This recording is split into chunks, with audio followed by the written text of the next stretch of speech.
Ross, you played, right? Yep. Yeah. Rhea, I cannot see you to know if you said. I have played. I'm going to leave the call and then rejoin, see if that fixes it. Okay. Yeah, sure. You should be in the group now, so you should be able to do that. He's like, I'm out. All right. Especially for you, James. Before we get into it, it is fine if at any point you need to. Oh, you're back. Hello, and yes, we can see you. So huzzah. Awesome. If at any point anybody has like any mechanical type questions or anything like that, that is fine. Please feel free to ask. But is there anything that you know up front? Anybody have any mechanical or technical or character type questions here before we get to it? Where can I see it?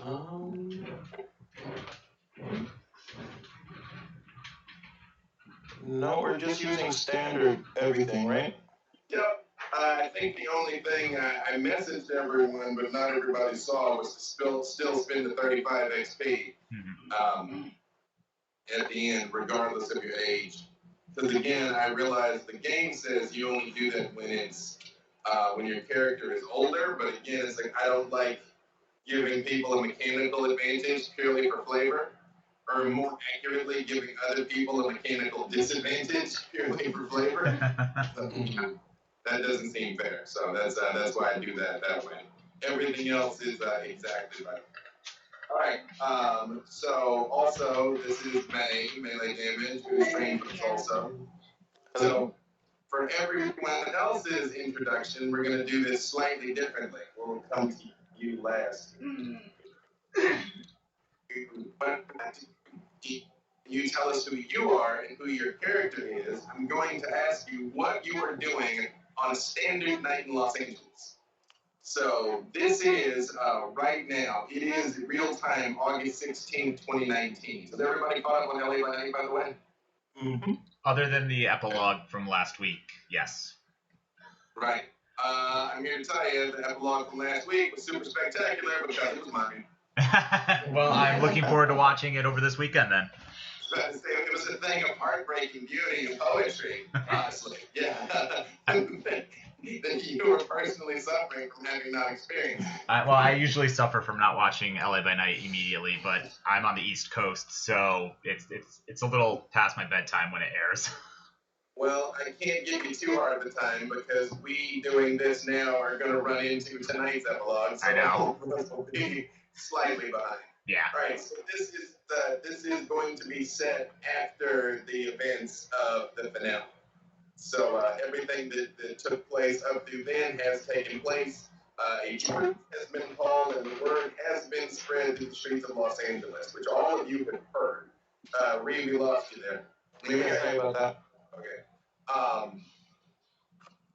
So you have received word that this is how it is. I will let you tell me here momentarily whether you've recently made your way to the valley or if you've been staying here for any amount of time. So the way I would like to do the introductions is you're going to say both who you are as a player and then who your character is and how they are spending a standard night in Los Angeles as sun goes down on a Friday.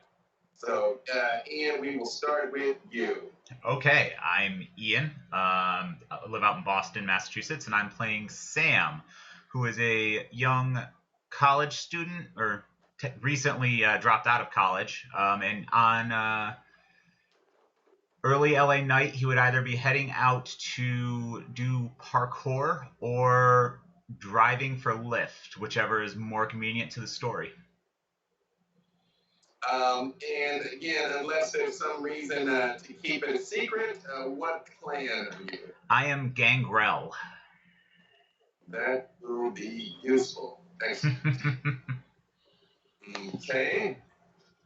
And James? Yep. Hi, I'm James.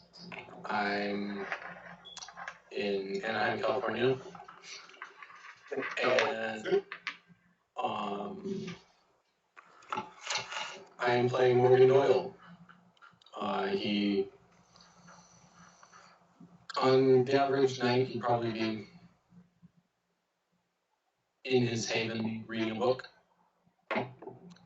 And he is of Clan Jameer. Okay. Alright. We can never get enough Tremere shit. Also, any of you let me know if you would like to be referred to as anything else, any pronouns, anything like that, just let me know. And Ross. Yeah, I'm Ross. I live in Hawthorne, in Los Angeles. And I'll be playing Francis.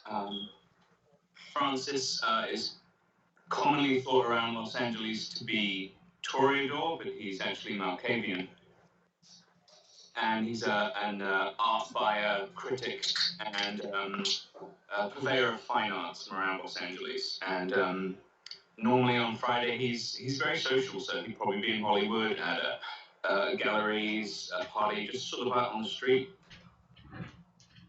Alright, and Reed. Hello, I'm Kyrie from Cleveland, Ohio. I will be playing Lucius Dracul, the descendant of Vladimir, Vlad the Impaler.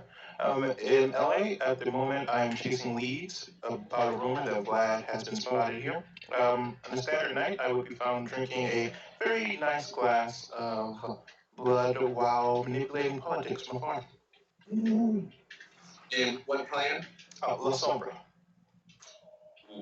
And we don't have enough of those. And finally, I know you just took a big giant bite of cheese stick, but who are you? I'm May. Hello, everyone. Hello. I will be playing Lilith, who is a caitiff and a cult leader. And for the most part, she's meandering around the house for the evening, checking on various of her followers, sure everything's okay. And retiring to her garden. How's that? Her character Lilith is a part of our ongoing vampire campaign also. So I would say by this point a couple of weeks have passed, and you are up to 6 Duskborn adherents now who are ready to come through. A couple of people come to meetings, listen to what you had to say, and we're like, but you got a solid 6. They're lost. Yeah, that turn up frequently and, are bringing friends. Okay. All right. As you all are riding around the streets, doing your various things, driving Lyft, reading a book, selling art, political machinations, each of you have received your phone rings, and there's a text message from a number you do not recognize.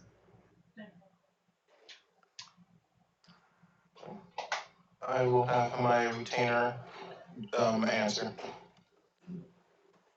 The text reads to each of you, and it mentions you by name and says your presence is requested in Club Maharani tonight in North Hollywood, California. Baron Victor Temple requests your appearance. So I have my haven is in the valley. So I would probably be very close by, and I would be very confused, but I would start driving over there. Same. Definitely wouldn't not turn up to any party, any social environment. He'd be straight there. So yeah, he would head over right away. Same here.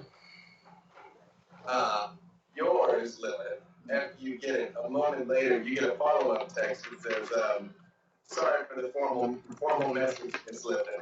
He said to make it look official. I'm right back. Gotcha. Okay.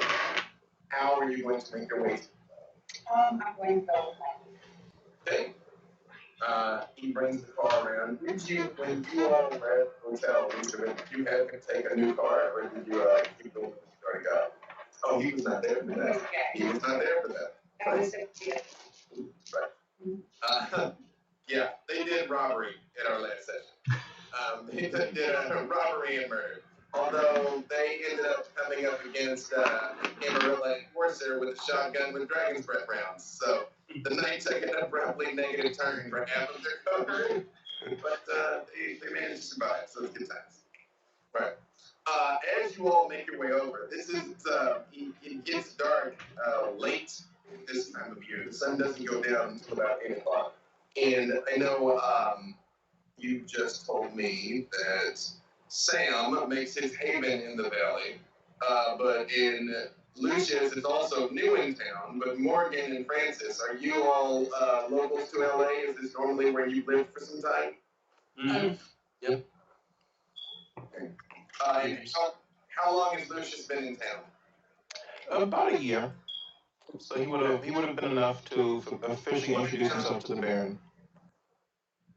Right. You all know your way around this town at this point. You understand what it means to cross over from Hollywood into North Hollywood on Fridays. Again, you all are actually blessed to be night dwellers because the direct sunlight does the city no favors. I have a timer set for that. I mean, unless you think you're ready. Sorry. We have beverages on chill. 4 days exploding. 5 minutes. But whatever. You know, whatever's coming. I'm vigilant. True. Actually, It'll work to our advantage, I promise. that is, again, she is a big reason why they survived the last mission. So, the direct sunlight does this city no favors, especially the area of North Hollywood, where it looks decrepit and run down and in desperate need of a facelift by day. When night falls and the lights come on and the neon glow bathes Lancashire Avenue, it is just nice enough to forget where you are.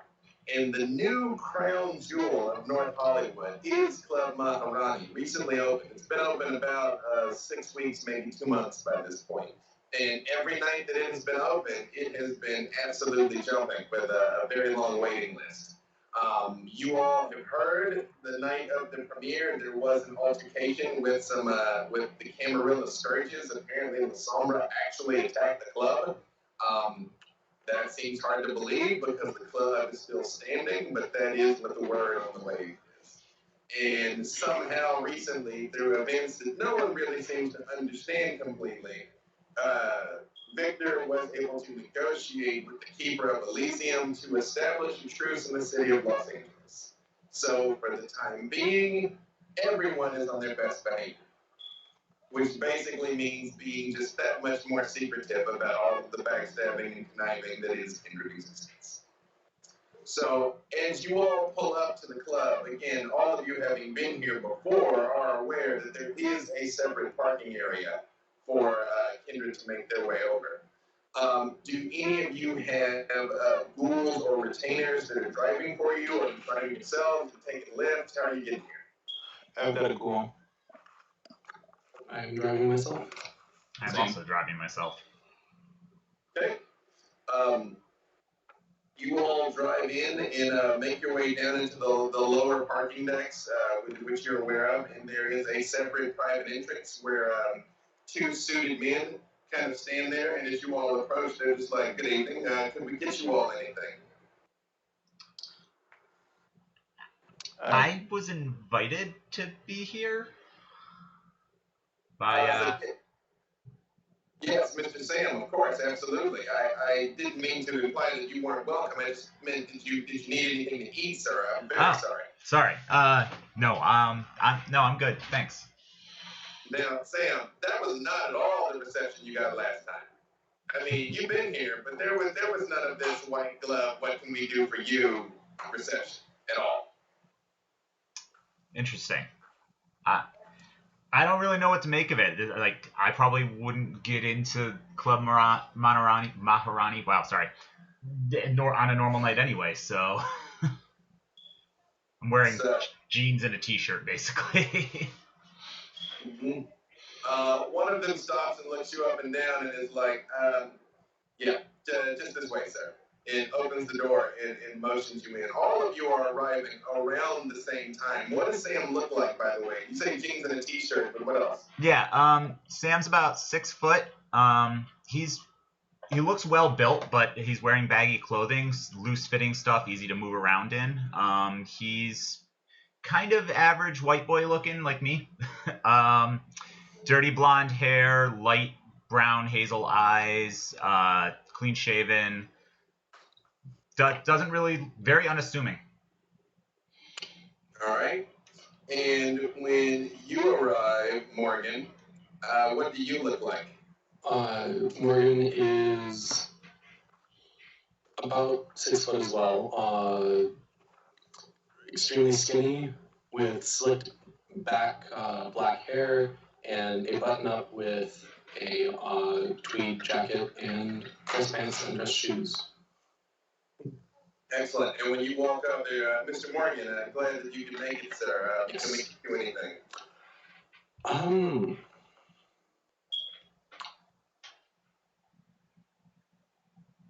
And actually, when you hesitate for a second, he looks down at the list again. He's like, "Oh, Doyle, Mr. Doyle, not Mr. I'm sorry, I didn't mean to offend you there, sir." Yes. No, just meeting with Baron would be quite alright.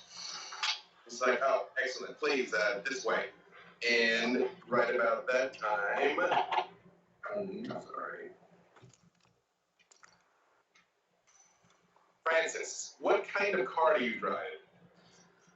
Moderately high-end, but nothing special. Like kind of like an older model sports car, something like 90s. Nothing expensive, nothing eye-catchy. Right. Probably Japanese. Right. Okay. And when you were like, "Okay, Mr. Francis, can we get your thing, sir?" What would you recommend? Oh, there's he turns and he looks back into the club, and you can kind of like hear the thumping of the bass. You can more feel it than hear it out here.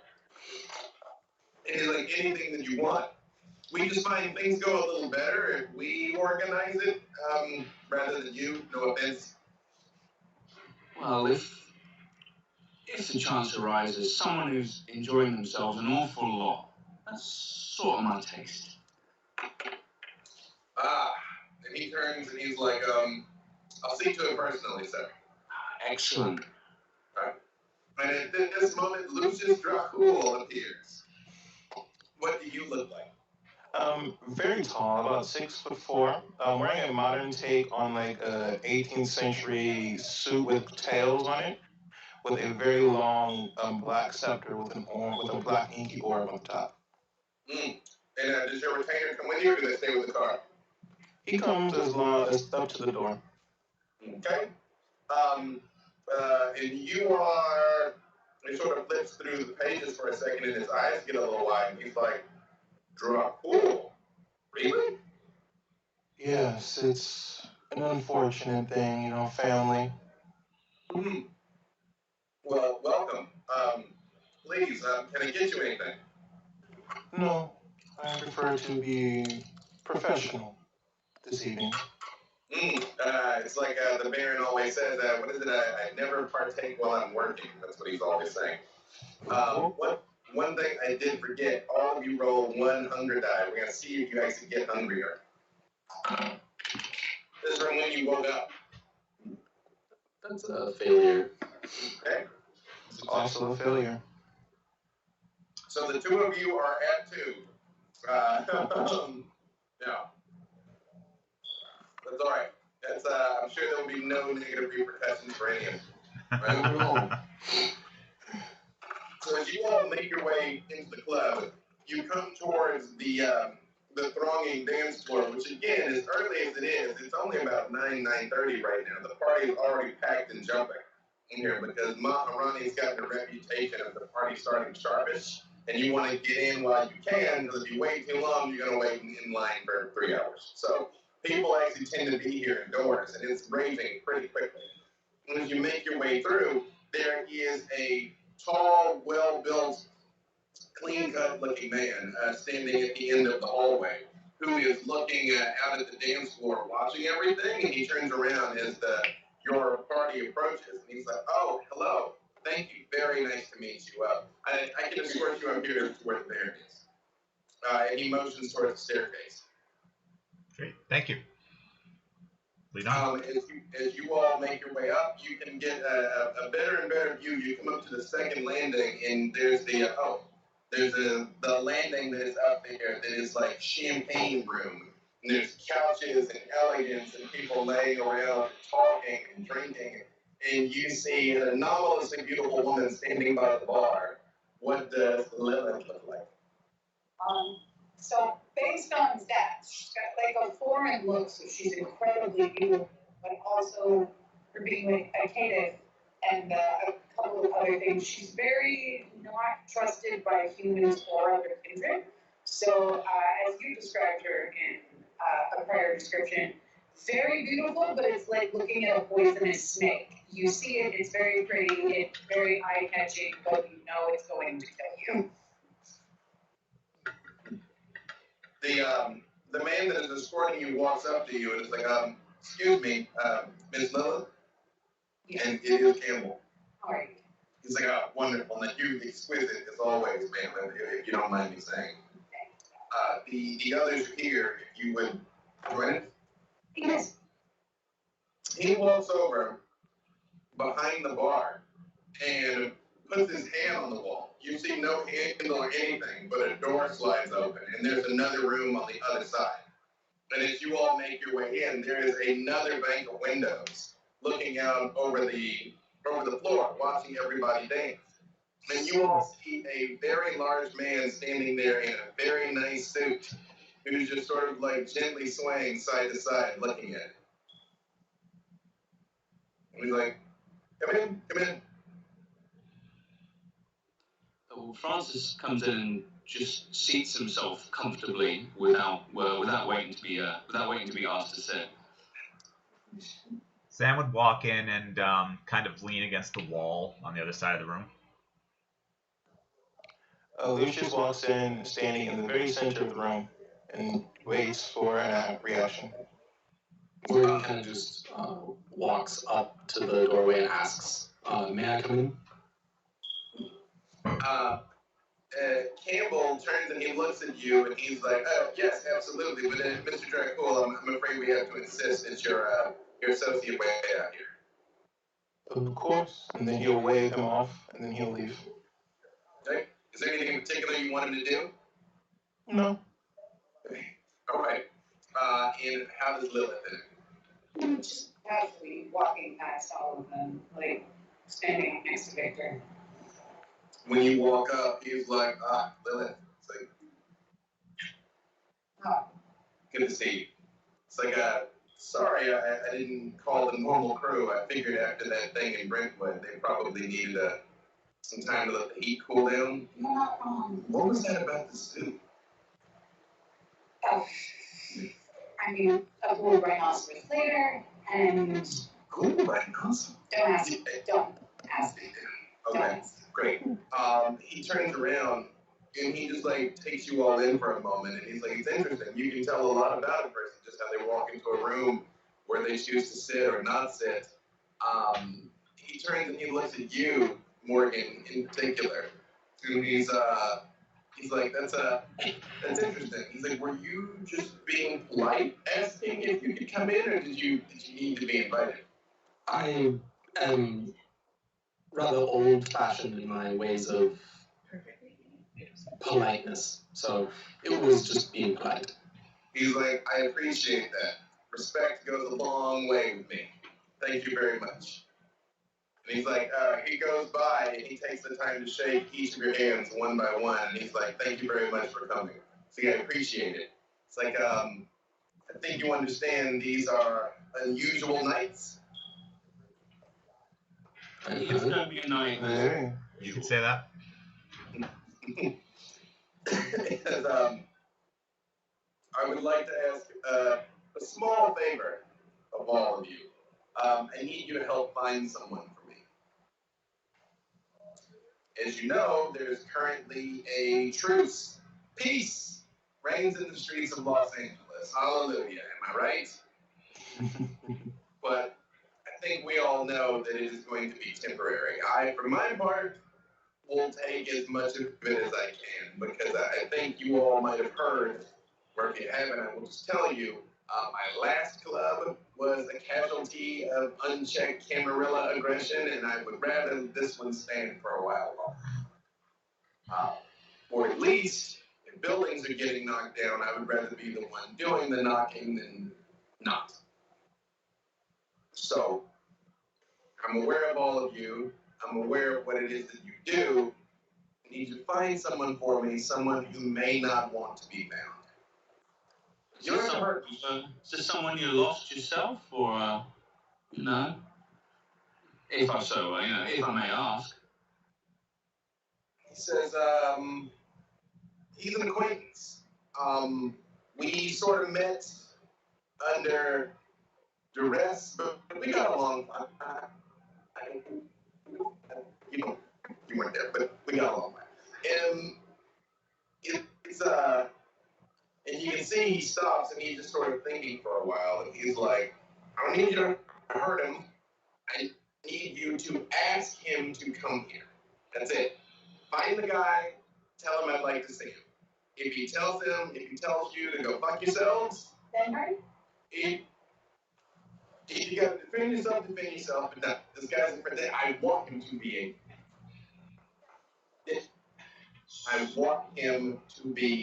a friend. But knowledge is gained through pain. Oh, So isn't like I have learned a lot in the last 6 months, but trust me, you don't want to fight this guy. maybe Again, yes, maybe. Again, that last time with the weights and the whole, that was I thought that was fun. you and I find fun very different. But I tell you what, you do this for me, I'll do that for you. In fact, I would look upon it as a personal favor from each of you were you to complete this task for me. Then it will be done. Allow me to apologize for the actions of my family with your other club. He just looks at you for a second and he's like, I appreciate that. It's like, we're more than the blood that's in our veins. It's like, after all, fan of ours has been true also. So in many ways, one of mine did it to me just as much as one of yours. But I do appreciate that. Thank you. You're welcome. He's like, here is what I can offer you. You let me know if you need anything else. Lilith, again, we'll have ministry time. Yes, what that. The thing you want to do, we'll do that then. Okay. The safe word is pineapple.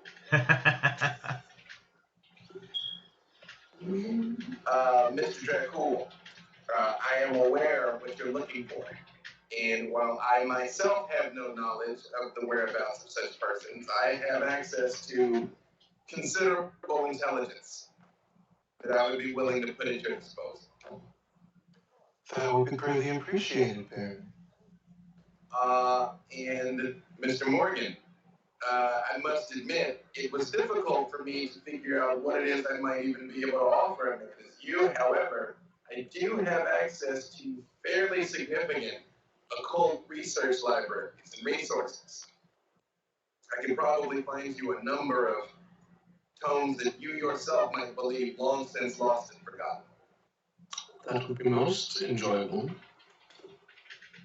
Mr. Francis, you might recall at one point, well, yes, you probably don't know this, but I had a partner that was helping me in the import-export art business in the Valley. She has since not been in communication to the degree that I would like. I would be willing to route some of those contracts through you. Absolutely lovely. I always appreciate new acquisitions, shall we say. Don't we all? Don't we all? And Sam, Yeah. And he just like his brow furrows for a second, and he's like, "I gotta tell you, I'm not sure what do you want." You know, I've heard a lot about you, and a lot about some of your friends, I guess, Baby B. I think I want the same things you want. I want to make sure that people are safe. So, to that end, I'm just happy to help. He's like, "Well, you guys do this for me tonight. It's definitely gonna help make things a lot safer around here." Then I'm all in. He's like, "Excellent, excellent." I'm like, "Well, now that we have an accord, I don't know a lot about the guy. I know his name, kind of know where he hangs out. His name is Strikes. I think he said it Strikes Accord, which is a weird name, but whatever. Kind of hangs out in the streets. So I call you, Sam. I thought maybe the game world might know what's up. I think each of you might have like some connections or insights or knowledge that might prove useful to figure out where he is. Like I said, all I need you to do is find him, let him know that I want to talk to him. Okay. It'd be silky smooth and painless. How would I pick him out of a crowd? Does guy look distinctive at all? He stops for a second and he's like, I can really get a picture of him. If you were to picture him in your mind, would you be able to? Just indulge me? He wears a cowboy hat and he's got like a long beard, like like ZZ Top type thing. He was wearing like a bunch of rings, kind of like this like westernish rocker thing with like cowboy boots and jeans. But he smells kind of like he sleeps on the street. It could be pretty much anyone that goes to the Viper Room on Friday night, but that's quite a lot to go on at least. He's like, also true, so I don't go to that place anymore. He's like, he's probably somewhere probably on the edge of Glendale and Griffith Park, around that area, if I had to wager a guess. I first ran into him in Griffith Park, but I don't think he lives there. Also, I would advise you against spending too much time in Griffith Park. Yeah. Nothing good happens over there. Yeah. It's like, Okay. I realize it's not a lot to go on, but if it was easy, I'd found it myself already. So that's why I needed specialists. Okay. All right. Happy to help. Understood. Any questions?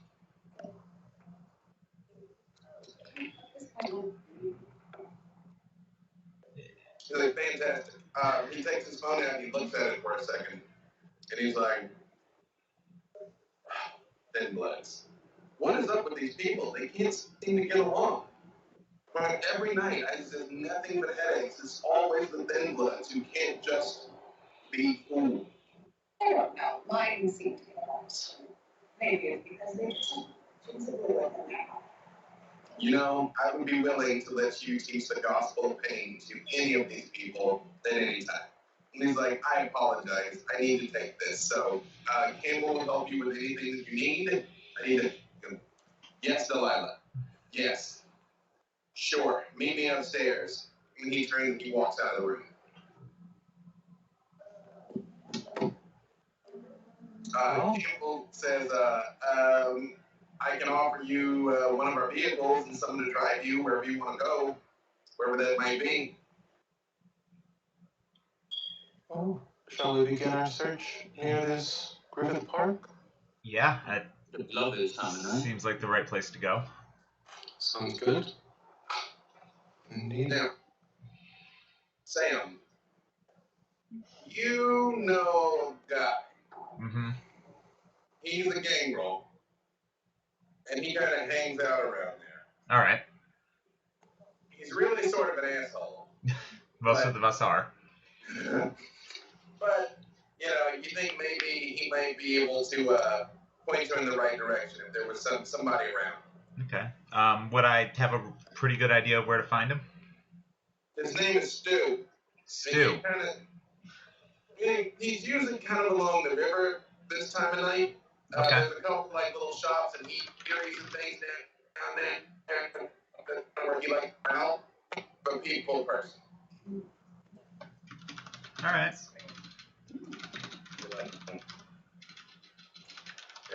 Is there anything any of you would like to do before you set out? Any calls you'd like to make? Any resources you'd like to call on? I'd like to call my retainer. Give him a quick briefing. And also alert the other one to stand by when we figure out where we're headed. Okay.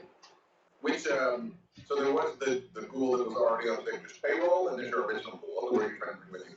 So Pain was my original goal, and Panic is the one that Victor so graciously let me have. So I Still very much up for debate, by the way. we're old friends. It's neat. It's a necessity. I'm gonna ride with Pain instead of message to Panic. Okay. Anyone else? No, not here. I'm good. If no one objects, I wouldn't mind driving. I know someone in that area who might be able to give us a better lead on where to look. You would probably be better at driving than me. I like to sit in the back and look pretty anyway. Campbell fishes a pair of keys out of his pocket and he throws them to you, Sam. I catch them. And he's like, third level down. When you hit the alarm, you'll know which one it is. I mean, I would tell you it's the black Escalade, but they're all black Escalades. I figured. Yeah. Okay. He's like, man, try to bring it back in one piece, though. We just now getting the cars back up to snuff. We lost a bunch of them with the Maharaja. Perfect. I'm a professional driver. He's like, well, we always need one of those around here. That's what I do. Let me know. All right. You guys start making your way out, and as you are walking through the club, you notice there is a large curly-haired man with like a stocking cap on by the bar, and he's staring at you as you walk by, and he's like completely out of beat with the music, like completely. It's like dubstep, like wheel.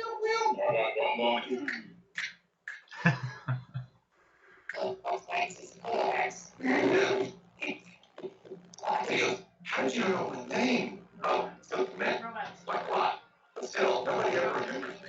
I don't know if I remember your name, actually. So that's very impressive that you remember my name. But that's not my name. Well, I'm Ace. You're breaking up really bad. Oh, Crisis, hold on. I'll be right back.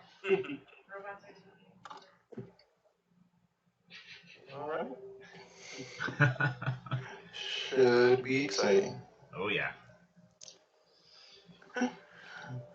Lupines are always a fun time. How about now? Can you hear me? Yes, we can hear you. Cannot see. There. Now we can see you. And again, I was going to keep my ESPN 3030 blur on, but I'll turn it off. He says, "Hi, I'm X. What are you doing?" Hi, X. Yeah. He steps uncomfortably close to you, Morgan, and goes, "Ooh, that suit is cool. It's old." He's like, "But it's not old. It's new. How is something old and new at the same time?" Practice. He's like, "Are those tails? That is so cool. You look like a penguin. Can you walk like a penguin when you hit it too, like this?" He's like, "I would. Or I wouldn't. Would that be rude?" I honestly have no idea. He's like, what are you all up to? Look at you. Ooh, you're all scowling. Hi. And he steps up to you, Lucius. But as he gets closer, he will put the staff in between us just for space and go, "Hello, I am doing some work this evening. How can I help you?" When you put it in front of you like that, he's like, "You can't just offer me to grab your pole like that. I'm a lady." You haven't even bought me a drink yet. see. Quite amusing, my friend. Is there anything else I could help you with this evening, or are you strictly very entertaining? He's like, well, maybe I can help you with something. You look like you're having fun. Are you not having fun? I'm not having fun. I hope I'm going to have some fun later, but I'm not having fun right now. I mean, I'm having fun right now. You guys are fun, but I mean, I'm not having. Would you care to join us? Oh, no. No. I'm going to stay here because the last time I was not here, I ended up somewhere else that I did not want to be, and I kept texting and nobody would come and help, which was strange because the safe word is pineapple, and I put the pineapples in it, but like nobody came to help, and then now that I'm here, I'm not leaving. No. In fact, don't tell me where you're going. I don't want to know. If you tell me where you're going, then I can tell somebody. That's fair. Nice to meet you, X. And he looks over at you when Sam says, "Nice to meet you, X." He looks at you, Francis, and goes, "Ooh, you're pretty." Hi. I sense you and I are going to get on fabulously. He's like, "Oh, I have a new friend. He likes me." I like you too. Thank you. Your outfit is cool. Oh, but they are all, actually. You should see what I wear in the evenings then. Well, yeah, maybe like when you come back, we can hang out here. Because again, I'm not leaving here. It used to be in Santa Monica, and I would say you could come hang out with us in Santa Monica, but now you do not want to hang out in Santa Monica. So no, I'm going to be here. But he's like, "Can I borrow this?" And he starts like gently tugging at your overcoat. He's like, "Can I put this on?" You're friends with Baron Victor, are you? You know him pretty well. We are best friends. He won't say it because he's shy, but I know we are very best friends. So he's a trustworthy type, right? You know, he's in your corner? No? No, he's not trustworthy. I mean, he's a baron, so no. But I think as long as you do what you say you'll do, you get along fine. Like, I am an excellent driver. He didn't believe me, and then I drove, and I was great, and he admitted it, and that was when we became friends. Well, we all of us have talents. Yes, we do. I am an excellent drummer. I'm also pretty good at moonwalking now, actually. I wasn't before. I had to get lessons, but I've been practicing, and now I'm pretty good at it. I'm also really good at, like, walking in the ocean. If you haven't done that, I highly recommend it. Just go out. How are you at sunlight? I mean, you don't have to threaten me, Lilith. I'm just trying to be polite. No, maybe I can teach you some things. That's all. That seems like a trick. It's not. You want to say? Because hypothetically, if someone were out in the ocean when the sun came up, if they were down deep enough, hypothetically they lived through it. If you sank them and then threw them in the water. Have you tried that? No, at all. Who would try something like that? That's crazy. Although we don't use that word. But no, I think they would. Yeah. I'm gonna go. Okay. Good night. Goodbye. Good night. And he turns and walks away. Something odd about that one, Quite a charming fellow. Yeah. Lucius will offer his arm to Lilith, almost like a, grab hold until we walk together. Shall we? I will take it. Okay.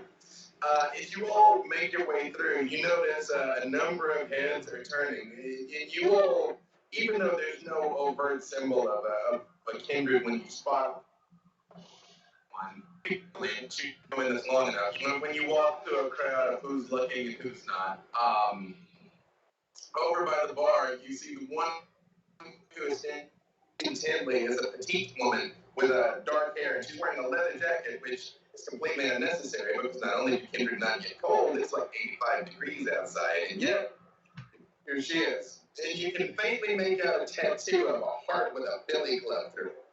And she's just sort of standing there surveying the dance floor, and then like looking at you all in particular as you walk by. You actually never made her acquaintance. And as you walk, she sort of motions for one of the security guys, and he comes over and she says something to him and like nods in your direction, and then he looks down at his iPad and then he says something back to her and she just sort of nods. Being So- someone who causes mischief, does she look like a cop? She 40,000% looks like a cop. I'm gonna keep making my way towards the door. Yeah. For anyone who is accustomed to running foul of law enforcement, literally everything about her screams cop. Yeah, I'm just Also, gonna. your camera tilted up a little bit. Your face is like half cut off. Okay.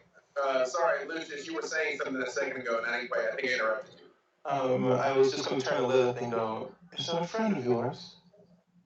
I've never seen her before.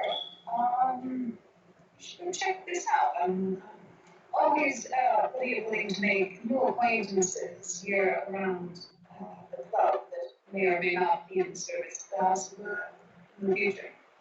Also, what is Lilith wearing?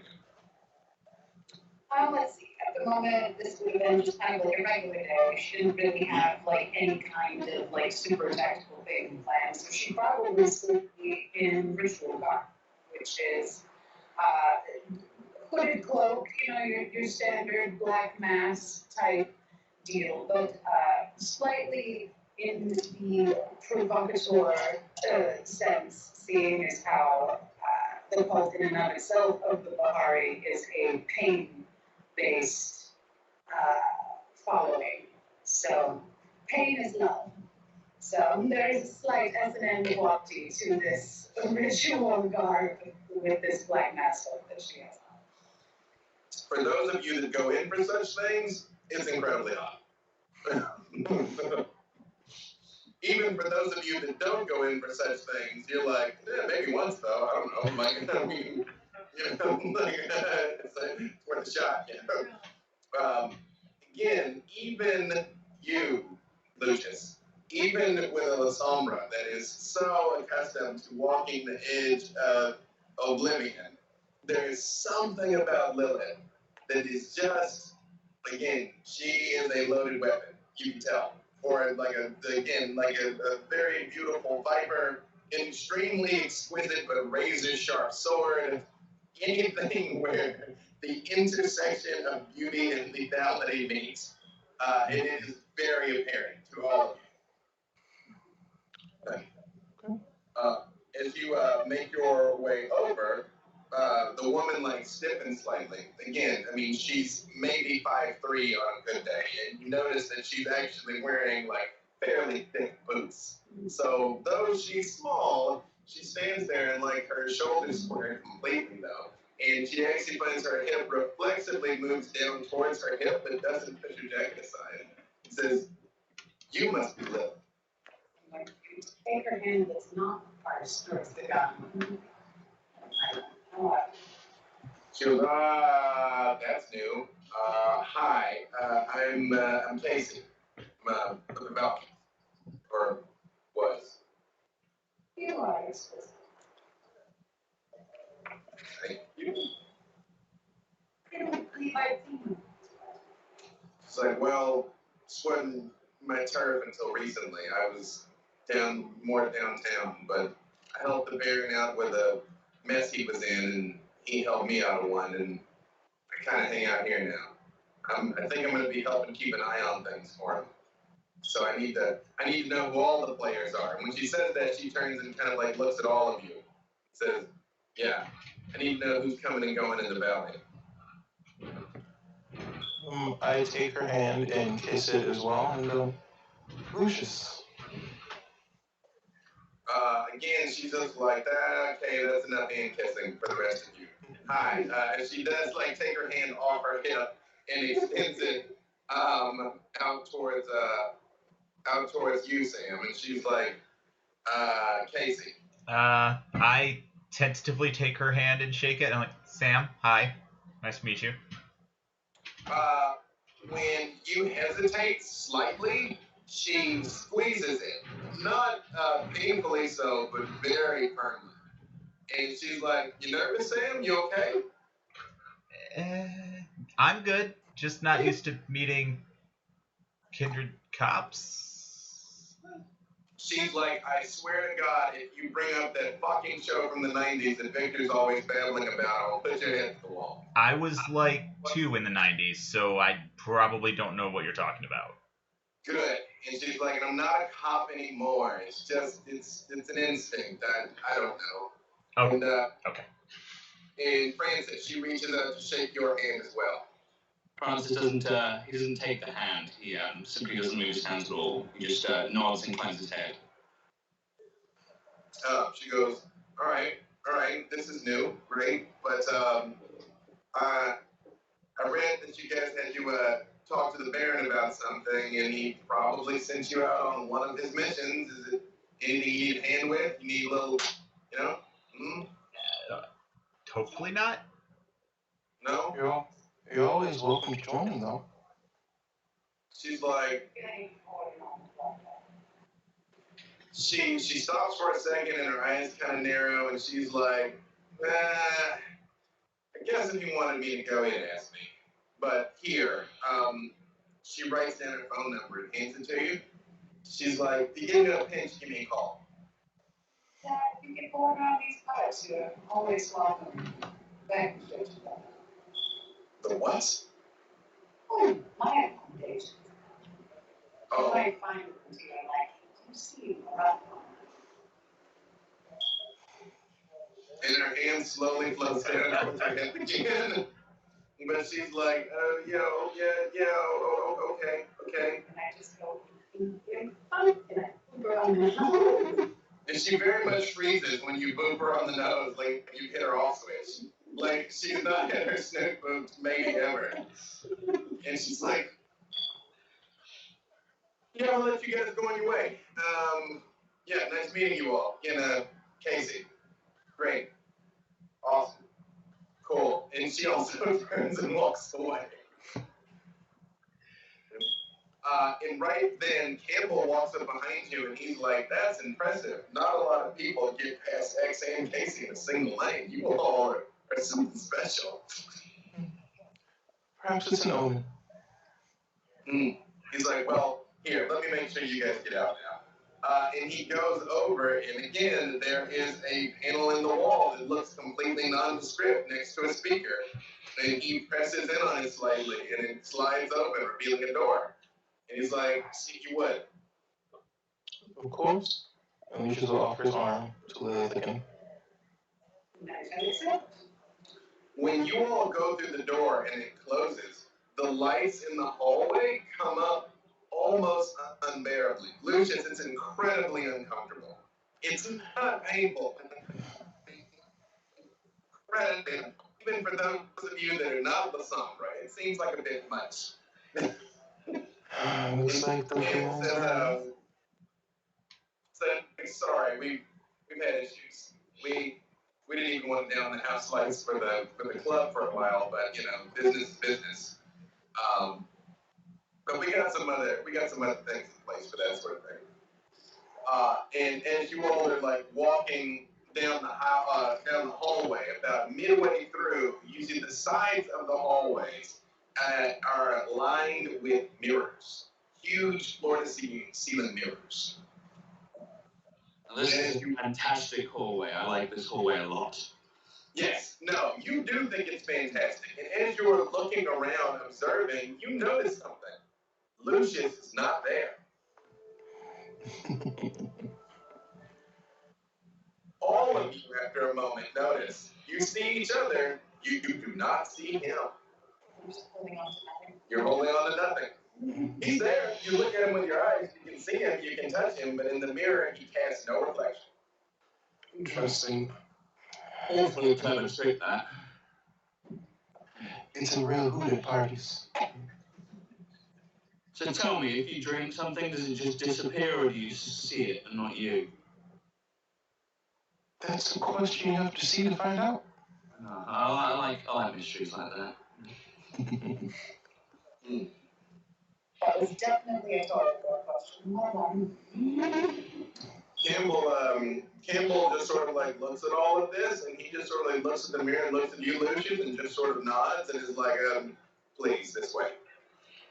Of course. And after a few more feet, it opens up into a parking. There are rows of black SUVs and a couple of sports cars. And a very large, very nice, very gleaming, polished limousine.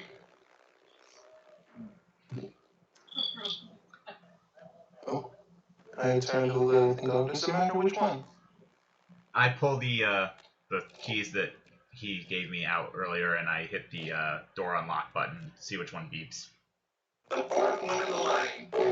Light flash. You turned all robot again. Hang on.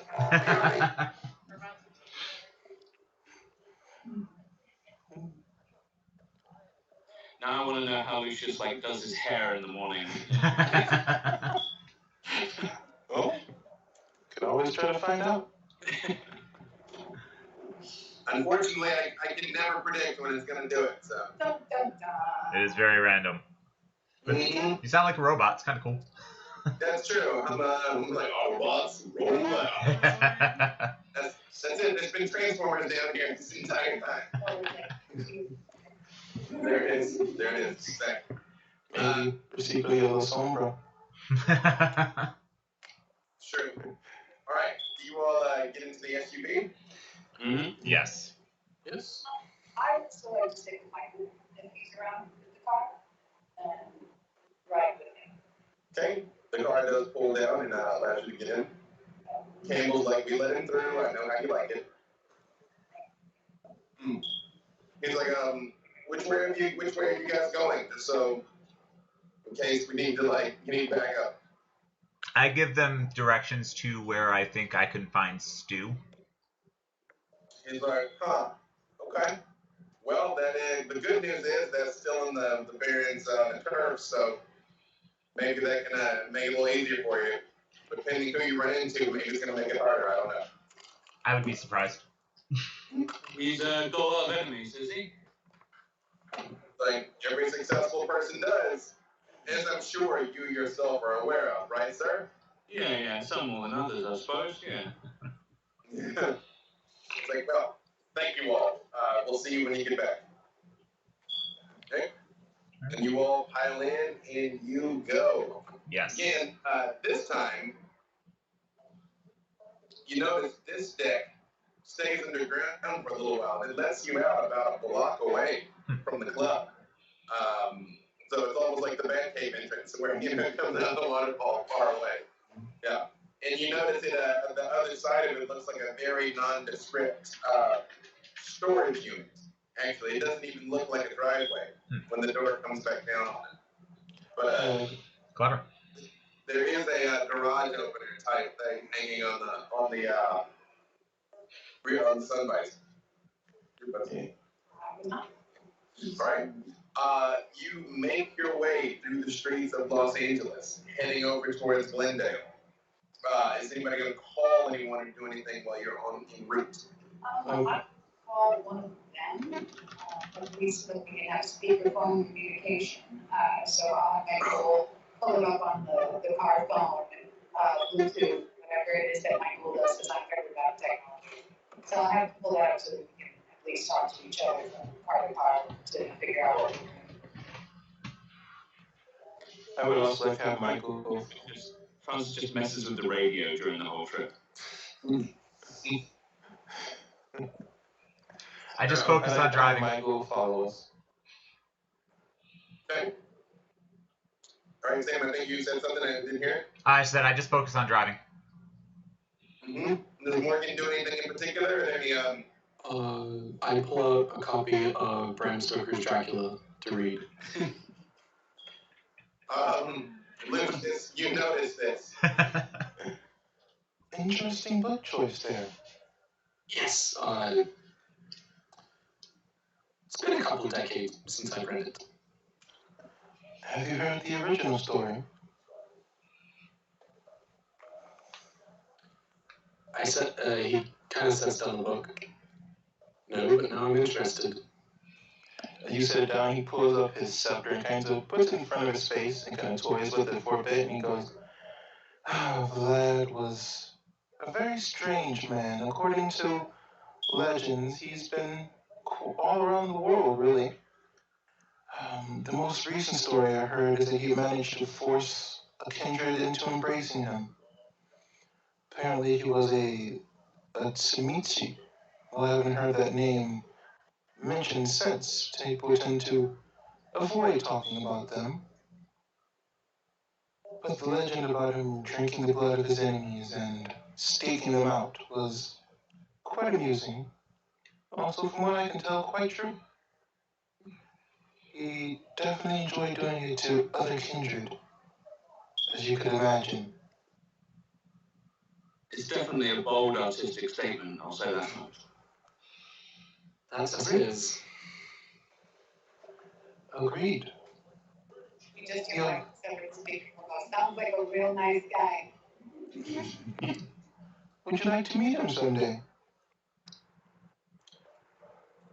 I hear you should never meet your heroes. Fair enough. So tell me, are we sharing our families, or are we keeping that hush-hush? Let me just ask one quick thing before one of you answer. In your characters' backstories, is there any reason why you would know anything about the Samitsi? I've Absolutely been not. alive for 257 years, so if that... Do you yourself as a player know anything about them? Yes. Then I would say whatever you know, Morgan knows. Okay. Sam would know less about the word than pretty much anything else. He'd be like, "Well, I don't bless you." No, I know absolutely nothing. Okay. Lucius mostly knows rumors. Nothing he can prove. Well, Francis, so he said he doesn't know anything other than that name. So, Morgan, if you choose to volunteer any of your information, you could. They are a quite disturbing bunch. How do I put this? They sculpt the flesh of those around them. The car swerves slightly when you say that because I'm like, what? That is an appropriate reaction for the record. What do you mean by sculpting the flesh? I don't know the specifics of how it works. It just... From what I can tell from the books that I've read, it works similar to thaumaturgy, where it's just a inherent thing that they can do, and they can change the shape of living or undead, and also create things, from what I read. like an artist. Lilith, you are aware of the fact that you do, in fact, know one. I do. I do indeed. There's we have a wonderful Sumitsi on our side running around the valley here somewhere. If we need his assistance, do let me know. Or if you'd just like an example, I could send him a message. Probably so. I'm good. What's his I'll say name? here. Oh, that's neither here nor there. We'll save that for another day. Let me know if you're interested in meeting him, though. And then we'll work it out. Speaking of summoning people, you know what? I think I'm actually going to send a message out to some of my thin blood followers and see if any of them heard words around the street of this strange bearded cowboy hat man that Victor is looking for. And, Give me wits plus streetwise. Also, I did not mean to interrupt there. Lucius also asked, essentially, if you were all volunteering clans at this point. I just wanted to point out that when he said the word Zamitsi, whether or not that rang any bells for anyone. I would pipe up at the actual question and say, I'm a gangrel. There's a little bit of a question mark on that you might pick up on. Oh, and to answer your question, I am a Tremere. Ah, Tremere. Warbox. Fun. I am a caitiff. When she says caitiff, you all kind of can't help but sort of look at each other and almost be a little bit like, oh, that's that thing. All right, okay. You know, that thing you couldn't quite put your fingers on. You're like, Although, Sam, if that doesn't mean anything to you, feel free to ask. Yeah, I'm like, so what's a Tremere? What's a caitiff? No, I've probably heard of Tremere, but I wouldn't know caitiff. Sorry. Caitiff are clanless. They're almost like orphan vampires. A lot of times they become clanless when whoever it was that like turned them either like realized that they weren't supposed to turn them, they didn't have permission to turn them, or during a mass turning. A lot of times, sometimes they will end up clanless. They don't take on the clan blood power. What do you call that? Words. I word good. They don't take on essentially that like vampire genetic lineage of whatever their clan is. They're clanless, and they have the ability to have different powers that wouldn't necessarily be able for one person to have if they were, say, Venture. She's able to have Lasombra powers or, Nosferatu powers. Like, she can reach into any pool that way. Sam kind of internalizes all that, and he's like, oh, so like, if you don't know who your sire is, you might become a caitiff. Yes, it's possible. It's rare. Okay. But it does happen. Okay. Because I don't know who my sire is. That's why I was asking. Good to know. Such a tragic, tragic tale. Maybe one day I'll find out. I've had another associate of mine, another Venture by the name of Yang. She looking up some information. Hopefully. I personally think far too much is placed on those who made us what we are. We've got to make ourselves what we are, you know? I agree with that. I like the sound of that. Story. But of course, one's family is also indicative of who they can grow up to be. That a nature versus nurture argument? Of course. Some families weren't too good at nurturing, you know? Yeah. We all have our skeletons.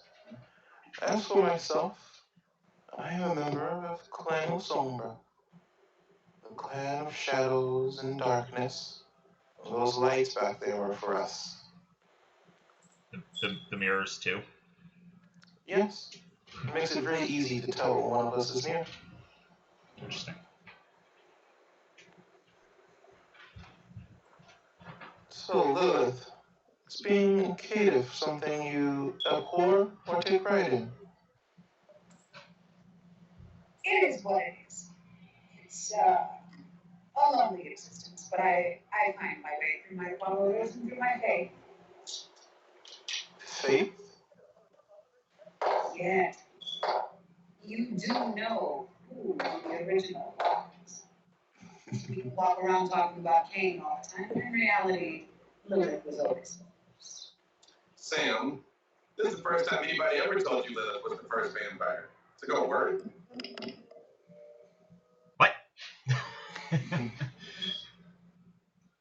Again, if any of you have any questions, you can feel free when we're done here and we figure this out with dear Victor to join me back at my temple.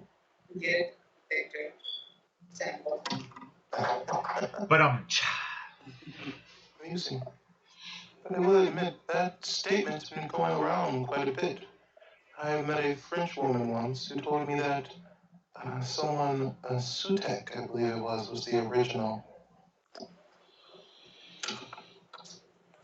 I've not heard this name. Oh, I believe on modern nights you'd know him as Set. I myself try not to be too concerned with where things start, but try to look towards where they're going. You tell me who the last vampire is, that's what I'm going to be interested in. what he said. But through origins we find strength, as we were just saying about that. Of course. When you say that, your phone rings. There's a text message with an address. It says, I think he's holed up here. Okay, I'm gonna have Michael forward that to them. I'm sending you guys a message in the group chat that Payne has set up for us all. This is the address I believe we're headed to. Sam, the address that she sends you, you know, it's in the area you were headed towards. Okay. It's around where you know Stu crashes. Okay. I'll adjust course slightly. I can get there by memory, knowing the streets pretty well. Okay. Yeah. I mean, between that and GPS, like it's not hard to find. Yeah. It's funny, every time your cat's tail comes on the screen for a split second, I think it's a snake. Just a cat. It's like 8 of a second, I'm like, run! I can't come get you!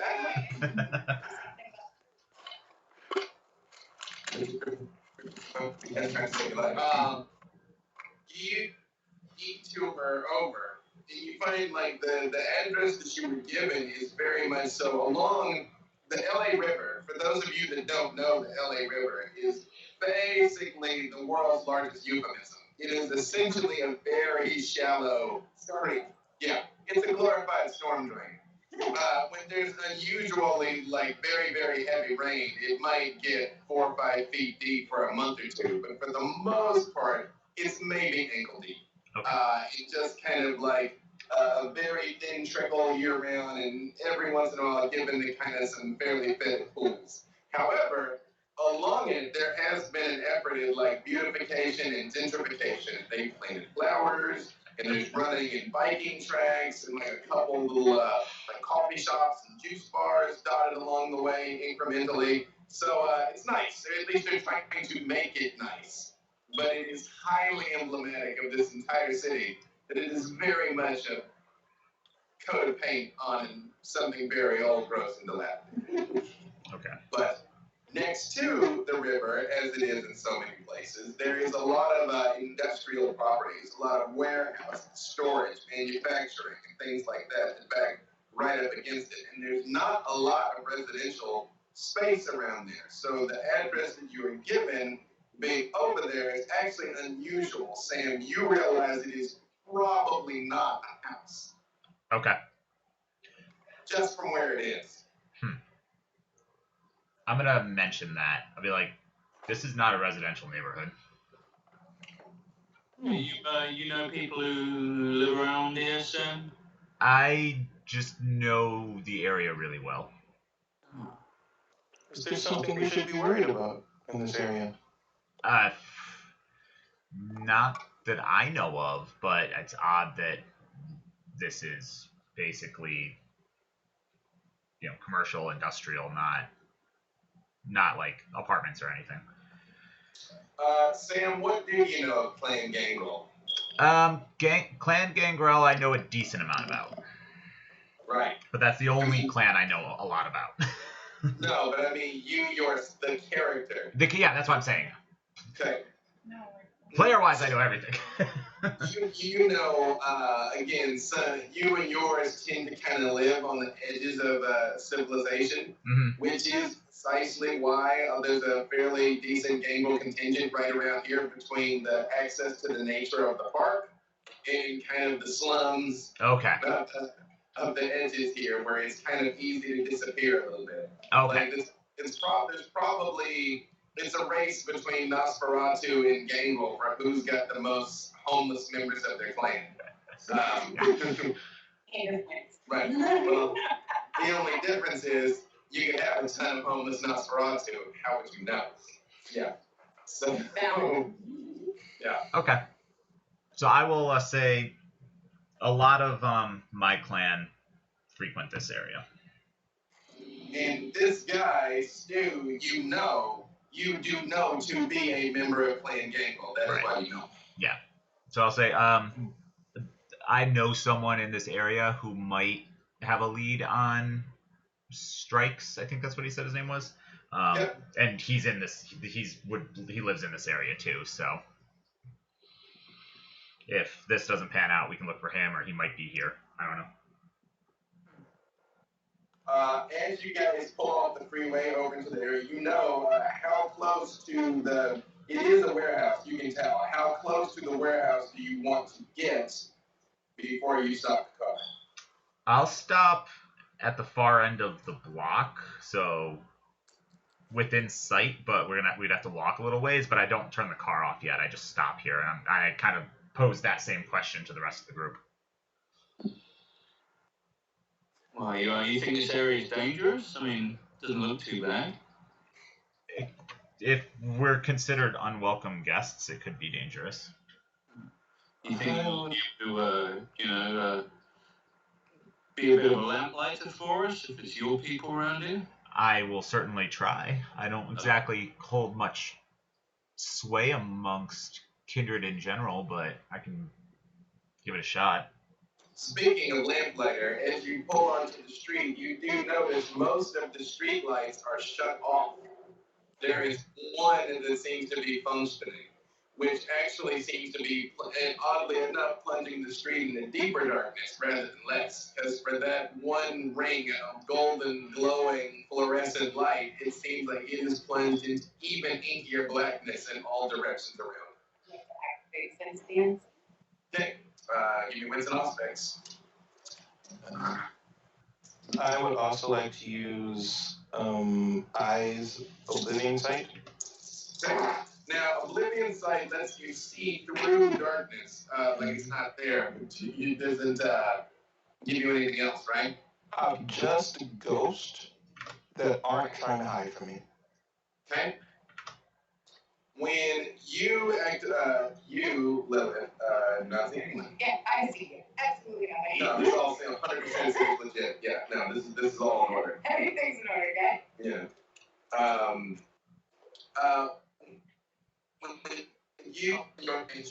There are 6 people walking the streets. They are clearly dead. They are shambling around. One of them has in his hand what looks like a paper bag with a bottle poking out of the top of it. Another one is over at a garbage can trying to rummage through it, but as he reaches through it, like his hands just keep going through it. And the other ones just seem to be like laying around like on stoops, leaning against lampposts, just doing nothing. I'm gonna take a quick look around and see if there are any rats or animals in the vicinity. Lots. I'm gonna try to use Feral Whispers and see if I can get a little bit of information about what's going on in the immediate area. Okay. I would recommend you all be careful. The dead around here are restless. Are they still in the car? Your car's behind your car. I assume you guys have not gotten out of the car, right? Like this is like your kind of In order to I use lock the door. in order to use Feral Whispers, I'm gonna have to, but I actually reach up and I turn off the interior light before I get out. Okay. And then I'll get out and I need to roll manipulation and animalism. Okay. Yes, your car's behind it. You do see Sam get out, but the others do not. So right about that time, he first time to step out of the car, he just hears a little whisper in his ear. It's like, right next to you. I jump. Before I had left the car, I activated Silence of Death and Unseen Passage, and my door opens the door. I'm going to say you whisper before the silence of death, because you wouldn't be able to whisper after the silence of death. So yes, I will say you transmit that. Yeah, and Sam visibly jumps, which quite frankly is pleasing to you. To literally see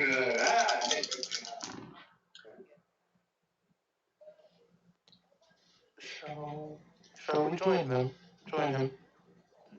I think that would be the best course of action. Yeah, we never really ended it if we're sitting there all night. I got 2 successes for Feral Whispers. Okay, hang on a second. No problem. Remember my warning. reasonably good. Don't suppose anyone's packing at all, is they? Just my stuff? Oh, wait. Got my hands. Tell me, can any of you see them? Sam, you can do manipulation or charisma, whichever one is higher. I did manipulation. Charisma Okay. is to summon an animal. Manipulation is to actually talk and get them to do something. Did you make your rouse check? Yes, and I passed. Okay.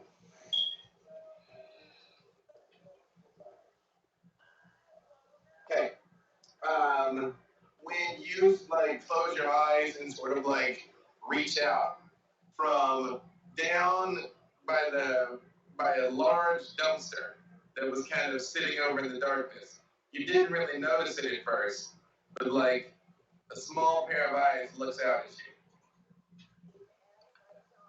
you. Okay. I'll kind of reach out to it and kind of just say, how are things going tonight? Is there anything odd or unusual going on? I mean, what constitutes odd, friend? My life's unchanged. Any unfamiliar people? I mean, besides you and those ones in the car? Correct. Besides us. Besides the ghosts and weird shit in the street? Okay, that would be what I'm referring to. Ghosts and weird shit in the street. What weird shit? He sort of comes forward and it's just a big, plump, juicy rat. All right. And he like comes up on his hind legs and his little red belly spills sports far enough that he kind of rests his hands on it. Nice. And he's like, They're all around here. They go in the buildings and the humans, they take their poison and then they die. It's weird. Half my life is dodging poison they put into veins. Hmm. Then when they die, they don't die. They come back again. And then they wander around and they're sad because they don't have veins to fill with poison. Makes no sense. Yeah, that's people make stupid decisions. Has anyone mean been around? Anyone who tried to hurt you? Well, I'm too quick. Hmm. But, do you mean are you other people like you? People who talk to me? Yeah. He's like, a handful. Most don't. Most ignore me, but that's fine. They drop their pizza crusts and Coke cans, and I feast. I don't care. I have nothing to say to them anyway. Okay. Well, thank you very much. Some of you in the car, you see him looking at this rat. Francis winds down his window. Sam, that better not be stew. No. I say, well, I thank you for the information. I kind of fish around in my pockets and find like some crackers that I would keep on me, and I toss them out to him. When he picks it up, he's like, Did that long-haired guy just say Stu? He did. Ah, Stu's an asshole. That's what I hear. Do you know where he is? like, Yeah, he holds up over there in that warehouse usually. Ramona, though, Ramona's top flight. Ramona is a very cool person, so I hear. I haven't had the pleasure of meeting her. She's around sometimes. A word of warning, if you see her, just big owl. Well, steer clear of big owls. That's just a good life lesson, honestly. It is. But if you see a peculiarly big owl, that's probably her. Good to know. I'll remember that. Thank you. She's like, thank you for the crackers, friend. Oh, and if you find Stu, don't tell him I told you. No, of course not. He is an asshole. I won't mention it. I give him a thumbs up. he slams an entire giant cracker into his mouth, which they don't have like the squirrel pocket cheek, so it's quite a feat. And he just like bolts it down. And the other two, he sort of scoops under one of his arms. And is like, looks like it was a good day after all. Yeah. And kind of scurries back under the dumpster. I move back over to the SUV. Right? Again, you all witnessed this at the windows. You didn't understand any of it, but you saw it all happen. Such a distasteful clan. When I get back, yeah, Are you literally talking to a rat? yeah. Just slow down. But silently and invisibly. Yeah. You know. I know. I'm just like, yeah, problem. Maybe I missed that class, but that's not something I can do. Can you talk to a lot of animals? Yeah, any of them. Huh. I feel like I got cheated on that. That's something that sounds like it might be a lot of fun. They're better than people. But on that note, Stu is in that warehouse, which is a gangrel who I'm familiar with, who may know where this Strikes character is. So The rat told you this. the rat told me that, yeah, because Stu's an asshole. And also, apparently there's ghosts and a bunch of people. This is a pretty popular place for people to shoot up. And I guess there's a bunch of ghosts around. You mentioned the ghost. Can I try that? You're a robot again. Alright, hang on.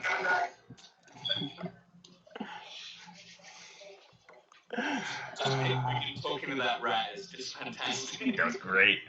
I was like, I want to play an animalism-focused gangrel. I hope he does voices. I almost took the Fiorenzo lore sheet, because I was going to be like, no, you have to do the voice. You have to be like, Victor, my boy.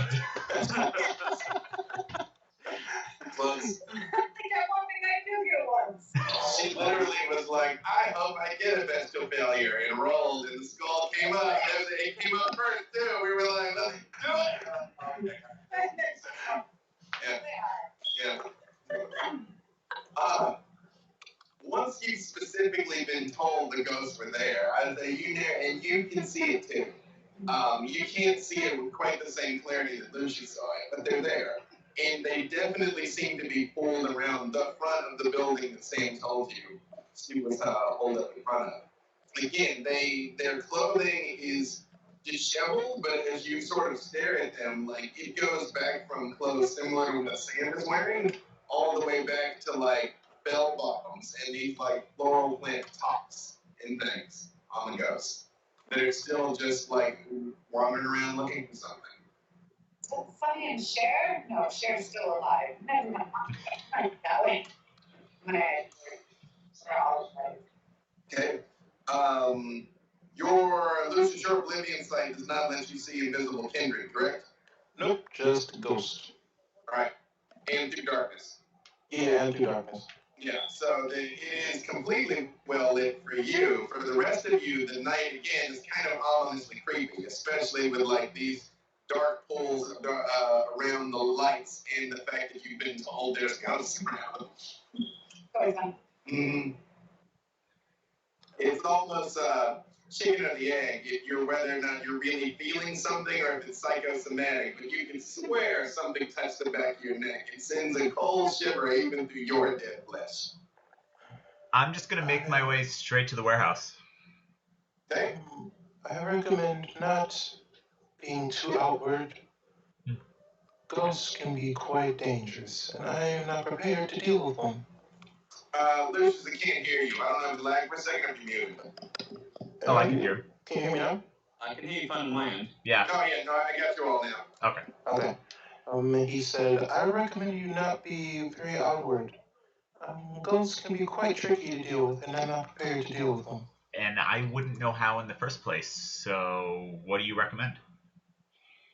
Let's give them a wide berth. If there's a back entrance, I'd suggest using that one.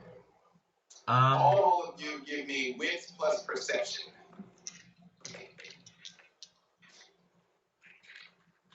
Yes. Or wits and insight, rather. Insight? Okay.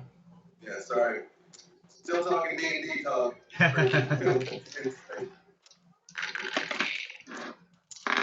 It's okay.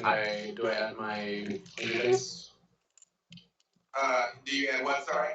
Hunger dice? Always. You replace one of the black dice with your hunger dice. But yes, always.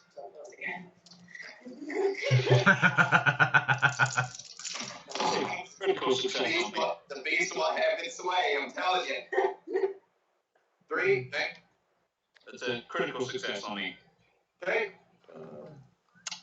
Rolling it for me. Okay. Francis, you in particular, kind of once you step out of the car and sort of let the night air wash over you a little bit, and you kind of get used to the ambient stink of the water or lack thereof, and just manufacturing and garbage. Something else very distinct rises to the surface. People. Sweaty, desperate, yet happy. People. And your eyes kind of narrow in on the front of the warehouse, which at first it was hard to see because it's completely black dark out in front of it with no light. But there are a number of people in front of it. Some of them are laying around, some of them are standing up, but they're all moving pretty slowly. Again, pretty much all of you have been in this world long enough to know what a strung out human looks like. So, and then as your eyes adjust, most all of you start to take this in. And Lucius, you realize the only difference between those mortals and those ghosts is, in many ways, neither of them realize they're already dead. How are they all dressed? Do they look homeless or not? Some of them look clearly homeless. Some of them look maybe like down on their luck, and there's one of them that actually is wearing a decent suit. He must be the king. The rat is king. We've established that. You're in How can you tell? He hasn't got shit all over it.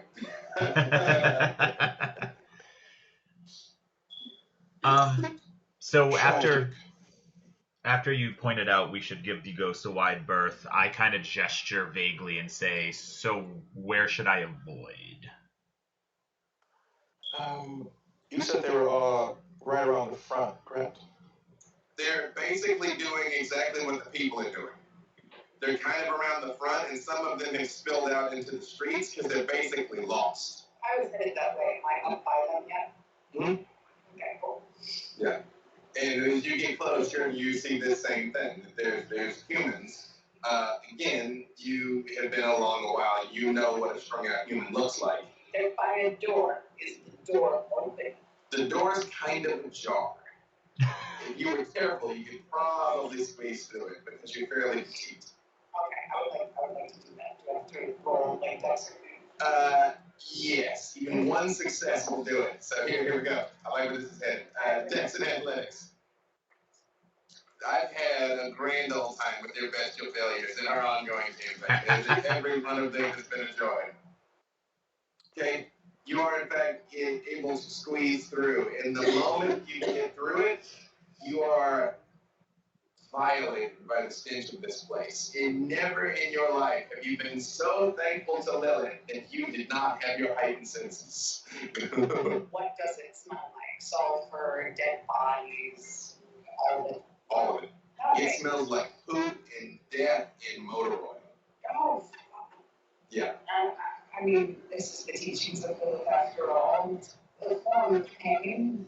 This is absolutely a form of pain, but in its own way, this brings you no joy because it's pain without understanding.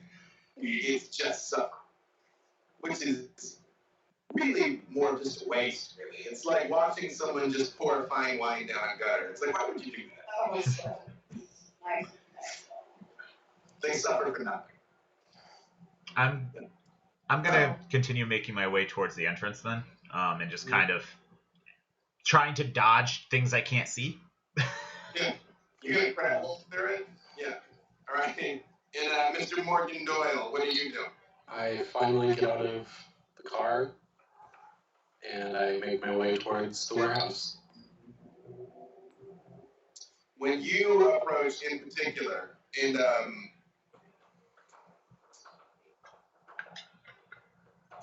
Francis, are you approaching also? Yeah, I'm heading towards sort of outside with the closer to the sort of human detritus that's outside the front of the building there. As the two of you approach, the businessman looks at you, and he's like clearly got a pipe in his hand. And he stops and he looks at Francis and and Morgan, and he's like, it's like two different versions of Willy Wonka and the Goblin King. I'm gonna put my hand on his shoulder. Like, I'm gonna use mesmerize on him.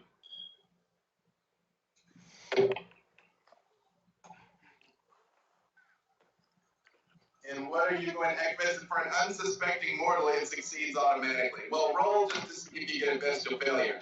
Yeah. But otherwise, for an unsuspecting mortal mind, it's their defense.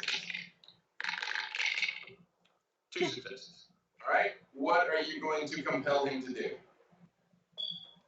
Go home. Get away from here. Just and nothing else.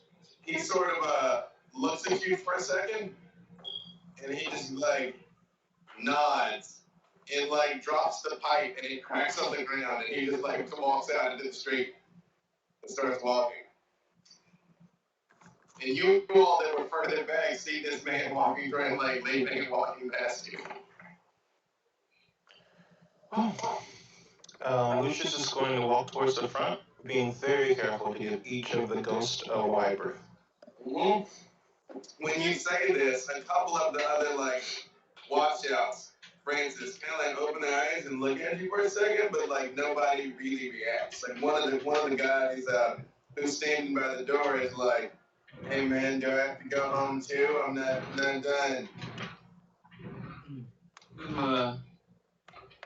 Who gave you this? He's like, "Well, I mean, nobody gave it to me. I bought it, paid for it." Who sold it to you?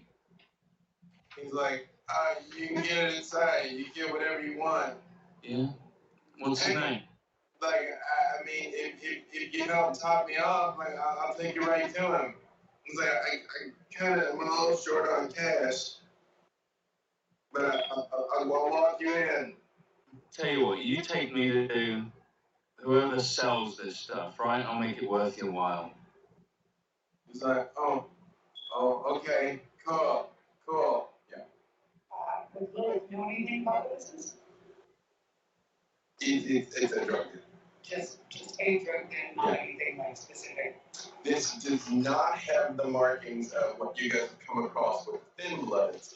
Every time you run into a thin blood operation, they were always immaculately clean. Also, People were strung out and dead, but they all felt like hospital rooms and science labs. This is not. Yeah. it's just a cat.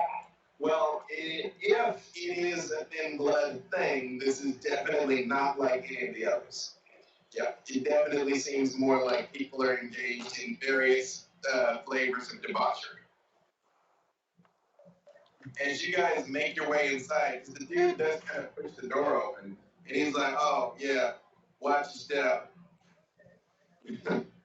And as you look down, you're all grateful for the darkness that kind of like obscures your feet, where you're not quite sure what it is that you're not stepping in. Lucius, you are not so lucky. Your vision is assaulted by every make and version of puddle of human excretion possible. That is on the floors, the walls, people laying in their filth, people who are probably alive, but all of you as predators unquestionably know the smell of death, and this place is rife with it. So it's hard to say, like, is that guy in the corner dead? I don't know, but there's dead stuff in here, 100%. And you, Lilith, you can hear them all coming in behind you as you make your way a little further ahead. And again, some of the people are kind of milling around, and there is a large, stocky guy wearing an Adidas tracksuit. Like, he honestly, he would be cliche if he were Russian mobster #1 in like in a Bourne movie, but he looks like that. Tracksuit, thick gold chain, And he's like, all right, to back off, no rush. You have money, you get product. And a guy comes up to him and is like, man, I just lost my job and I just need a little help. And the moment he touches him, faster than you've seen a human being move, faster than a human being can move, he produces a gun from the belt of his pants and beams the guy across the temple. All of you witness this. Like, bang, and the guy just like falls down to the ground. Like the surprise though. Then, Is that stew? that is not stew. Okay. It's not stew. Interesting. While this is going on, I am going to try to use shadow perspective to see if I can hear or see anyone else in the building. It basically lets me put my senses in a shadow I can see. So there's like a central place in here. I will pick that place, that area.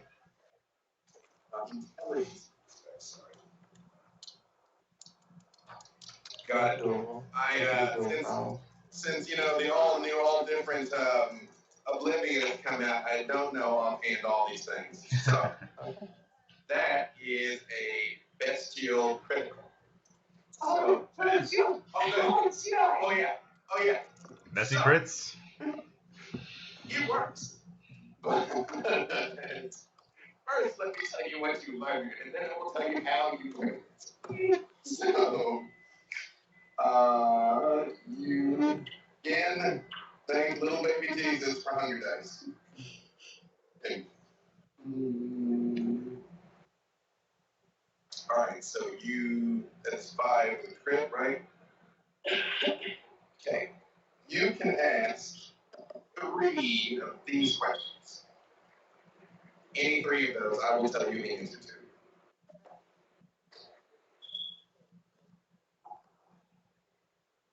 I would like to know whether the subject is under the influence of blood sorcery or other magic. Yes. Whether the subject is a vampire, werewolf, wolf, and any other supernatural. He is a kindred. And a critical win allows us to celebrate something unexpected and determined by the storyteller. That is a critical win. He is a venture.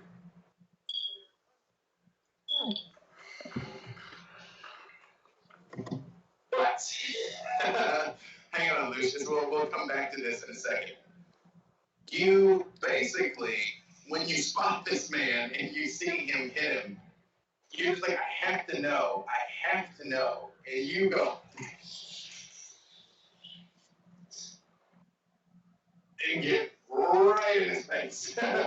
Just like that. So much so, you accidentally, you tap into him, and while you were silent, you very much appear right.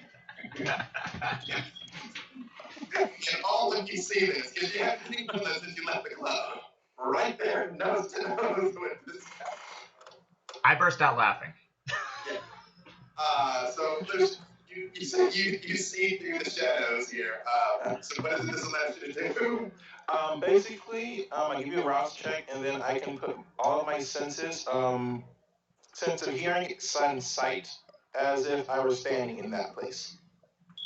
Okay, I assume maybe the far end of the room. You want, because this is basically a warehouse, and there is a ton of places to hide. Because there's machinery and wreckage. It's basically impossible to know what was once made here, possibly still made here. It's very difficult to say. It's like, are these guys just squatting for the weekend, or is this how it goes down? You don't know. But there's a ton of stuff. But at the far end of the room, when you cast your senses over there, you see a particularly large guy who's just sort of like when Lilith appears, you hear him go, this is going to be interesting. What this guy's going to do next? He's kind of got a hot temper. Okay. I will also say I'm at hunger 3, so if that means anything. You froze for a second there. You're at hunger what now, sorry? 3. Okay. Again, when you feel the blood rise a little bit, you hear, my child, you are a son of House Dracul. How could you find yourself in these surroundings? surrounded by these common peasants. We do what we have to do to find him. But look at them, look at how they whine and cry and try to flee from what they are, and they end up dead in their own piece of shit. They're the unwashed, but still we must do what we have to. You'd be doing them a favor to stake them inside. Another day, another day. Yes, but I'm sorry, you were saying something, Morgan? Oh, I thought you were trying to get my attention at one point to say something. I actually have a mechanic question. Mm-hmm. After a bestial success or failure, when you flip the F out, which point you can immediately, like, if I'm seeing that I immediately try to, like, take pilot's die, or do I have to wait a certain amount of time before I can, like, act according to, like, myself again? No, basically, you absolutely had to know the answer to that question, but now you know it, but now he knows you know it, and then he may react accordingly to see what everyone else is doing. So basically, you appeared at the moment you were scrying salt. They just how it happened, which everyone has witnessed this now. Which he's going to try and shoot you. As he's reaching for the gun, I'd like to, like, grab him by the throat and try and, like, knock him unconscious against the wall. Well, the gun was already in his hand because he being the one dude. And he is fast. Very fast. And as you reach, wow, point blank. Again, you've been shot enough times now that you're actually almost becoming a connoisseur of it. You're like, it's a heavyweight 9-gauge round. Yeah. It's fast. Yeah.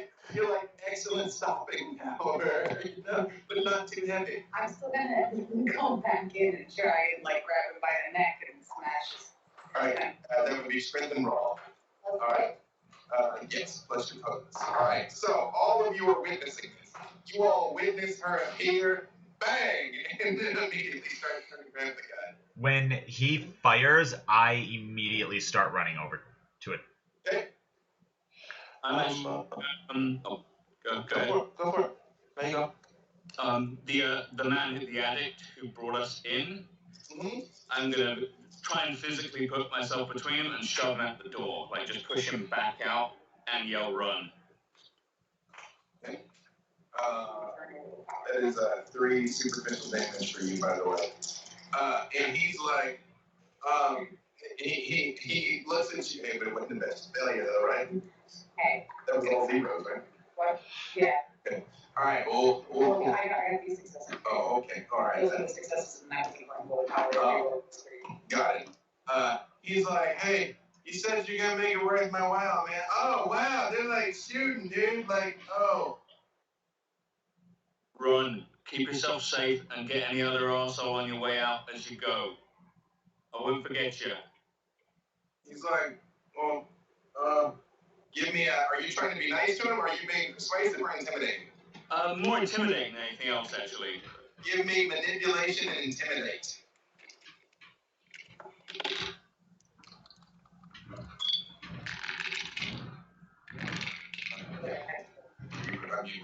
Two successes.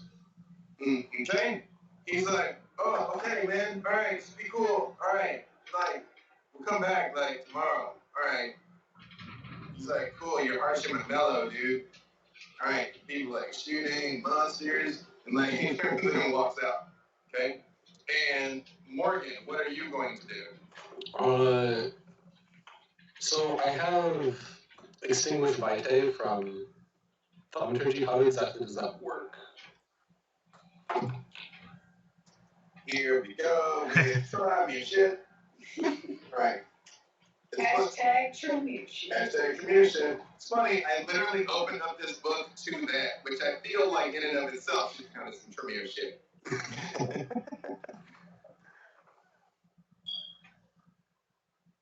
I know it's line of sight.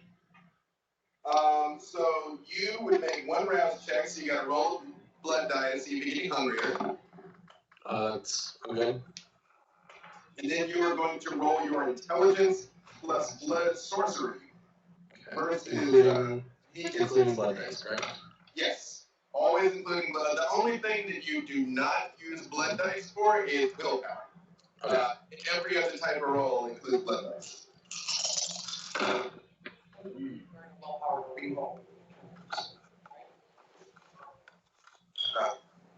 Yeah, you can't re-roll blood dice. So it's 5 successes and 1, what's it called? Bestial failure. But as long as you got more successes, like the skull is only bad when the skull's the only thing you get. Okay. So, see if the dice have the, wait, are you using the vampire dice or are you converting? I'm converting. Alright, so no crit stuff. No. Alright, hold on 1 second.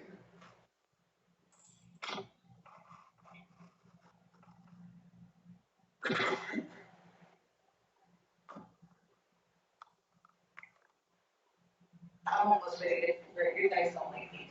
They're angry at me for some reason. I don't know, they've been going pretty good for me over here. They think I'm Victor. That is true.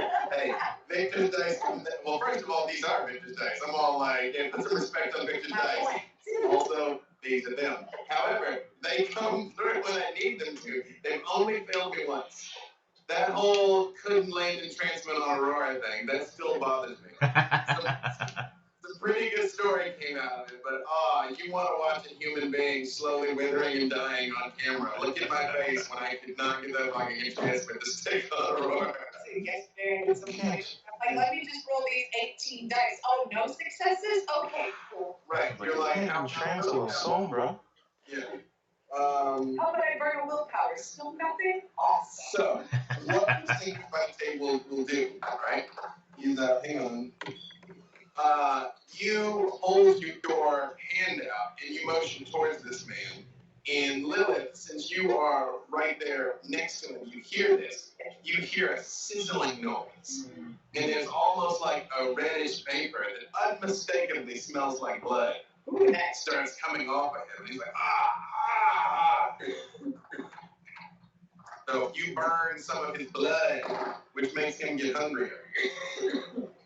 Yes. That is what Extinguished Fire Cake does. And Sam, yes. You're running over. What are you doing? While I'm running over, I'm going to activate feral weapons and extend my claws. So all of my fingers, the nails harden like a large cougar or mountain lion's claws and extend.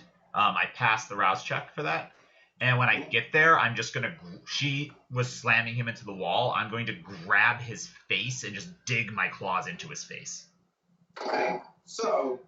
And she's like grabbing for him. He's actually like bobbing and weaving fairly effectively. And you come up behind him and give me strength plus brawl.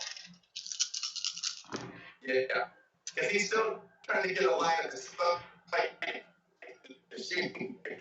And he's distracted. He should get advantage. 4 critical. So it's a critical success, not a messy crit. 4 success total. They froze. Okay, you froze, so we missed all of that. Yeah, can you hear us for a second? I couldn't hear anything after I said what I rolled. Alright, so the 4 is the crit. 4 total? 4 total, yeah. Alright, you tell me what you do to him. So... He's bobbing and weaving and trying to get a live beat on her in pants. I'm just going to come up and I'm going to grab his face and I'm going to slam him backwards into me and hold him in place.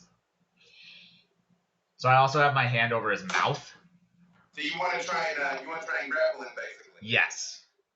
Okay. But I'm also Lucius, while you see this all happening, you hear the man on the other side of the room goes, get him. Okay. While they are doing that, Lucius is going to step back into the shadows near him, cross his staff across, and then he's going to use Arms of Adima. And is going to attempt to make spikes shoot up at the mystery person. To harm them or to trap them? Just to keep them in place. Just effectively a grapple, but flavored. Got it. So roll. Let me check. Wits will go first. I have to do another rouse check. Mm-hmm. And if Success. Sorry. Okay. Wits Oblivion.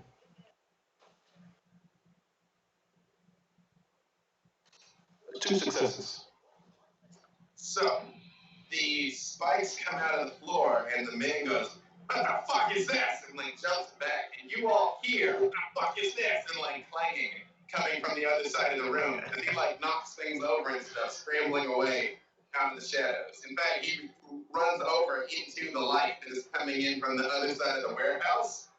He like backs up a second, and he's like, "I don't want no trouble with no Lasabra, all right? I don't want. I'm just hey, come on." You guys hear all this on the other side of the room. I don't want no trouble with no Lasabra. Is that Stu? That is Stu. I say, Stu, it's fine. Is that a friend of yours? That is the person I brought you here to find, as I'm holding this mobster jackass. He's like, excuse me, it is real far from okay, all right? I'm over here watching you guys throw hands with this dude, and spikes come out of the floor, and I gotta jump out of the way, all right? That don't seem okay to me, all right? Well, perhaps you should come and join us. It's not very nice to watch from a distance. He's just like, he just sort of like comes forward for a little bit, and you're like, "Hey, look, man, I'm just trying to keep my head down, all right?" He's like, "Also, now this fucker knows that I'm here too. Come on, man, like, what are you gonna do with this guy?" I don't know. And he's like motioning at the guy that you're holding on to. I say, I don't know, and I look at Lilith. What are we going to do with this guy? Yes, you actually have not revealed to them the things you stride in his soul, or do you reveal to them the things? Yeah, I'm gonna go ahead and tell him, but at the same time, I'm also going to still try and knock him on. Okay, well, strength plus brawl. I'm also going to rouse blood. Rouse blood, so you hunger check. We die. You're good. So you add 2 more dice to it.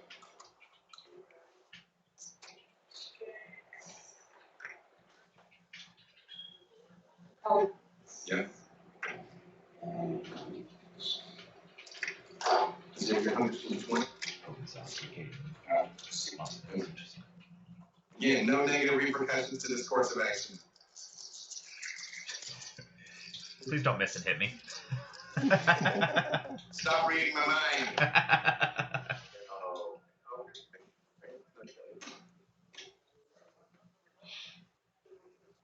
Really?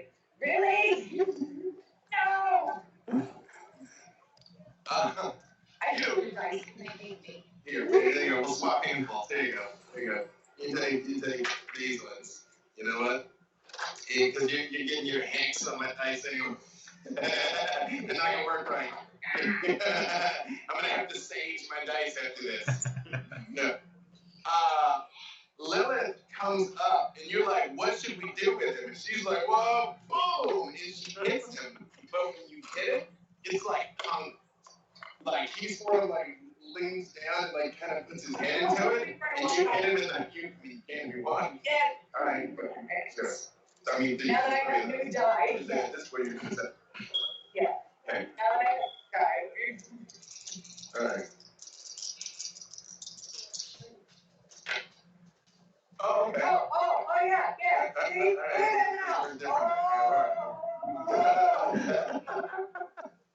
Something slightly different. Lilith comes and punches the guy, and it is like hitting a brick wall. Have you hit your fair share of brick walls? I'm narrating. So it's like having hit your fair share of brick walls. You feel something supremely satisfying when you feel it give a little bit underneath your fist. And actually, he goes flying out of your arms, saying like, boom, boom, boom, and hits the wall. And so it like bounces off.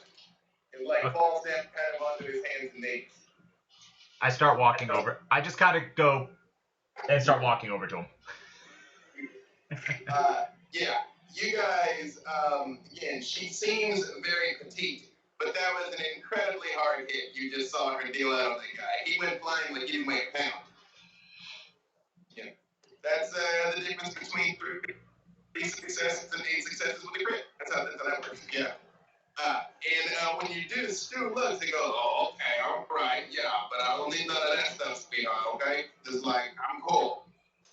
It's me and some of your old buddy Stu, all right? When he extends his hand, he's got fingerless gloves on, and again, a very heavy coat, which is unseasonable to take the truth. But you get the distinct impression he's probably slept in it a few times. Hold on a second. I can tell you exactly what he looks like. Stand by. I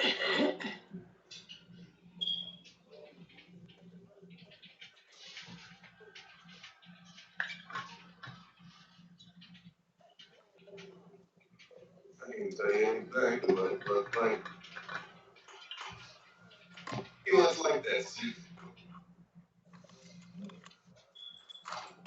Hey, go gadget visual aid.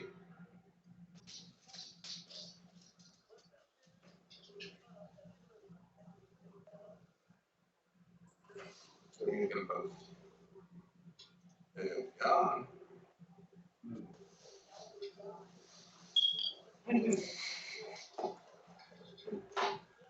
That was from the Charity 20. That's the first time I ever played on camera, ever, actually. That was also the night I met Jason, because he ran that game. That's a great game. And sure enough, he does that exact thing. He's like, I'm pretty good there, sweetheart. Don't get it out. You see, yeah. He's like, I don't want to box nothing up. Stop it. Quit it.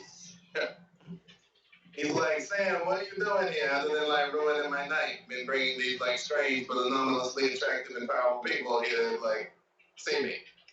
Well, they could probably explain it better because. He goes, time out. And he points at you, Morgan, and is like, what's this guy's deal? What are you wearing? Like, come on, buddy. What is this? I'm an academic. It's a little outdated, but it's comfortable. He's like, he leans in and he stares at you for a second. He's like, you do all that like weird magic shit, don't you? You do, right? Yes. Yeah. He's like, let me see if I can read the rest of you. And he's like, all right, so you're here, Mr. Rockstar. You're one of those like toreadors, ain't you? You do like football stuff and all that thing, don't you? I do all sorts of stuff, mate. Yeah. And he's like, and you, Lucius, he points at you. He's like, you're the one that came after me with the shadow stuff. I see that, though. You ain't, that's disrespectful, man. Like, you didn't even say, like, hello or nothing. You just came at me like that. I don't appreciate people watching the action from afar. If you're going to observe, you should be prepared to participate. He's like, I guess. And he's like, you. Do I have the ability to resist him? Yes, I guess. Yeah. Well, he's like that. And he's like, yo, sweetheart, I can't say nothing about, but it's like, I'd like to learn if you know what I'm saying. Okay, but don't hit me up. It's just like, I don't mean to be disrespectful. But Chloe is not quite sure how to feel about this man, so she's just kind of like, He's like, hey, Sam, I don't know what you want, but buddy, like, I help you. You think you give me my number? And he says clearly within earshot of you, by the way. Yeah, you know what? You're on your own there. All right. What? I know you fine people have not made your way down here for nothing, so what is it? They can explain it better than I can, but we're looking for someone. I thought you might have an idea. What's his name? I looked at the rest of them. Strikes? Strikes. He's like, what for? The Baron sent us. By a Baron? Like, you want to be like the Baron? Like D-Fox? He's like, I gotta tell you, in my former life, I too was an adherent of the Ivory Tower, but recent events have made me think that maybe it was easier to sort of lay low here where I can disappear into the woods whenever I want to, like that makes sense, right? And he like slaps you on the chest, Sam, harder than you would like. Yeah. But it's like, you know what I'm talking about, buddy, all right. Like, he's like, dude, home, I think it behooves me to be in the good graces of the Baron. I don't know. I heard he's pretty tall. I don't know. I don't think he's as tall as me though. What do you think? He's sexy. But he seems wider than Victor. Like, it's hard to tell. He's just wearing more layers. It's like, You're pretty taller, and then looks at the other ones and goes, he's like, I knew I was taller than that guy. That's great, yeah. He's like, okay, so what you want from me? He said, you're looking for strikes, all right, but, and then you say that, and he's like, yeah, you're looking for strikes. Then he stops for a second, and his eyes get a little bigger. He's like, well, what you looking for strikes for? You do know who that is, right? Or you at least know what that is, right? No. You mean he's not one of us? No. He's about as far as you can get from one of us. Actually, he's kind of close to what we is. He's as far as you can get from what you are, though. For sure. He is what the lupines are and what they refer to as a bone gnawer. No idea what that means. Yeah, what? Yeah, unless any of you would have any particular reason that you know anything about lupines. This is the first you heard of it, honestly, the fact that even, well, do any of you have any ratings on the Kult? I have 4 dots. I have 2. I'll let anybody that has a cult roll wits in a cult. To see what information about lupines you may possess. And honestly, if you just roll wits, you never know what you might have heard. While that's happening, what is the Ventru doing?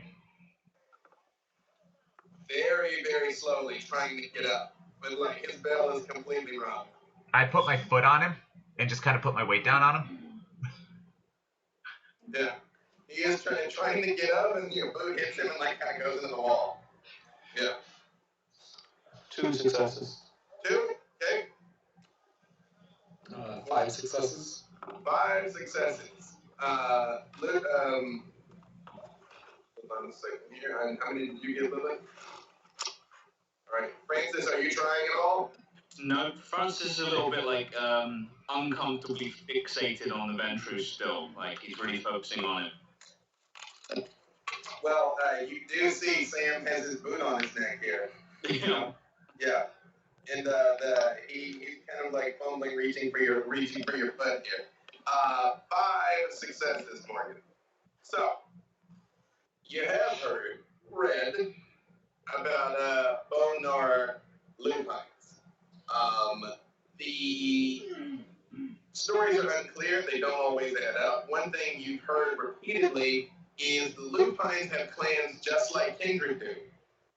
It's not clear what all of them are, but some of them actually kind of like living on the edges of civilization, a lot like the gangrel do. And they are the bone gnawers. A lot of them end up living homeless existences. Some of them don't turn into wolves, they actually turn into coyotes.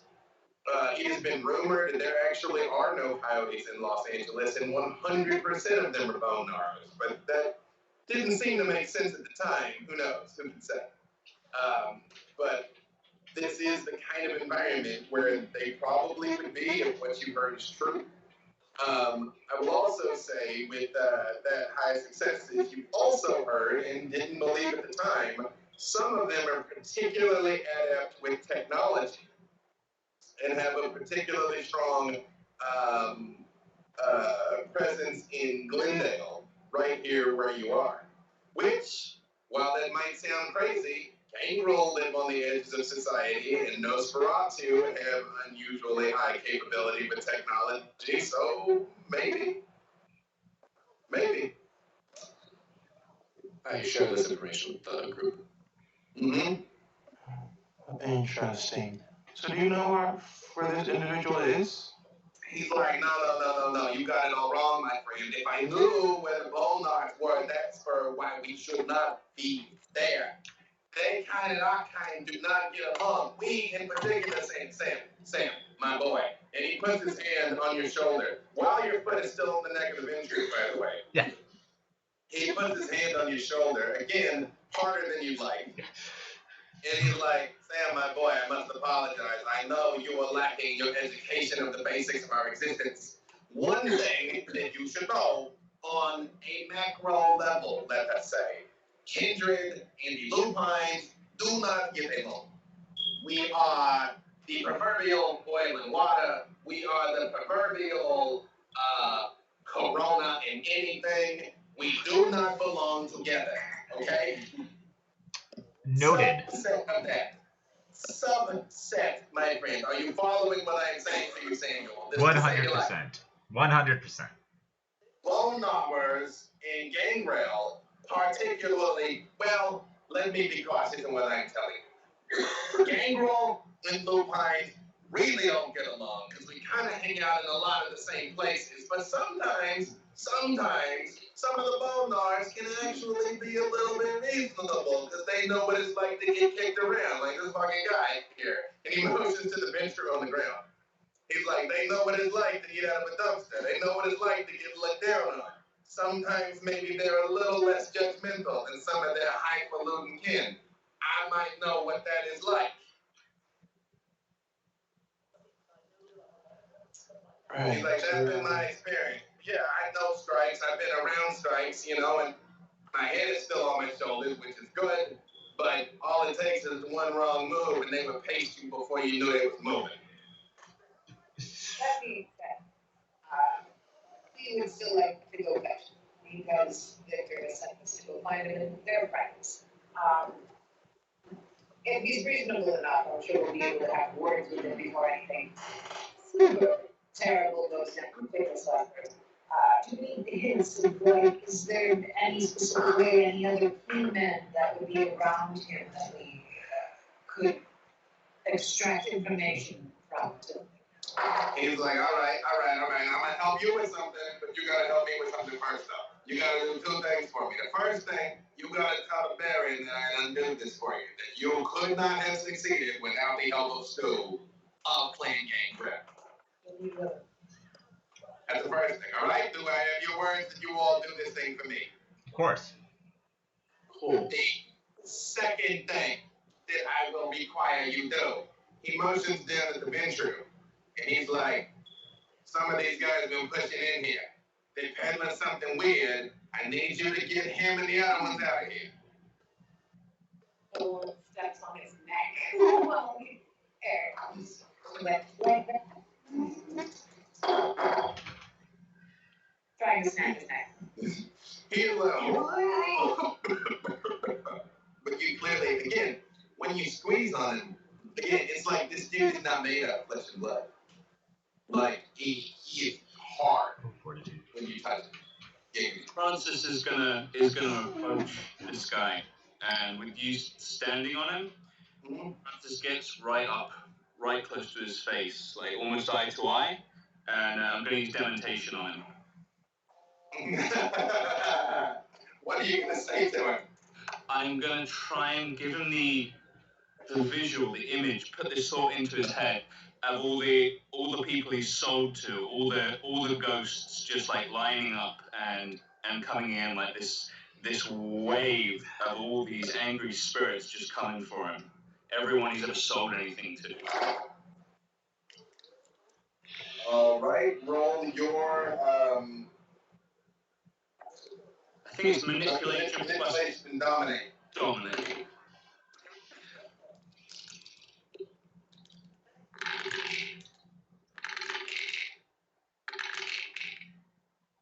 Four successes.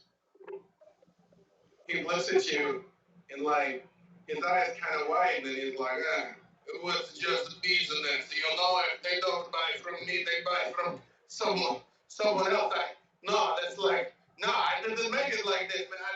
Hey, it's not my fault, man. It's not my fault, man. No, oh God, no. You keep selling, they're gonna keep coming for you.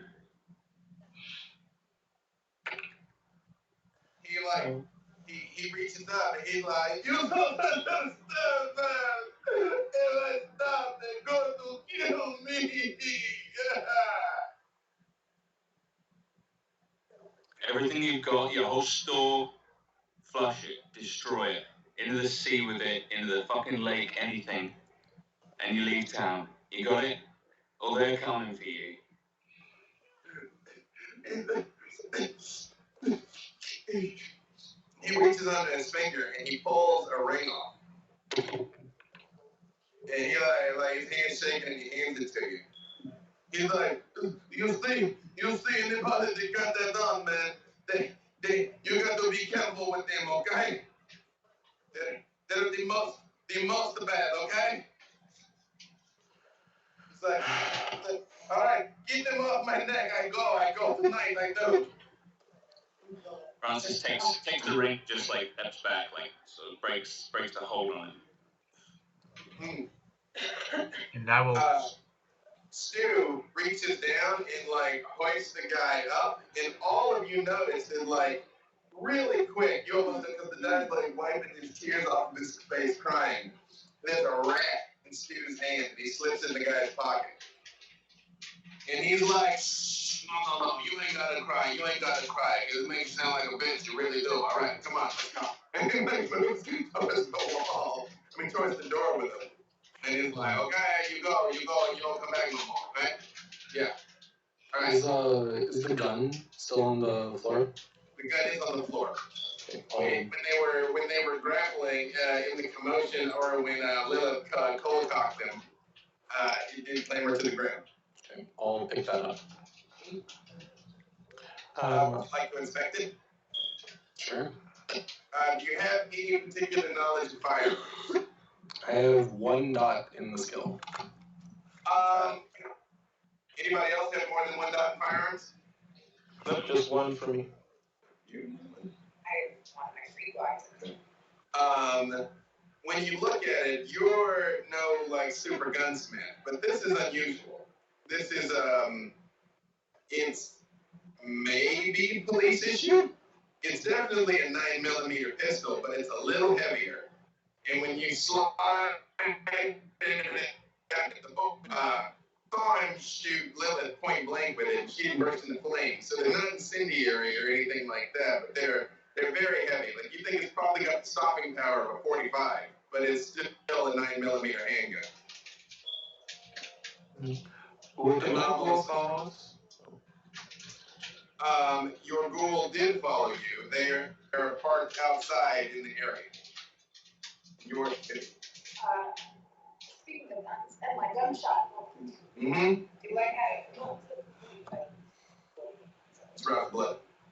I mean, you make a hunger check and you just do it. Like, I mean, you have to see if you also get hungrier, but you can just do it. Since I'm headed out to my pool anyways, I'm gonna browse the blood to try and heal myself. Okay. You all again notice you good.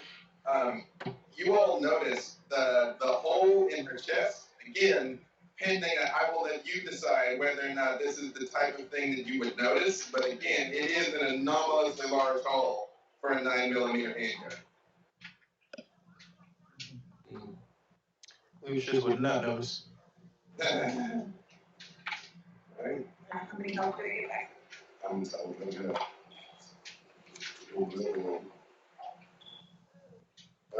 2 please.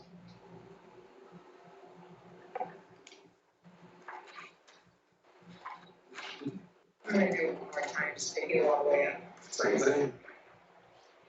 Sam, Yes. you do go one. In your young vampire life, you maybe not witnessed something like this, where you saw a fairly gaping wound in her chest begins closing before your very eyes. You can see the bones start coming back together in her ribs, and you hear the. And a second later, you hear the tink of the slug that's ejected from her body. When the muscles start to cover over and the skin over on top of that, and if you could have sworn that the look on her face actually looks happy. I just kind of say to myself, that's useful. Yeah. Yeah. Pain brings wisdom and enlightenment. You're like, this is a vital lesson you received tonight. Yeah. going to mosey my way out to the car and my cool going to take off. All of you, give me either wits or intelligence plus Plus instinct, was that? insight. Oh, insight. I was going to say, what the hell is Either wits or intelligence, whichever type. 2 successes. Two. Two. Four. I like what this said. How many, Morgan? 1 critical, which that's A crit is 4, but is it on your hunger die or your regular die? regular. Also, she just rolled 4 dice, 3 of which were blood, and they were all blank. I just needed 1 skull. I just needed 1. So 6 successes. You got away this time. The beast is like,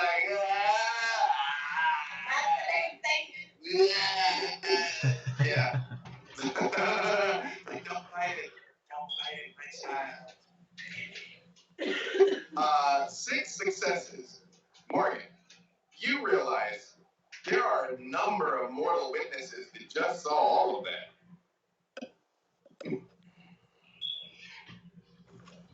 It's kind of once all of the I won't say adrenaline because technically you all don't feel adrenaline, but once all of the excitement wears down, there's probably 12 people in here. Some of them are in various states of inebriation, but they're awake and looking straight at all of this. So how many of them are there? 12. Okay. I check how much. 12 living conscious mortals. I check how many bullets are in the gun. 16.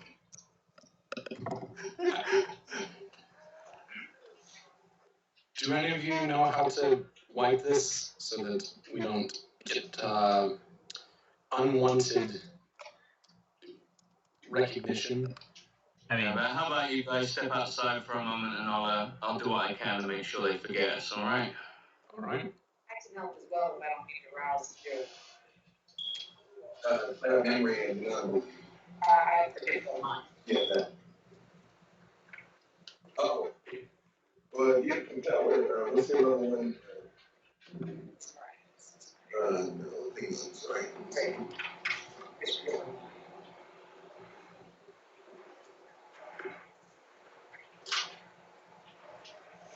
He's going to start shooting people in the warehouse.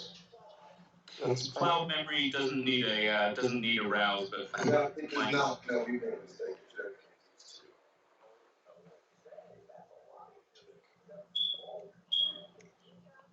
Yeah, we made a mistake. You definitely got that. That was the whole point. So you don't have forgetful mind. You do that. So forgetful mind is the one where you actually rewrite memories. Like, not only did you not remember this, you actually think this happened. What you have is cloud memory, where there will just be a 10-minute blank space in their memory, where they don't know what happened. Like you, like less than 10 minutes. I'm gonna stay behind. Okay. I appreciate that Morgan's like, so, and you're like, wait. yeah, I was like, wait. But maybe not. He's like, it is a very final way to make sure they don't tell anybody. So, yeah. All right. So, Lucius and Lilith, you sort of make your way around. And again, an unprepared mortal mind is completely defenseless. All you have to do is look them in the eye and say the word forget to do. So, yes, as you all make your way outside, Stu's coming out, and he's like, all right, okay, that's some pretty good work you got done there, okay? But they got a safe house, like, I don't know, like 2 blocks over, and that's where they're moving most of the weight out of, okay? You get rid of those guys, I take it strikes myself. Promise? I mean, yes, I promise. Cool. I give you my word as a game grill. Sounds all good of to me. them kindred? Or He's like, honestly, I don't know. I don't go through. Probably not. not. You know, they got goals because they like do like menial labors and the cooking and stuff in the daytime. You know, I don't even know how many of that kinds over there. And the Baron would probably look upon it as having done a service if you cleared out some competing interests from his domain. It's true. Did any of you take the ring? Yeah, I did. Yeah, but Do any of you want to inspect the ring?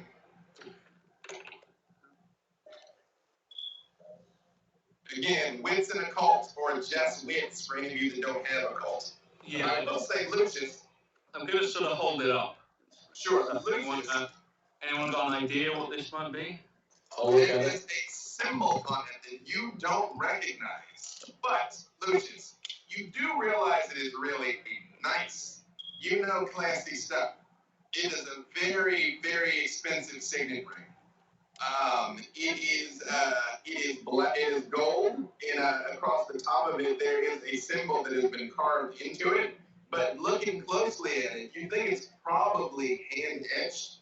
It's actually probably pretty old. It's hard to say exactly, but you know quality when you see it. Is And it wits plus a cult? either wits or intelligence, whichever is higher, and a cult. Intelligence plus a cult is way better.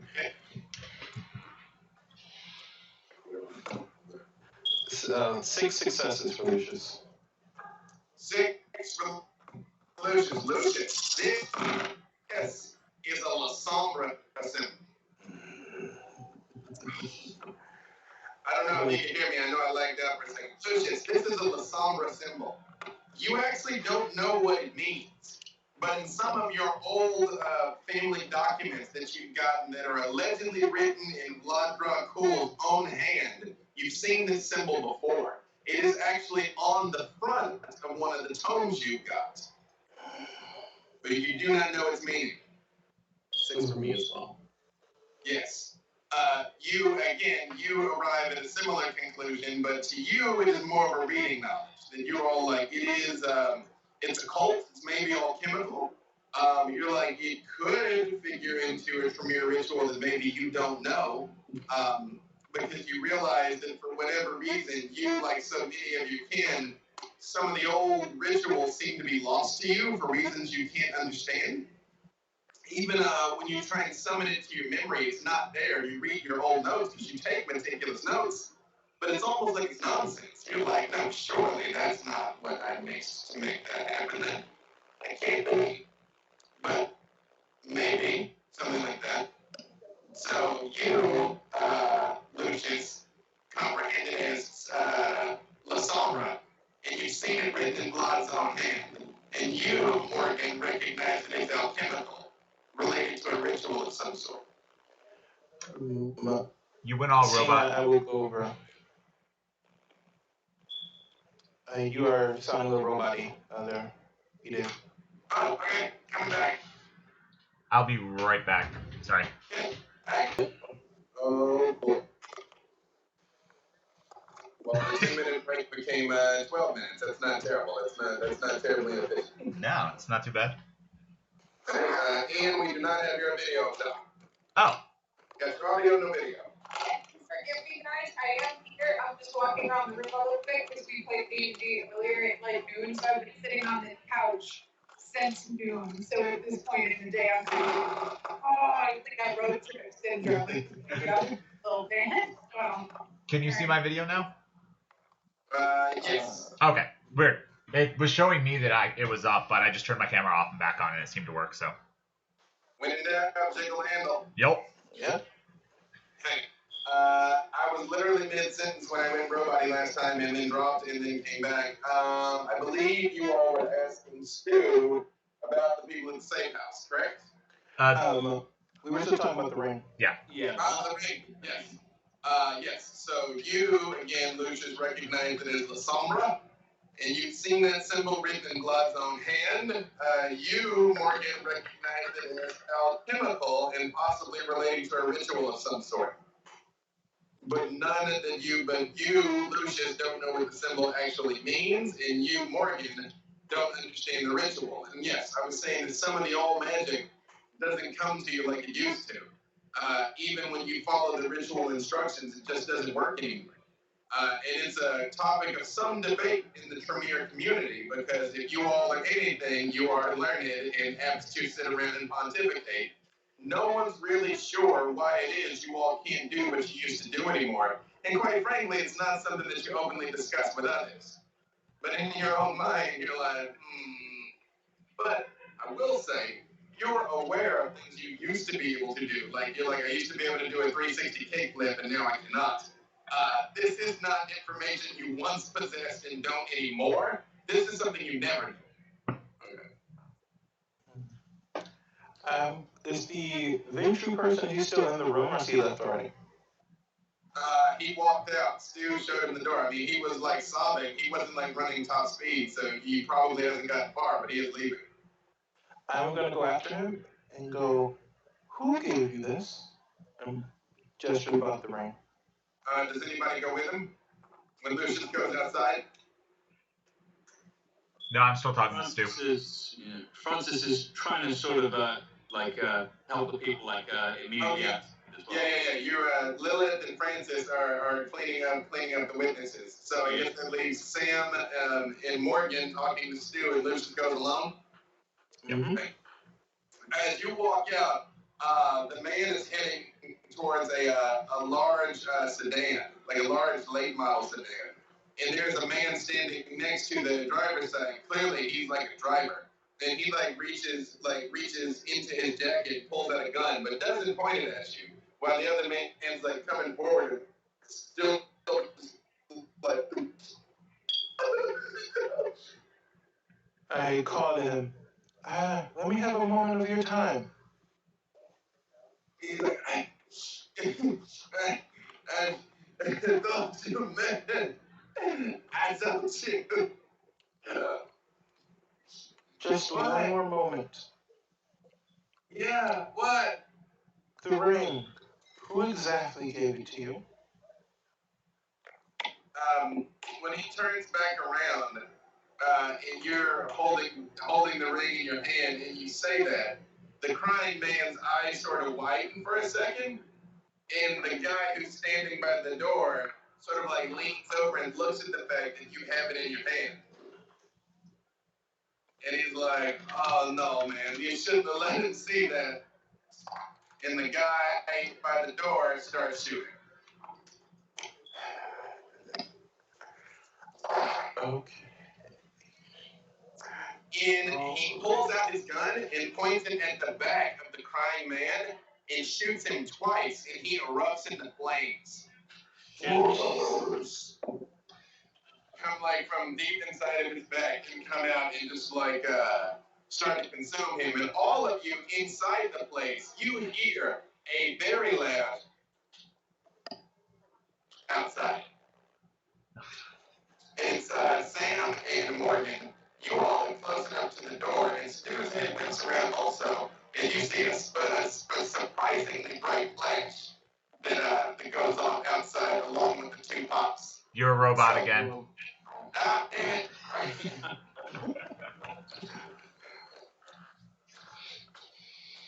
So everyone's about to die because of the Yay! We're all gonna die.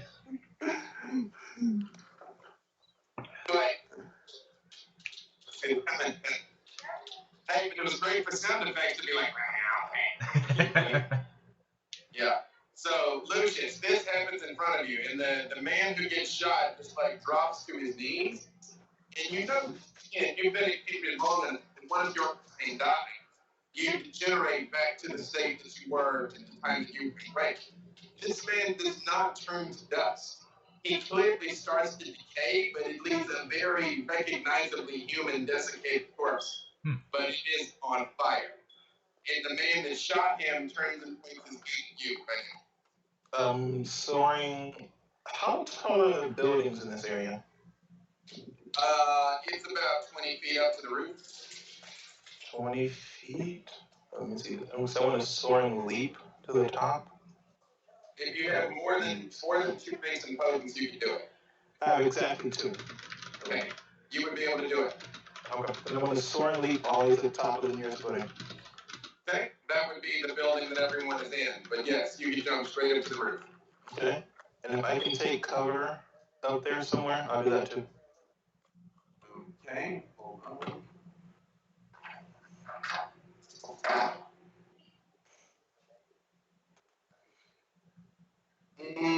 Give me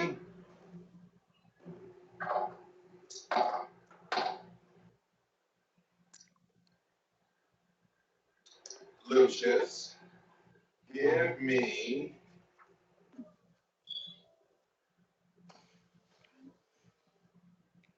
your agility plus or dexterity rather plus athletics. Jeez, that's 1 dice for me. I mean, I've been there too. It's not my thing. No successes. So you leap up onto the roof. In the moment you get ready to start running, boom, right in your back. You feel it too. And it is burning, anguishing, hellishly painful. And you take 4 aggravated wounds. Jesus. Jeez.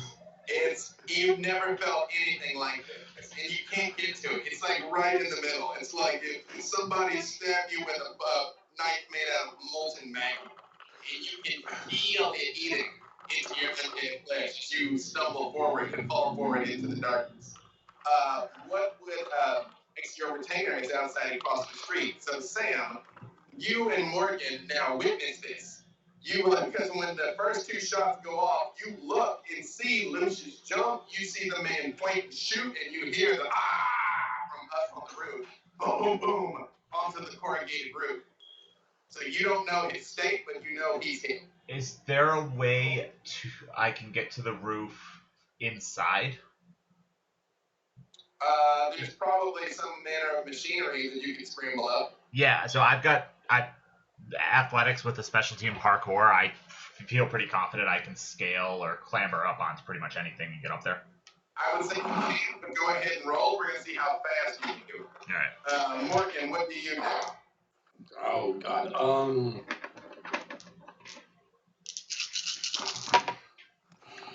What can I do? I just imagine Lucius and Lilith are like, forget everything that you just saw. Also continue forgetting about things that may still be taking place. None of this is even real. Don't even worry about it. Bad trip ahead. 8 successes. With a critical.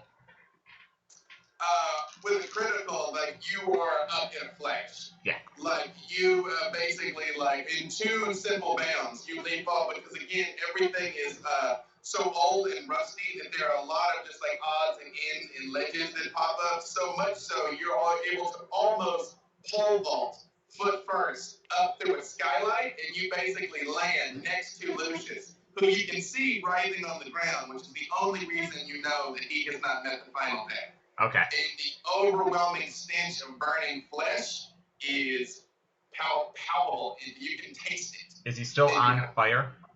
So, I'm going to need you to give me a willpower check. So roll all of your unspent willpower, no blood dice.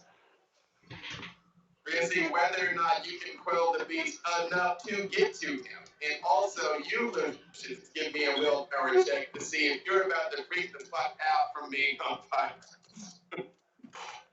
We've all been there. Yeah, I've had worse. No, you haven't. Honestly, believe it or not, that is my favorite line of that entire movie. As great as Monty Python and the Holy Grail is, I've had worse. No, you haven't. I have 2 successes with and a natural 1. That's okay. That's only bad when you got nothing else. Same thing. Same. You hesitate, but you are able to be like, okay, all right. You approach him, and you are able to keep your wits about you as well, Lucius. Calling on, if nothing else, it would be ungentlemanly for a Dracul to lose his composure surrounded by cattle. He's gonna, even if this is your final moments, you will meet them as a gentleman. Okay.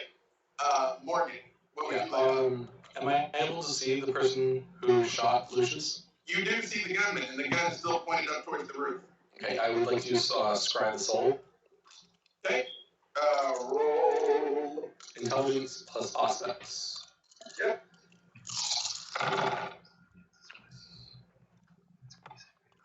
Critical. Okay. Hold on. Let me see how many things you can ask. So how many total? 6 successes and a critical. You can ask me 4 of the listed things. Okay. Whether the subject is a vampire, werewolf, ghoul, or any other supernatural being. He is a ghoul. Cool. Okay, cool. Whether the subject is under the influence of blood sorcery or other magic. He is. Okay. The emotional state of the subject. Highly agitated. And then a critical win allows the discovery of something unexpected. You detect no traces of true blood. Okay. Which you would be able to deduce that means he was not his ghoul. Okay. So there's no, more vampires where we're going, probably. All right. I would say in the midst of all of this, both Francis and Lilith, you hear the gunplay and see and witness all of this happening. So again, you can choose to continue tending to the mortals, or you can do something else. There are any models left that we. Well, again, here's the issue. As of this exact second, there's probably nothing they witnessed in here that in and of itself is a masquerade breach. Because somebody shooting in and of itself is not a masquerade breach. And even Sam scribbling up that stuff, it's dark and they're strung out. You're like, nah, they may not even believe that. So you think you're probably good at the current state of things? You think you've taken away the things they absolutely must not remember. You think you've done. I'm going to ask for like a storyteller clarification on what he thinks Francis would do. Because the smart thing to do would be to go out and help, but Francis's like major conviction is caring for the poor and the homeless, and I don't think he would leave the people inside in this situation. If his conviction is caring for the poor and the homeless, and you know a gunfight is going out back, I would say he would try and get people out the front. Because your conviction overrides everything. And not only does your conviction override everything, if you fail in your conviction, bad things happen. I appreciate the cat keeps getting in front of the camera and never once has looked at it, so it's like a Nosferatu cat. She's just like, she's just looking at me because she's like, you're not petting me. Yeah. I'm going to assume as a human Like being. anybody. You don't know me. It's the cat of 1,000 faces. So yeah, Francis will attempt to herd the unfortunate masses out the opposite direction. He's going to try and get them out.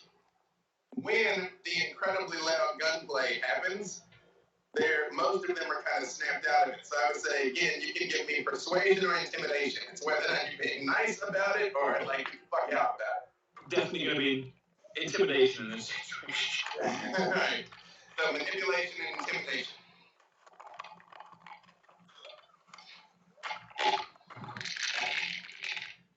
Four.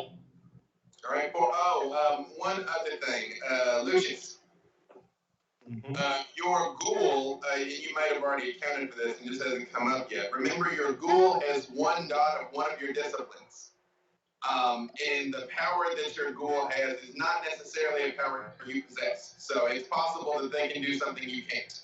Because the gifts of blood are weird like that.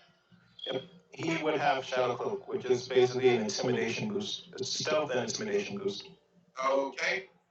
They start scrambling. Once again, when the gunplay starts, you don't have to tell them twice, Francis. They start heading towards the door, and even like the adrenaline dump starts adding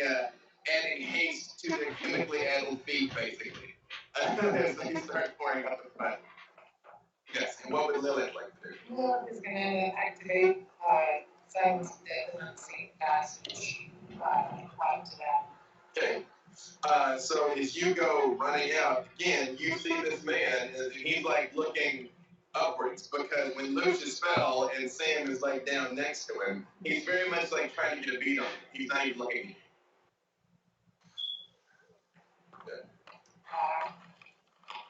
Is there anybody like in trouble? I mean, Just stand by and like kind of protect or anything. you can't tell.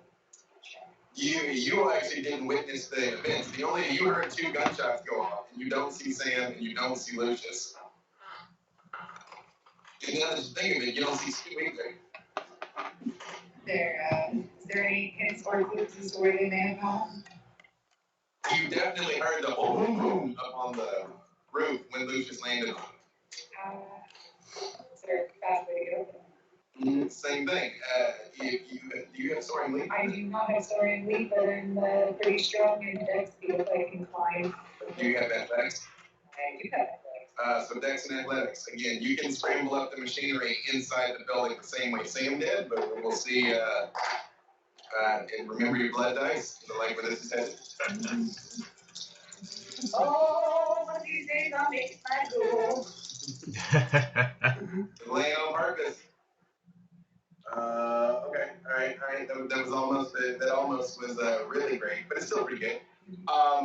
You start making your way up. Again, you don't know if it's dark and the stuff is old and rusty and it is dusty and it's gross. So it is fairly slow going, but you are making your way up, and you can see the skylight that's busted out. Sam came through a moment ago. You'll get up there, but you'll arrive next week. Okay.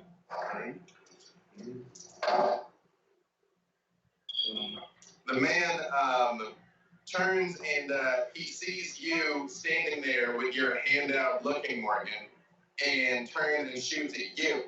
So give me dex and athletics. Oh boy, that's only 2 dice, and that means only my blood dice. Yeah, but you can rouse the blood first if you like. You risk getting hungrier, but you will be able to add 1 extra die to your dex. Okay. So would that increase if I have a higher blood potency than the regular? Blood potency of 2. Let's see. Let me check. I think it's 3 when it goes up more, but let me verify. Is it in the storyteller screen? It is! Yay! The storyteller screen has a lot of information, but it is very oddly arbitrary. Yep. It is almost as oddly organized as the core book itself. Well, honestly, the core book is designed to look cool first and be useful second. Yep. That's why I tell everyone to use the PDF and text search it. Yeah. I also agree with that. It's gorgeous to look at. Yep. That's why I did that whole audio recording of like, here's how you actually do this and stay sane. Yeah.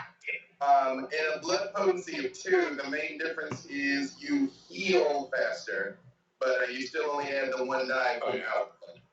Okay, I'll do that hunger or rouse check, right? Yep. I'm good. Alright. Again, as someone with no dexterity, I deeply sympathize with your play. That is a critical. Critical, right? A regular critical or bestial critical? What is the difference? Is it on your blood die or no? It is on the blood dice. One of the crit dice is your blood die? Both of them are. Okay. So, the man turns and points the gun at you, and like, boom! And it's almost like in slow motion, faster than you can think. You grab one of the humans and push him in front of you, and boom! His head explodes like a watermelon. Wow! Spraying blood and gunk everywhere. All over your nice new suit, but you yourself are unharmed. But covered in gross. Could have gone better. Again, burning agony is coursing through your body. But what would you like? But you are not Lucius is gonna start crawling to the close to the edge of the roof so that way he can get a clear sight of the person. He's gonna go, I need him alive. And he's gonna cast the arms of Ottoman again. Except for he's gonna take the form of the spikes and he's gonna try to grapple him with them. Or basically stab him with it. Okay. And he does what to resist that? It is just a normal grapple check, Yeah. but it first with oblivion instead of my strength. Got it. Let me do my rouse.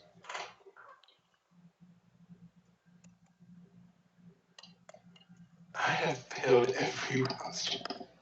Jesus. Again, I like where this is headed. There can be no negative repercussions to any of this. Well, I'm at 4 hunger. Whoa. So again, you cannot die like this. I forbid it. You will not be slain by the devil. You must destroy him. Destroy him. No, he may know where he is. And I'm gonna cast. Alright, 6 successes on the arms. He gets 5. So the first tendril comes up and he moves and dodges and twists out of the way, which again, with supernatural speed to tell you the truth. And as he gets ready to run, one more tendril comes out from under the car and wraps around his leg, pulling him down to one knee, and then the rest of them start to grab around him. And he's like, With Sam, you see this. Cool. So how high up is the roof? 20 feet. I am going to launch off the roof into the guy. Alright, strength plus brawl. And I have resilience, which I'm going to activate before I do so in case I take impact damage. Okay. Again, you guys, I believe it's a round check for that. Nope. Nothing for Okay, resilience. cool. It's a level 1. I like where this is headed, by the way. All of this, I'm very pleased with how all of this is working out. 3 successes? Yep. Okay. He is trapped in place, so you basically turn into a gangrel cannonball. And it to the side of the fight. It's arms like pulling down further. And like his head is basically just like legs on the fender of the car, basically crumbled into it. He's like not moving. And I want to make sure that I take the gun away from him. Okay? You do pick it up because it very much falls out of his hands. Like Good. He is still breathing though. Okay. He's not moving. Right after you do this, you hear somebody standing in the shadows. You just hear somebody going, ECW, ECW, ECW. That was awesome, man. That was great. All right. He's like, I like you guys. I do. He's like, all right, this is what I'm going to do for you, Sammy. I'm going to do it right now. I'm going to go make sure I know where Strikes is. You do me a favor. You clean out that house. You said you would. I'll bring it to him. Sounds like a plan. Okay.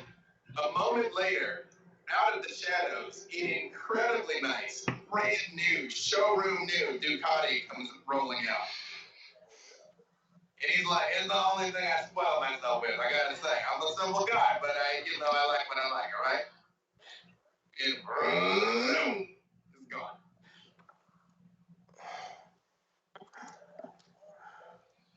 All right, so, Lucius, I assume you make your way down? As slowly and delicately as I can. Yes. Your ghoul does come running in past a certain point when he hears the gunfire and everybody like running out of the front of the place. It makes his way up to you and falls to his knees and is like, my lord, what can I do? Give me your wrist, and I'm gonna feed. All right. How much are you going to take from him? 3 dots worth. So I don't think that kills, right? 3. It does not, but he doesn't have much left. Like, he needs to sit for a while and have some juice. Yeah. That's fine. So your ghoul also comes running in under the same circumstances. Like, is this the pain road, right? Yeah. And so he comes running in, and he's got one of the people by the throat, and he's like, "All right, good thing you told me the truth. Where is she? Where? Yes. Oh, yes. Are you okay? Are you all right?" He lifts your clothes. He's like, "Oh no, you're hurt." It's fine. Another. I'm nothing. Is anyone surprised? No one's surprised. Look what I do. So feeling a bit. Just please take. Thank Yeah. How much do you take from him? I'm going to take. I'm going to take that. Mm-hmm.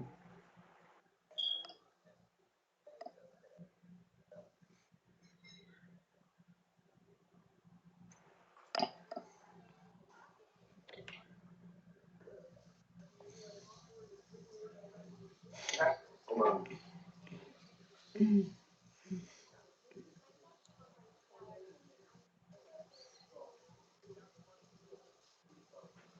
All right. So, Lucas,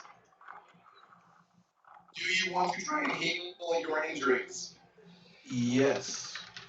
All right. So, with aggravated wounds, you can only heal one per night. So here's how this works. It is unusual.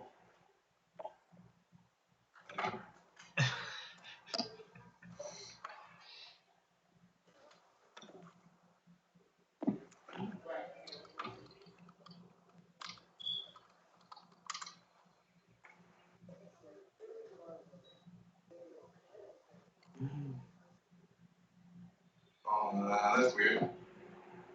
What are you It looking for? says to look on this page, and then that thing's not on that page. Yep, that's one of the problems. It's on page 218 for healing. Oh, right there we go. Yeah. 3 rounds. Yep. All right. So this says you have to wait till the next night you fall, but I will still let you heal the one. Okay. I'll make 3 rounds checks. Mm-hmm. We got successes on all 3. Nice. Yes. It's about to get super interesting when you were like, you plan, everyone dies. Yeah. My ancestors are watching me. No witnesses. Yeah. All right. You do find the wound begins to stitch slightly, and you also feel the shell pop out of your back. And when you turn and look at it, it is jet black. It is almost obsidian. I'm gonna go over to the ghoul, the person who attacked me, and go, all right, before I kill you in all of the ways I can imagine, you're going to tell me where this ring came from. I'm not scared of you. There's nothing you can do to me that's half as bad as what they will. Who's they? And I say I'm gonna have the arms start like pulling him down, almost like he's being dragged down. Give me manipulation plus intimidation.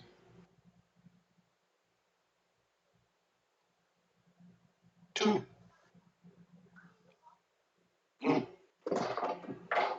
You're just so polite. Do you have more persuasion? Nope. I'm really bad at persuasion. Yep. No persuasion either. Okay.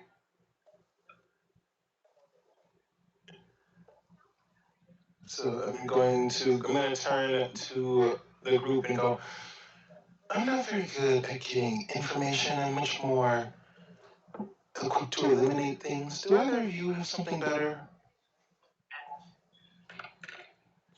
Sam just shakes his head. I just shake my head. I'm like, not my thing. Yeah. Alright, let's do that. You know you have a couple of different ways, but I'm not even going to tell you the other ways because I want to see this. See? Yeah, I want to see you do this. Yeah. Alright.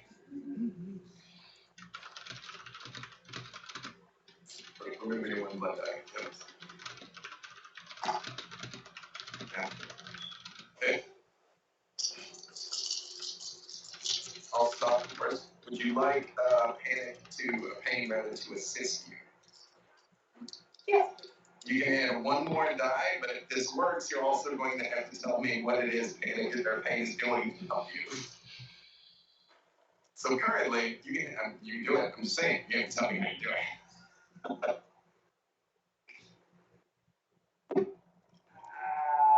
All right. Yeah. So currently, this guy is bashed into the side of the car, and the shadowy tendrils are like pulling him down to the ground. And let's see how this goes first.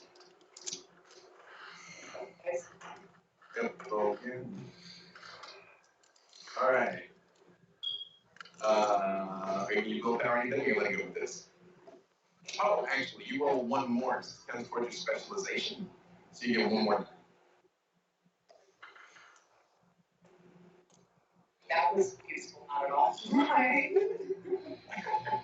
I was hoping for him to start off. I gotta tell you how much. Okay. I'll bring more back. Okay. All right. Roll 3 of them. Okay. Okay. All right. Yeah. See, that worked. Okay. So he is like restrained right now. What do you do? What does Pain do, and what do you do? Pain moves over and assists in the restraint, just grabbing the shadowy tentacles. And I lean in and I go, dear love, you ever seen a hentai? Don't worry about it, don't worry about it. You're very, very good. I would like to know a bit of information. Wait. No. I'd like to know, I mean, am I pretty enough to put a ring on it? Because I would like to know about this ring. He's like, yeah. This kind of fucked up some circumstances, but yeah, you are. You're very well. It's like, so rings, those are the rings that everybody in the Brotherhood wears. They all get them when they commit to the business, to the family. Which, It's like it's mostly been true, but they're not all been true. And they move product, and they make sure that our influence goes to the neighborhoods, taking over the city from the ground up. they have a name. It's a brotherhood. Brother, not a brother without anything for anything, just. Oh, quaint. He's like, well, that's the point. It is the brotherhood. There ain't no others. The other one's got to specify. The brotherhood doesn't.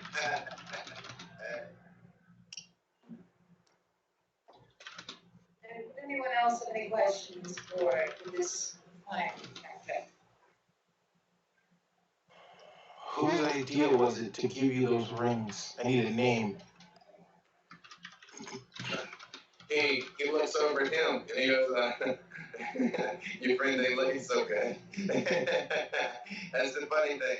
You guys think ghouls think we're so weak, huh? Yeah, you're gonna remember that. It's like saying, hey baby, you let me go, I'll take you back to the safe house. Everybody's there.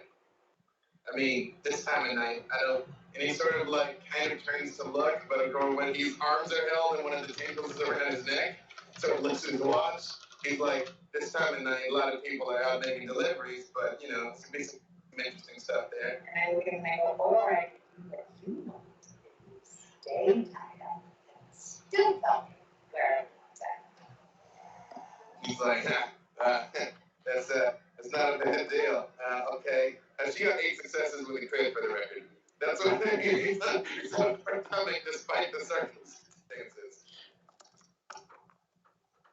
He's like it's over on Upper Street. It's up in the penthouse. It's like a lot of restaurants, like a lot of tracksuits and gold. It's weird, huh? Any idea how many? I mean, high tide about 12. Now maybe 4. He's like, you guys any of those syndicate people? All of you that have some occult knowledge or politics can roll wits or intelligence plus occult or politics.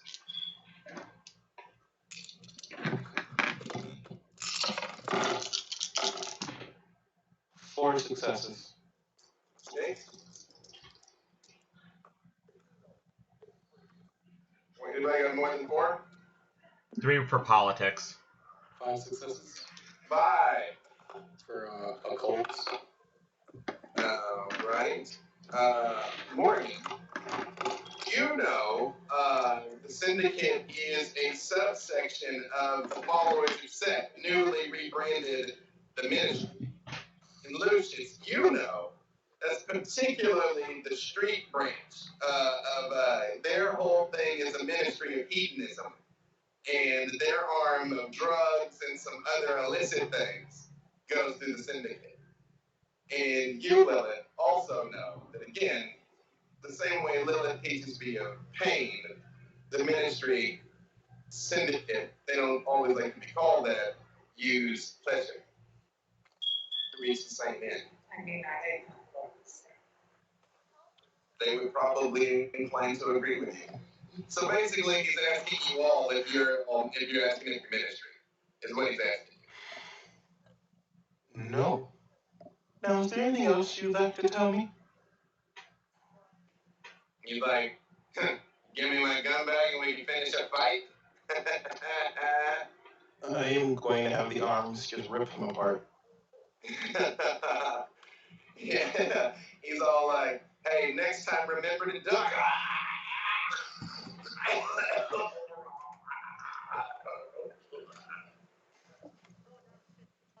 And Jokes dies, squish, pop. Actually, witnessing this is actually not all bad. Actually, Lilith, watching his final moments. actually, my ankle is horrified. I'm just very And you are now standing there with 2 recognizably human corpses laying in this alley. We should probably take care of clean this up, right? I suppose. To assist. He's like, how? What? Yeah, I mean, yes, but you put him in the trunk of this car? He looks around and he's like, let's be honest, we leave the keys in the ignition, some crackhead is going to steal this thing in the next 40 minutes anyway, so What he maybe said. it's no problem. He's like, but I'm but a humble servant. I heard nothing.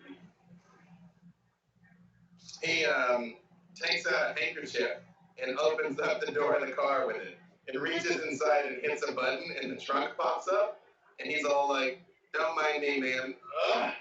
And you all notice he lifts this guy up like he doesn't weigh an ounce. Just whoop, and goes over and very unceremoniously dumps him in the back and grabs the first one too and then just slams it and takes the handkerchief. Oh.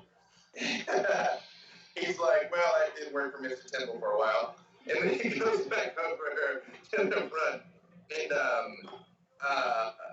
takes the keys and just throws them on the seat. Closes the door again and wipes it off. He's like, I think that one will take care of itself. Good. Right. Now, where to next? I don't think we go at these people with just us, right? I mean, what if there's more guns in there? What if we call in a little bit of the assistance we had previously? It's I probably think a the good idea. Baron would want to know there's sort of things going on in his territory. It's a very good point, and Casey offered to give us a hand too. Yeah, she looked like she might be sort of, ending a bit of a fight anyway. Yeah, that's the impression I got. Yeah. It's a good call. I agree, especially since I'm not in fighting condition. And it says that you can see that the coat, the suit jacket he was wearing just starts to crumble off of him. Yeah, you, Lucius, are fairly certain you don't know if you can take another one of those. Nor would you ever want to try. And the rest of you, you can see the wound on his back, and it's terrible. You can see vertebrae moving.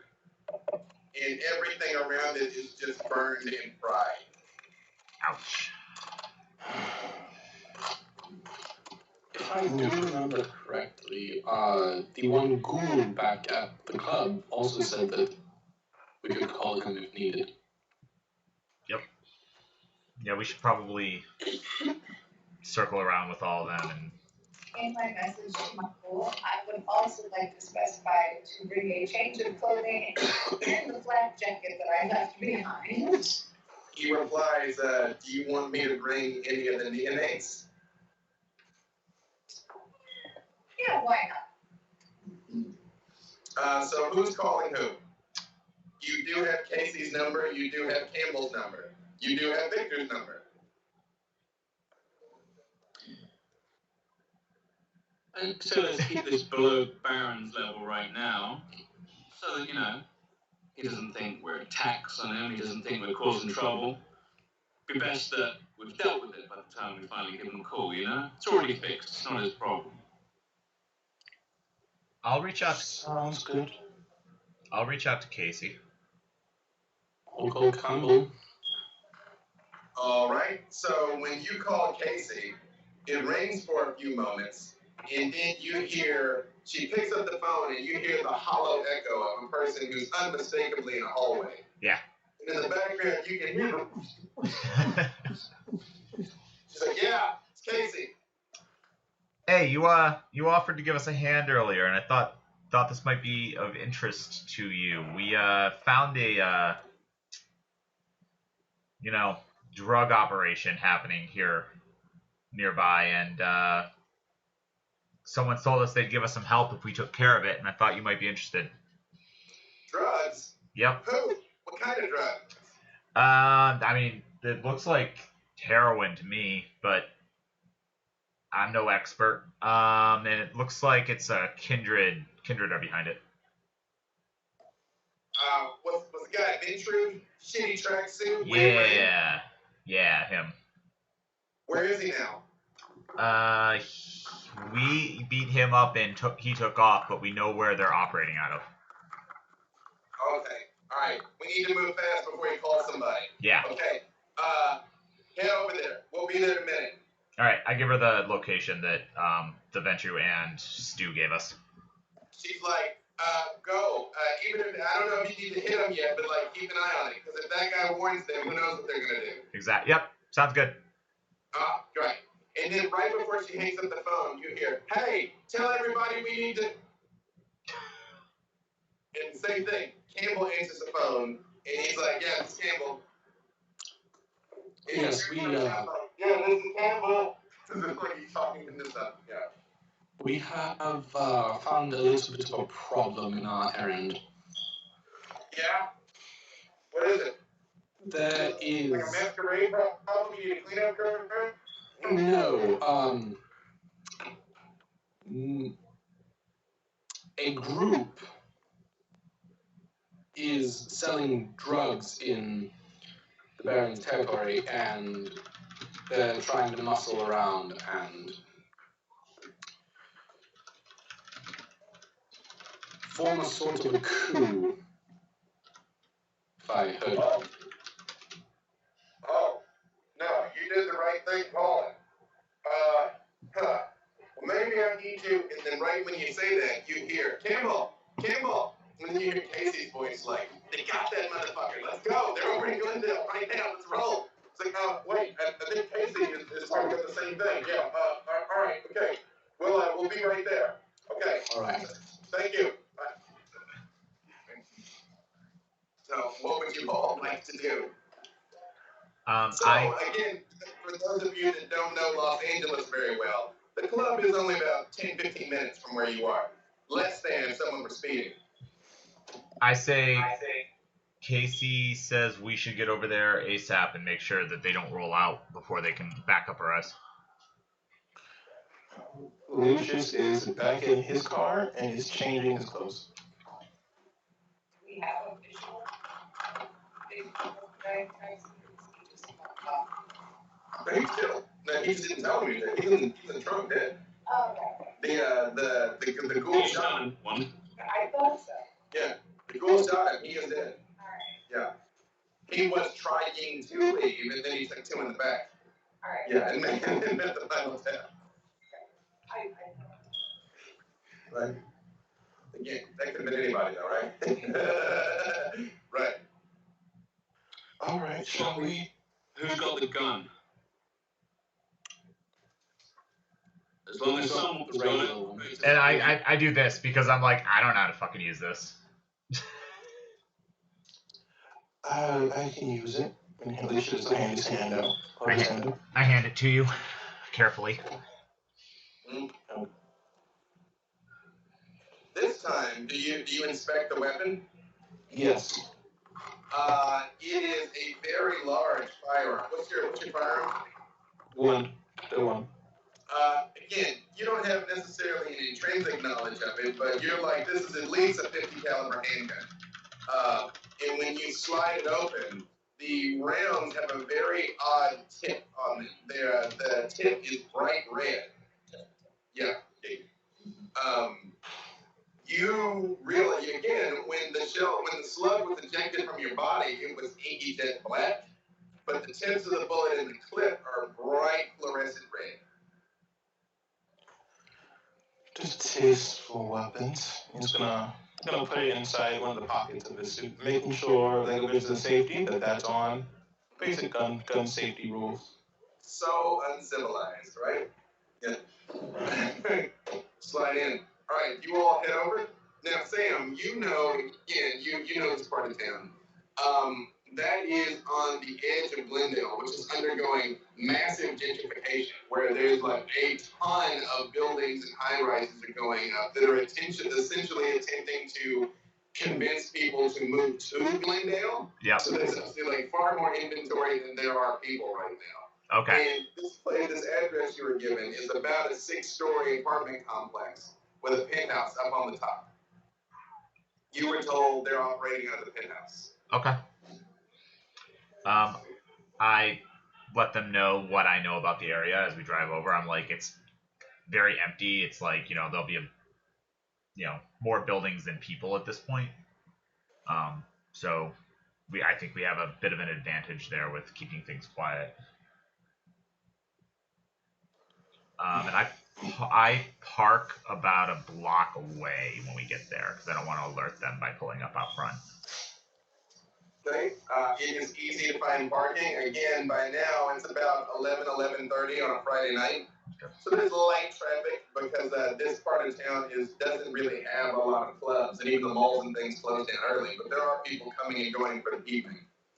There's moderate traffic, but it's like nothing too terrible. It would be easy to approach on foot. For anything, of course, associates. Okay. Let's see.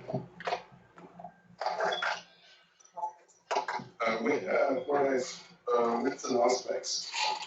It's normally I wouldn't say this because May is a part of the game, but there's been at least 5 separate occasions they absolutely were being watched, and they even thought to look and failed, and it's like, nah, everything's good.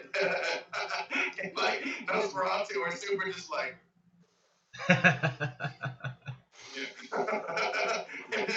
Coast is clear. Proceed doing the stuff you're doing. No problem. This is fine. Yeah. 3. As you are approaching, you do see by the door a person that unquestionably is hidden. You can see him, but you see kind of the vague outline of someone who's off you, standing right by the door with a shotgun. Are they a tall person, small person, out in the way? I mean, you can see him. You know that he's hidden, but you can see through his obfuscation. He looks like a regularly built man, about 6 foot. But again, it is a large, conspicuous tactical shotgun. You have seen its light before. Standing in front. You also see this building has a subterranean parking. So it's basically like there's a main entrance, and then there's also, from what you can tell, where cars can pull in. Is there any kind of like magical protection or anything around it, or crap like that? So, Give me a second one for that to see if you detect such a thing. Same roll. Yeah. We roll the same dice again. Are any of the buildings next to it under construction? Yes. Okay. You're like, nah, seems legit. Again, I detect traps. You detect no traps. It's fine. Yeah. You know, one of my favorite examples of that ever was Pitch Black, the first Pitch Black. Where they're like, Riddick, what do you see? He's like, looks clear. And they poke up, and the monster immediately comes out. They're like, ah! Now what do you see? And he's like, looks clear.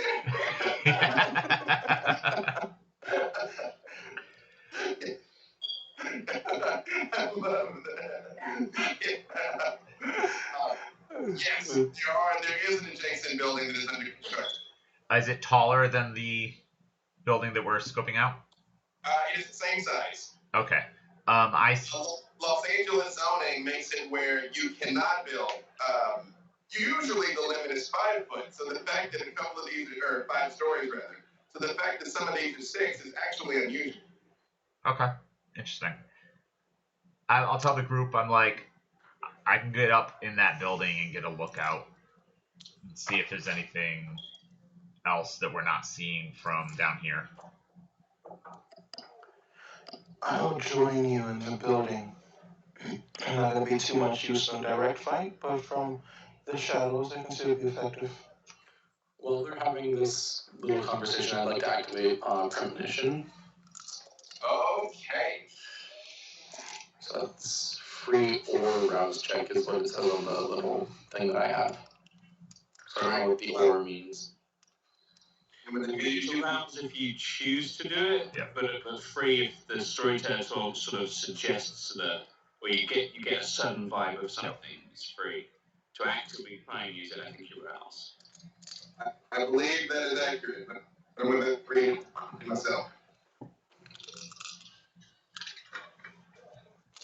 Yeah, so make the rouse check and give me your resolve plus aspects. Okay, so I'm safe on the rouse check. Oh boy, that's fun.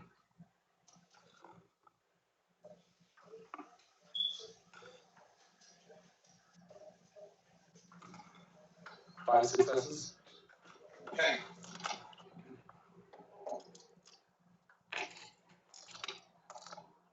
So, as you look at this building, you kind of like let the insights wash over you, and you start to get the distinct and unmistakable sensation of money. You just smell cash. And you look around and you see yourself standing inside of a bank vault, actually. You look around and it seems like very odd. And as you go and you reach over and you pull open one of the drawers, ants come pouring out over the sides of it. And they start swarming all over all of it and covering up all the walls of the bank vault. And you see somebody goes running past you and they're on fire. And then you're back. Troublesome.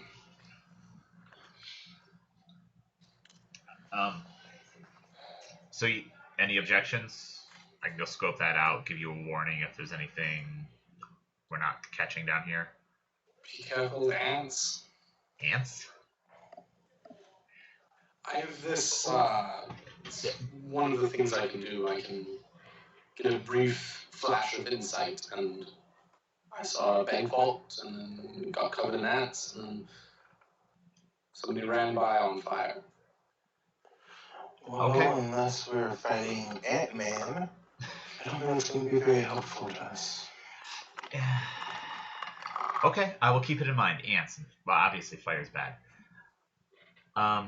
Cool. I'm going to step out of the car and wait for our shadowy friend here who said he wanted to join me. Mm-hmm. Is anyone else going with them? I'm going to wait at ground level and wait for our back. Okay. Presumably, Lilith, you told them about the hidden man in the front door, right? Yes. Yeah. So she said there is a man on the door of the building holding a very large shotgun. Okay. So I'm going to. Wait, do you tell them of your experience with this makeup weapon? Yes. Counts. Dragon's Breath rounds. They inflict wounds that make what happened to Lucius seem like paper cuts. Cool. So let's not go anywhere near him. Yeah, stay away from the pointy end. Yeah. So I am going to make my way around the far side of the building next to that building that is currently under construction and try to make my way in and up to the highest point I can get as quickly but as stealthily as possible. Do you move ahead of Lucius? Because for someone with your skill set, this is easy. But for someone with his current wounds, it is extremely difficult. I will stay with him until we are in the building, and then I've seen him do shadow stuff, so I'm going to kind of assume darkness is useful for him, and then I'm going to part ways once we're under the cover of, like, the construction site. It is not difficult to make it onto the construction site. There's lots of openings because it's designed for people to easily come in and out during daylight hours. But immediately, when you're maybe 10 feet inside, you hear, Despacito,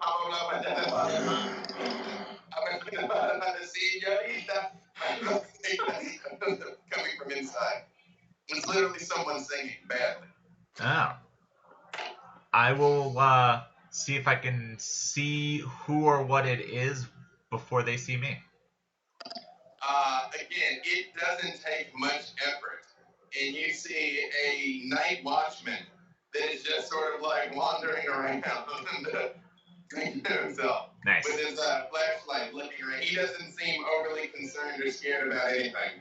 I have my little standing there with your ears plugged, like, oh, remember that useless pain we were talking about earlier? That. Do you go with them to the construction building, or do you stay with them in the car? I'm going with the construction. Okay, then are you invisible and or silent, or do you silent after you hear social commentary? I am right now until we get there, and then when we get close enough that there's anybody that I have to be quiet around, then I'll activate it. But Despacito. Oh God. Is he on the? You see the guy, and he's sort of like late 40s and very spongy, with like piebald hair with a ponytail, and he's super doing the like Nice. thing while he's dancing with his flashlight and his thing. Yeah. Is he on the first floor? Yeah. Okay. Is there a way for me? You've all very clearly seen him before he's seen you. Is there a quick and easy way for me to climb up to the second floor and get above him? Yes. I will nod at Lucius and then just do that. Again, give me Dex and Athletics, because there is always time for hijinks.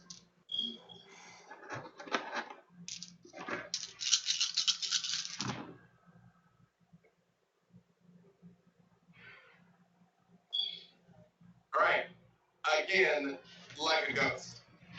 Like you're like you guys again. I don't know, Lucius. How versed are you in American popular culture? He's Romanian, 1920s. I'm going to say very little. Right. Again, if you guys had any idea who Jackie Chan was, that's what you saw. But I mean, you've all seen plenty of kindred just brute force things or super speed things, but you've never quite seen anybody just sort of like gracefully like bound through things. It's almost like watching like a mountain goat. You're like, that shouldn't be possible, but I just saw it, so yeah. You're like, I don't know how something that big moved that quickly and quietly, but it did. And now when I take shape of the beast, I know what I'm picking. Right. Very on brand. Very on brand. Sure. You easily move over this guy. Okay. Who is completely unaware. You all don't hear the music. Presumably he's got headphones in. You don't know. Yeah.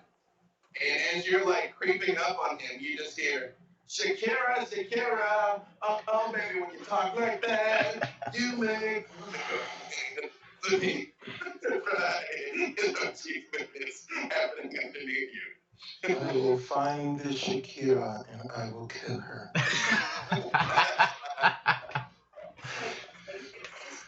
New ambition. Oh no, he's full like. Yeah, you are very much over him, Sam, easily. I'm just going to keep making my way up as high as I can go, staying more away from the building we actually want to look at, just in case there's people looking towards the construction site, until I'm way up. So, Lucius and Lilith, you all are down on the ground level. Lilith, you are invisible and silent if you wish to be, so you can get past him, no problem. Lucius, what are you going to do?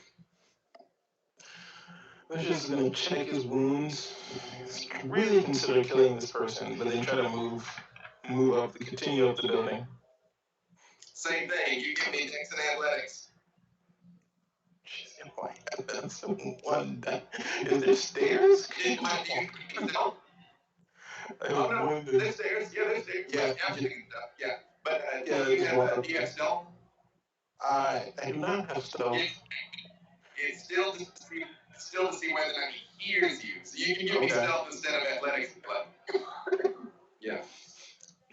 Dracul does not hide from his enemies. One success. What? One success at max. You are moving, Lilith, and Lucius is walking and like makes his way up, and you hear as the first step is like boom, because he very much like and you're like, for sure I'm gonna kill this dude. Like the gun is in your hand even without you thinking, but the dude doesn't even turn around. He's like, I'm so tired. I'm sorry. So he doesn't notice at all as he Lucius makes his way the rest of the way upstairs. So this is me as security guard. Oh, yeah, 100%. But hey, you guys didn't eat the guy. Maybe it's working out for him, okay? Sam. He probably has like the best blood disclosure. It's true. It's true. You will feel the music, yes, when you taste it. Sam, you make it up easily to the top, and the penthouse itself has one-way glass that you cannot easily see inside of. But what you do see is a couple of guys walking around outside, one of which is smoking a cigarette. The other one is not, and they both seem like they're holding high-powered rifles. Okay. But they don't seem to be particularly vigilant or on edge. They're just sort of up there. Like they're like basically every guard from GoldenEye. Yeah. I could probably drop directly between them and they wouldn't turn around. Yeah. To use the middle ear parlance, the exclamation point has not gone over their head yet. Are there any cardboard boxes around just in case? Again, it works on everybody. Yeah, they're like, no, everything seems to be in order here. It's just a cardboard box in the middle of a secure military installation. Great. Yeah. Is there anyone else on the rooftop? Do I see any open doors? There is a door between the two of them. Okay. Is it closed or open? It is open. Can I position myself so I can see in it without getting seen by them? You can. There's a lot of shade and cover and things here, and again, they don't seem like they're particularly trying to look for you. They're just standing there, like looking around. Yeah, I'll do that. I'll try to get a look inside before I alert the group to anything that I've seen. All right. While all of this is happening, Lucius and Lilith, Lilith arrives first, and then Lucius does. Give me wits and insights to see what you see up there. Okay. All of you can, and if you want to see the unseen again, you can. I would like to.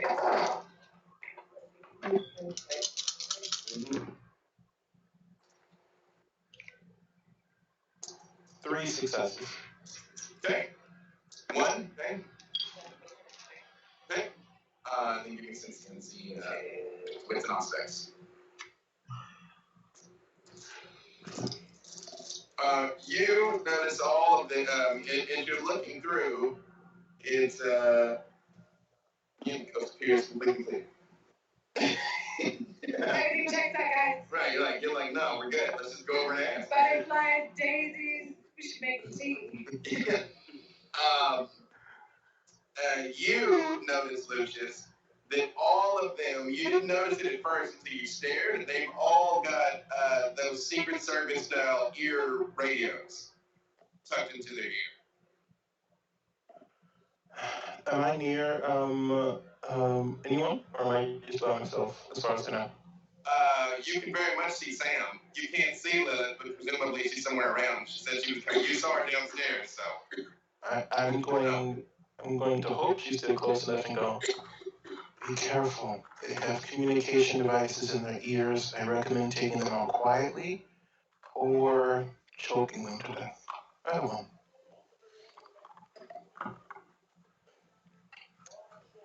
Outside, on the street, 3 SUVs come pulling up. And a moment later, Casey and Campbell hop out of the first one in the row and come up to the window. And they're like, which place?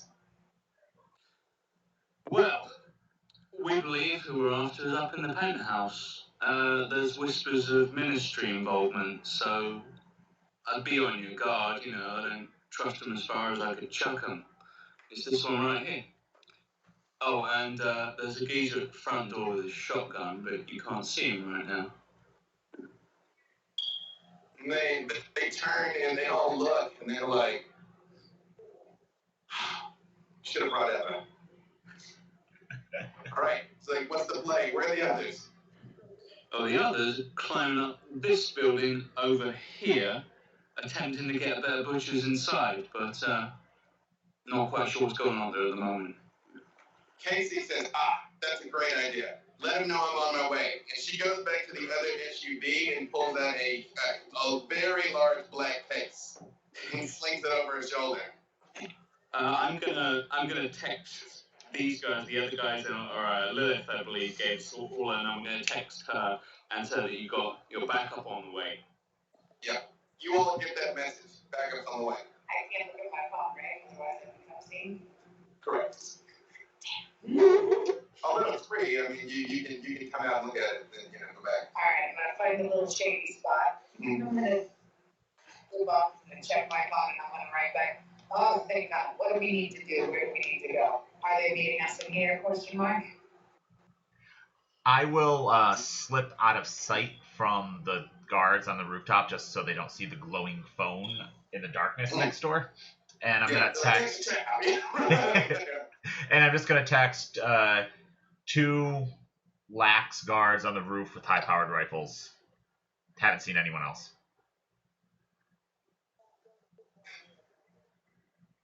You all hear, hey, Macarena. Yes. I thought it was I. A moment later, you hear her say, yeah, it went all right. He was just dreaming. The time between when you heard the whop and she's standing there, seconds. You climbed those stairs. You did not get up them in seconds. And yet she's standing right there. Thank you. Yeah. She's like, he's just sleeping, but he's gonna wake up with a hell of a hangover. And also get fired. Too nice. Way too nice. I'm gonna wink at her, and then I'm gonna disappear again. She's like, so what do we got up here? I Two point out. guards in this room. One each with an earpiece in. So we should have to get rid of them both at the same time and both quietly. She's like, oh, okay. And she unzips the bag and she pulls out a very large rifle that is like charcoal gray with a stand on the front, the stabilizer. And she just sort of puts it on one of the boxes and like clicks it into place. And you see she sort of adjusts the sight. She's like, okay, all right. Can't see through the glass, but I can take either one of these dudes. I can't get them both at once though. And when this thing goes off, everybody's gonna know what happened. Perhaps we should try something a little quieter. Yeah. She's like, why it's not used to my thing, but this is your operation. Can you take care of one of them? I might be able to get over there and take care of the other one Yeah, I'll fairly take care of quickly. it. And I'm gonna go for the arms of Ahriman again. I'm placing that name. Lucius, again, grievous injuries aside, you can make this jump if you wanted to. It's about 50 feet across. Sam, do you have any potence? I do not have potence, but if I can get higher up than that point, I do have weight of the feather, so I can move my cat, and then I can basically land completely silently on the other side because I will effectively have no mass or weight. Do you fall slowly? Ooh, shush. I don't think it says. So. It doesn't specify. I reduce my effective mass and density, making myself almost weightless, which allows me to avoid triggering pressure sensors, avoid major damage from falls, collisions, or being thrown. It does not help me increase my leaping distance. I would say that you will fall slowly because force equals mass times acceleration. So, yeah. So Casey kind of looks up from the rifle for a second, and she's like, "Wait, where's Lily?" I wait till it disappeared. So she did say, "Where's Lily?" Hold on. She's like, huh. She looks at you all for a second, and she's like, "I got an idea.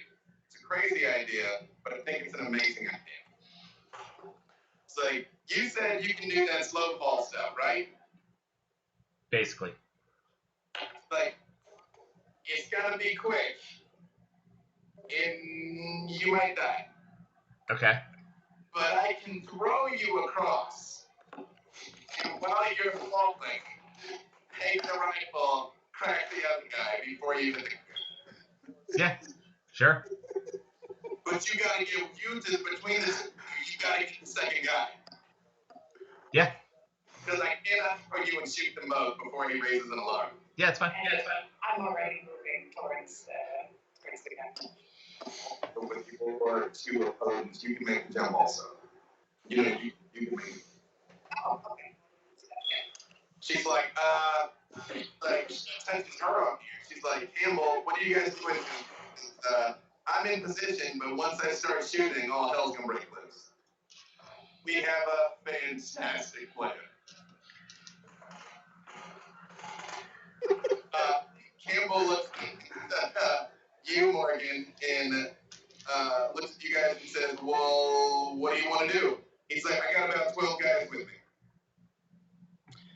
Well, what's the fastest way to incapacitate the guy at the front door without giving him a chance to call up his mates? Morgan, you do anything, you people are pretty good at really upsetting people's insides.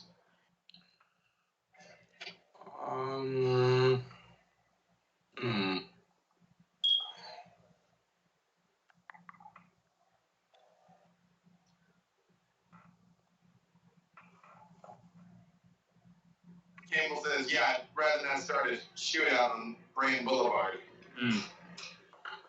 I'll use use Scribe the Soul. Okay. In the general direction of the invisible person. Okay. Success.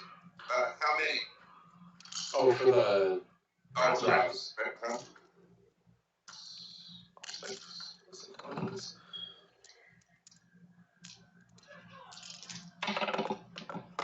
Four dice.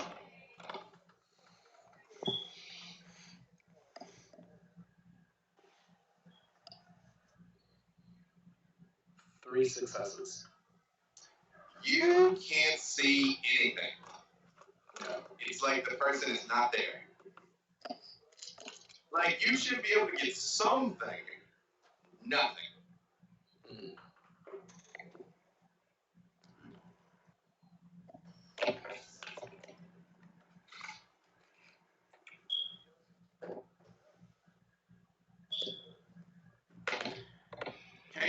Okay, so what's the play? I've got nothing. Give me a moment. Oh, wait, was that Casey speaking or was that Campbell? Yeah, Casey is on the radio talking to Campbell, and you actually can hear her voice coming out through his walkie-talkie down there. No, you were up on the roof of another building. He's trying to describe the invisible gunman at the front. Lucius and Morgan, you all can hear Casey's voice saying, "What's the play?" Well, how about we do something a little bit more traditional? I'm just going to pick up whatever's close by on the floor, you know, like a coin, a pebble, anything, and just chuck it near the door. Make it something will make a loud ringing sound off the front of the building. He's like, Campbell just slowly nods. He's like, I'm gonna send when we all move, I'm gonna send 2 of the SUVs into the garage. Whatever happens, I'd rather it happen out of sight, and the 4 of us will come with you. Mm-hmm. Yeah. All right. So he's like, you got a pretty good arm. Not too bad. Right when you get ready to do it, Casey's like, well, you know, once this gun goes off, he's probably gonna look my way anyway. You might have a moment there. I'd say it's on your signal. Believe me, you will know it when you hear it. She's like, all right, you ready, Tinkerbell? She looks at you, Sam. I thought she was telling illusion. Before she throws me, I activate my feral claws. No, she had, oh yeah. She's like, okay. She's like, all right, remember, she looks at you, Lucius, and she's like, I hope you're listening, Lilith. She's like, I'm gonna throw him. Shoot. You 3 get the other guy. Okay? Alright. Okay. I'm going to trigger arms again. Alright. Make your appropriate rouse checks for whatever you're gonna do. And she's like, alright. She's like, whew. She's like, okay, Campbell, it's all about to happen.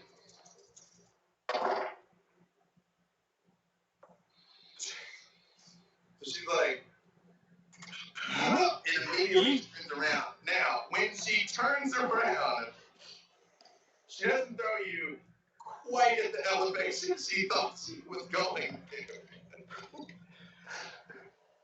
So she does throw you, but she throws you maybe 5 feet over the guy. So remove 1 die from your dice pool here, because you will not have long to feather fall onto him. Okay. And she was supposed to throw you up, and she whips around and grabs the rifle. Wait. Yeah. So she basically throws me directly at him. She about 5 feet over his head. I don't activate Weight of the Feather. I just activate Resilience, so I take the impact damage, and I try to hit him. Okay. Are you just throwing the cross? I don't have so. Okay. So I'm just, I guess, I mean, I have hope, so I have to kind of just like jump really, like, or can I just run? It'd be, they're 50 feet across. This is a 50-foot gap between the buildings. They moved the Matrix. When the other step. All right. Wait a minute, so then how was I supposed to make those? Did you think that? Mhm. Oh, no, yeah. All right. She flings you again. Comes up with the rifle. Wow! You just a wet splatter hits the wall. If you go flying over, Lucius, are you going to make the jump too? I'm going to use Arms of Ottoman to basically just grab and just strangle the other guy. Cool. Okay. So I rolled, I get hungrier. I rolled a 2, but I want to use the willpower reroll. Okay. All right. And what will Lilith like to do then? Because this all starts happening, and you're standing there like, what? I actually have something else that I can do. I mean, you can try and go across on foot, go back down and run over, Yeah. or you can try and make the jump. If you were to miss and fall, it probably would not kill you. It would just Probably. hurt a lot. Like Wiley County. I have 6 successes. What would I roll to make that jump? Strength and athletics. And you can rouse your blood to increase your strength.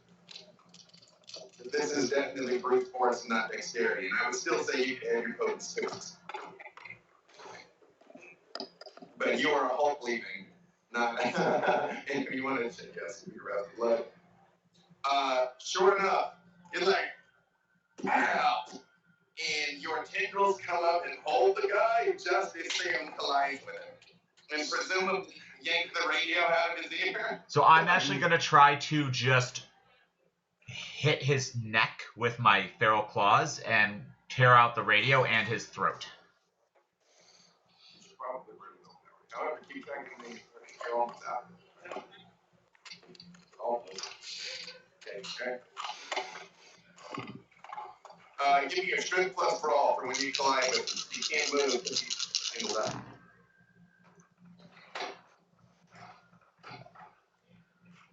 6 with the critical.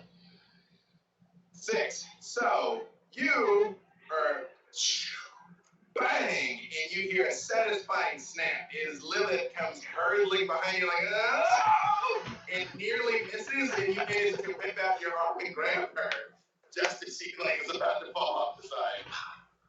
And like pull her up. Thank you. Yep. And both of you can enter through the door. So all of this goes off downstairs. You hear the ka-chow! And sure enough, the dude turns around and looks.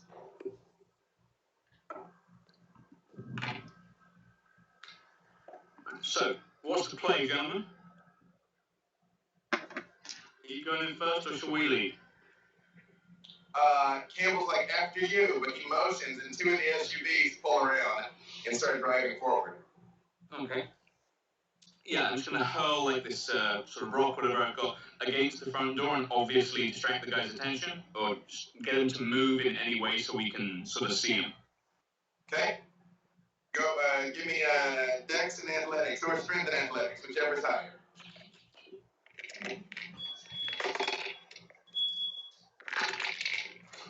One success. You fling it towards him, and it actually veers a little bit wide and hits him right in the head. Because you were aiming for the door. And he's like, huh? And he whips the gun around, and when he does, he very much becomes visible. As the 2 SUVs are driving by, like just calmly, like they're going down Central, and at the very last second, both hook and they come into the parking structure, and the guy comes running down the stairs, holding the gun, and like goes to the parking deck, and is like chasing after them. I think that's all in. Mm-hmm. I'm actually gonna pop unseen passage as well, so I can be hopefully a little bit unseen as I head right toward the front. Okay? Is that a browse check? Yes.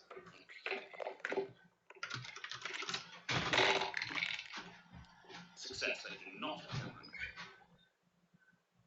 Okay? And what is Morgan going to do? I will activate heightened senses Mm-hmm. of hearing. Okay? You definitely hear pow, pow, pow, boom, pow, pow, pow, coming from down in the parking deck. Okay. And then I head on inside with my gun drawn. Okay? When you all get to the door, there is a glass door with a key card, and it is locked.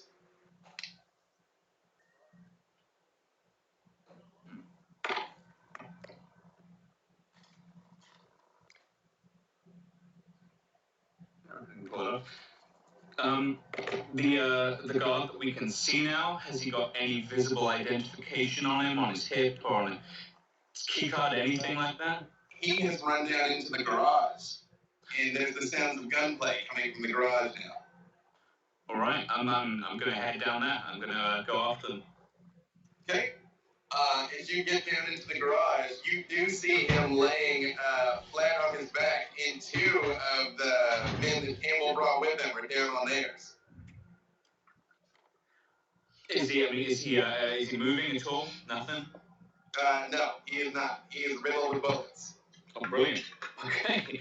All right, yeah, I'm just gonna give him the once over and see if I can find any obvious identification, anything that looks like it would match. There is definitely a key card. Okay, brilliant. Yeah, I'm heading straight back up. Can I do all that and not drop unseen? Yeah. Or... You can. You're not really like doing things. In fact, you don't even really have to interact with the door to get the key card to work. So Okay. Morgan, as you're standing there contemplating shooting this door, you just hear boop, click, and get the door unlocked. All right then. I walk in. Right? See, what is it like interior like? Once you go inside the door, Campbell stops for a second and holds the door open for a minute, and he's like, just common courtesy. And then you're able to slide in, and then he closes it. And he physically locks the deadbolt that's there, and down at the bottom hits the fire lock. Yeah, or the security lock, so it won't open again. Inside, the lobby is very tacky and audacious. It is a very heavy-handed attempt at seeming classy. It is the Adidas tracksuit and gold chain of lobbies. The chandelier is 30% too big. The carpet is 40% too shag. Everything is just like the chairs are all very like modern, like they're carved out of like eggshells with bright orange cushions that you don't think any normal person could sit in. And it is also completely empty. You do not see a soul in here. Well, clearly everyone who designed this building is in desperate need of a funeral. So I say we head up to the top floor and see what we can do. All right, so you guys have the option of the stairs and the elevator.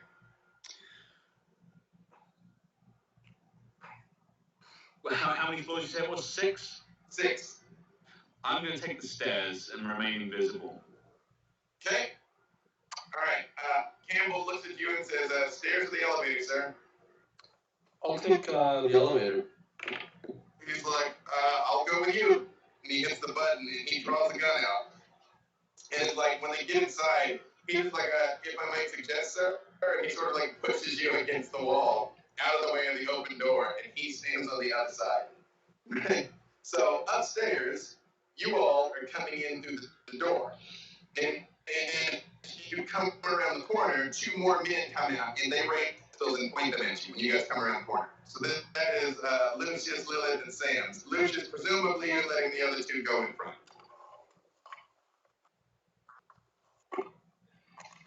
You're on. Yes, that is true. Okay. What would you like to do? I would like to be this movie. Okay, so it looks like only Sam comes running around the corner.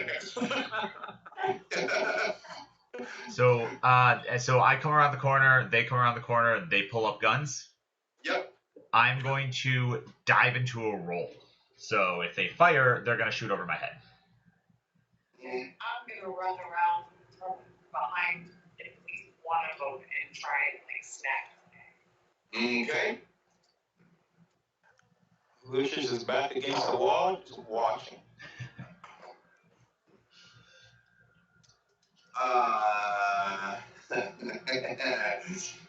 Okay, so give me your Dex plus Athletics. Does my specialty apply? What's your specialty? Parkour. It does. Woohoo!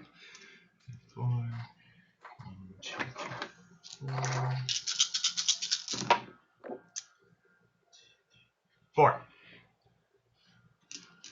You dive out of the way as the first guy, boom, shoots, and the bullet goes wide. And the moment you come up out of your roll, the second one, point blank, boom, and point blank in the face. You feel flame and ash and phosphorus and blinding death, point blank, and you also take 4 aggravated wounds. Right in front of you.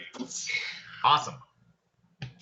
Lilith, in the commotion, you are in fact behind both of them. One of them basically just shot wild. The other one is like bang, just like right there. He has the gun trained on Sam, who is screaming, holding his face there on the ground.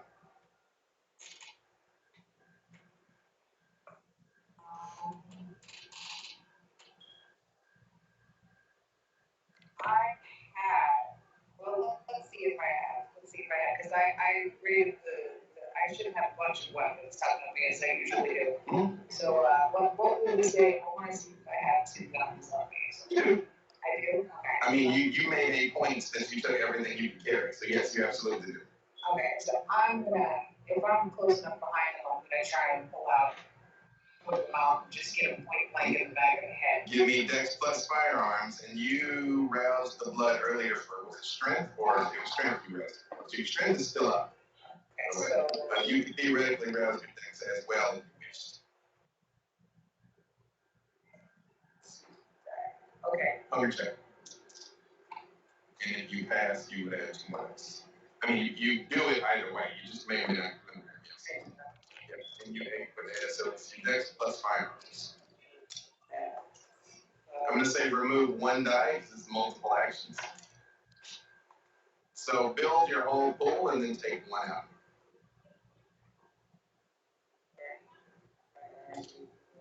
Mm-hmm.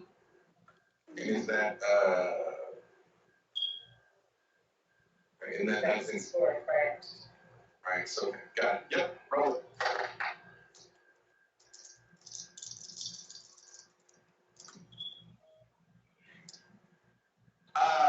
Boom! Sam goes down, and you see, like, the man, like, cocks the weapon again, and Lucius, you realize you will not get there in time.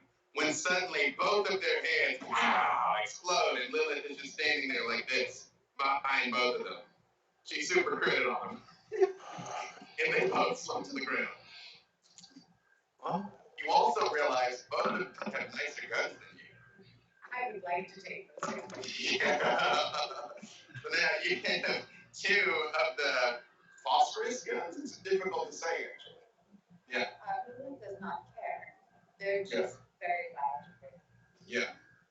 Again, Lucius, you see Sam writhing in the exact same agony that you yourself were writhing in a mere hour before. Yeah. that's why I didn't go rushing forward. His face is ruined. That looks like it hurts. No, you know for a fact it hurts. You know exactly how bad it hurts, actually. But exactly and precisely how bad it hurts, honestly. Yeah. What would you like to do, Lucius? He's going to walk over, making sure that there are no lines of sight from outside, so he can't be like shot from the side. And once he gets over, he's going to go. I'm not sure if he's going to be able to move or fight for a while after that. I mean, you are not incapacitated, Sam. You are grievously injured. But, Yeah. But you're capable of acting. I'm going to get up and be like, It is incredibly difficult to talk. yeah.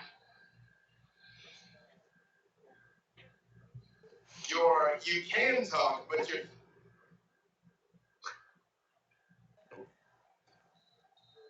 He froze.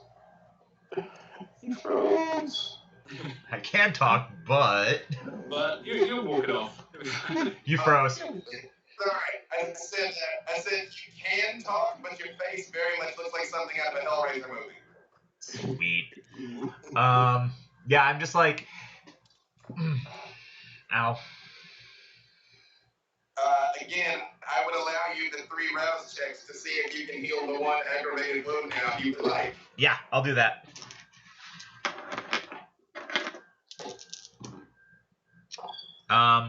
Pass 2, failed 1.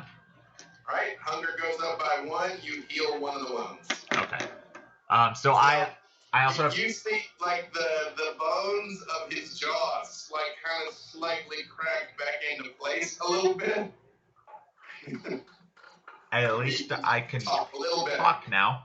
I also have resilience active, so I have an extra dot of health.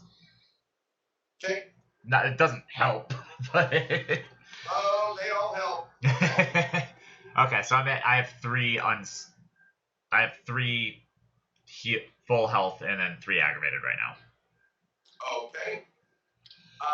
Inside, going up the stairs, as you're making your way up, downtown. Francis, up at the top, you see a man who's like standing there and clearly freaked out. And you hear coming from all directions, you hear brr, brr, brr, pow, pow, pow, pow. And he's just standing there nervously, like looking around in front of the door. Can I see where the elevator gets off anywhere? You were in the stairwell. You cannot. Okay.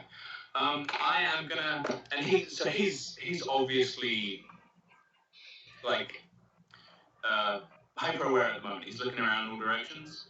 He is. He does not seem to have seen you, but he is very much looking for something. I am gonna, because I'm still invisible, I'm gonna straight up see if I can pull his weapon out of his hands. Just pull it immediately out of his hands from the front. All right. Do you have either potence or celerity? I do not. No, this would be a regular speed, just hopefully by surprise. I would say you can either do Dex plus brawl or Strength plus brawl. If you're going to finesse it or muscle it, and you can also rouse your blood if you wish. Okay, yes, I will definitely rouse my blood. Fail, so I do become more hungry. You hear inside the beast say to you, it's like, Francis, why are you even like putting on with all these airs? Just show them what you are. Show them all what you are. That side of Francis is called Frankie. It's a very bad man. Oh, but you look so pretty. 2 successes, 2 successes, 1 critical, so 3, right? I mean, you got the 2 dice with the odds? Yeah, well, 1 regular, 1 dice with the, yes, I do, yeah, If you have 2 dice with the odds, that is 5. Because 2 dice with the odds count to 4. yes, so 5, yeah. So, before he can even react, the gun's out of his hands, and you can shoot him with it if you chose to. You were definitely fast enough. Yeah, absolutely. I would say, as he's looking, shaboom! It ruins him. Again, you've seen what these weapons do to kindred flesh. Mortal flesh is obliteration. Like, in a split second, he is almost incinerated. It's like shoulders and the thinnest veneer of hips and then legs. And he slumps to the ground. Damn. Yeah. And you now have one of these Dragon's Breath shotguns in your hand. Francis's humanity is high enough that might warrant a humanity check. He's not usually a violent man.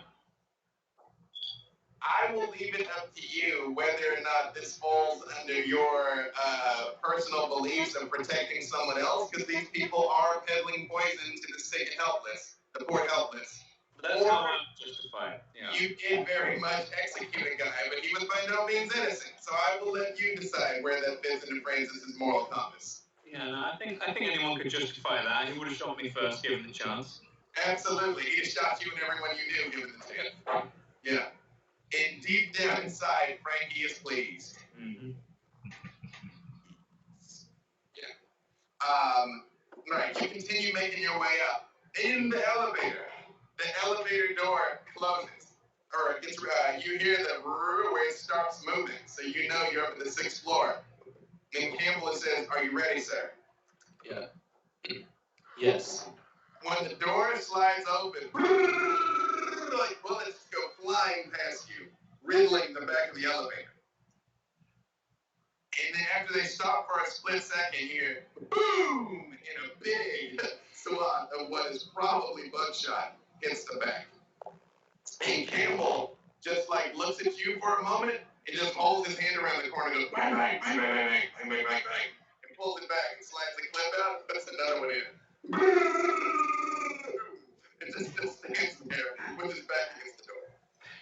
You, Lilith, come into the room from the other side and you see the open elevator with 4 guys just like unloading into it. And none of them seem to have noticed you yet. And there's huge bay windows, and across the bay window, you can see the construction site where you all were. So remember, it was one-way reflective glass. So you can see out and see the construction site. 4 dudes, elevator, then in the elevator.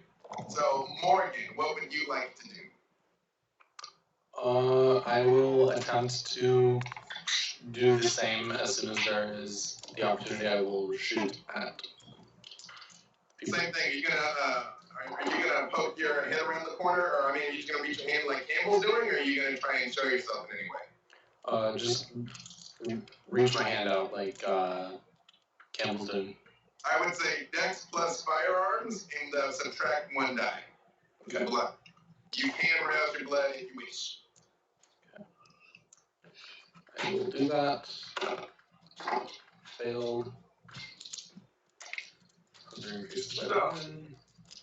Deep inside, Morgan, you hear some of this. This is all so distasteful. Why all this violence, chaos? It's like you could just walk right over there and just cut one of them open, just very gently. Just look inside. Everything you want to know is inside. 0 successes, by the way. Okay? You want to use willpower or no? Yeah, I'll do that. That's 3 dice that I can reroll? Yes. No blood dice. Okay, so only 2. 1 success. So, listen. When you come around the corner, you see these men unloading into the elevator, and a moment later, guns have been from both sides flying. Bang, bang, bang, bang, bang, bang, bang, bang. One of them catches a guy in the leg, and he's like, oh, eh. And kind of like reaches down with holding the wounded leg, but still shooting. The other one takes the guy right in the chest, but he doesn't flinch. Either wearing a vest or maybe not.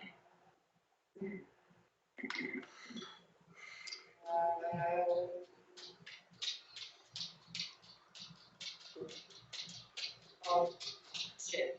Right. I just added that. See if I want to.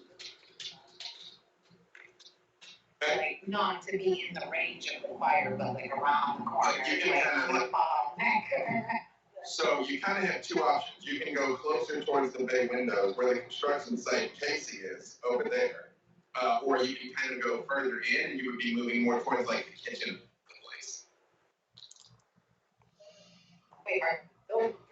Wait, I'm lost. Wait. So you remember, you guys went up in the building that was under construction, and you were looking at this, and you couldn't see in because it had one-way glass. Then you guys jumped across. You are now in that building, but from in this room, you can see out the windows, and you can see the construction site where you know Casey is. So can I see Casey? You can. She can't see you. It's one-way glass. Gotcha.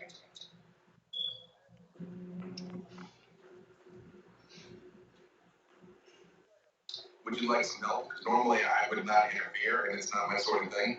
But in this case, I feel like it's the type of thing that if I told you later, you'd be like, why didn't you tell me now? Yeah. If you shoot out the glass, she has a shot. Thank you. Okay, I would like to do that. Right. So, bang, bang, bang, whoosh. Then a second later, you hear, and one of the guy's heads goes, and and he just hits the ground. And the other 3 stop shooting into the elevator and start pumping bullets out into the construction zone. And you see they're no longer paying attention to you, Morgan, or you, Lily. And around this time, Sam and Lucius and Francis all enter the room in time from different sides to see these men like shooting out across the way where you all know Casey is. There's 3 of them still there.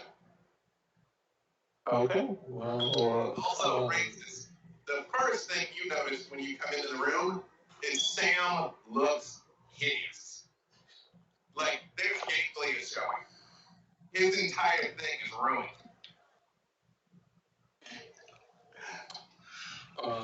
I have to do the heightened senses thing because of the loud bangs, correct?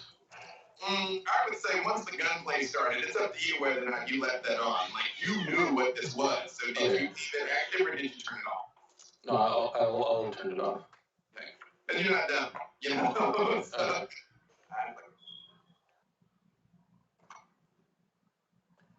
Okay. Lucius is going to go with the arms of Ottoman. I'm assuming that's how you pronounce that. But That's right. Arman. Okay. So he's gonna this time he's gonna go for pure damage. He's trying to start stabbing someone.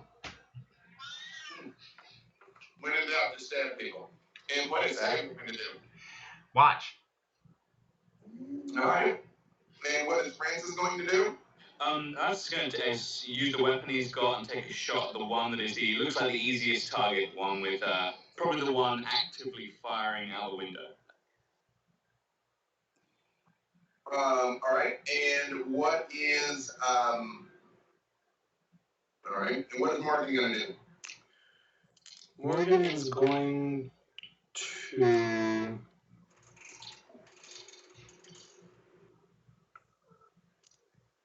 try extinguishing, there's 3 of them still alive? Mm-hmm. Okay.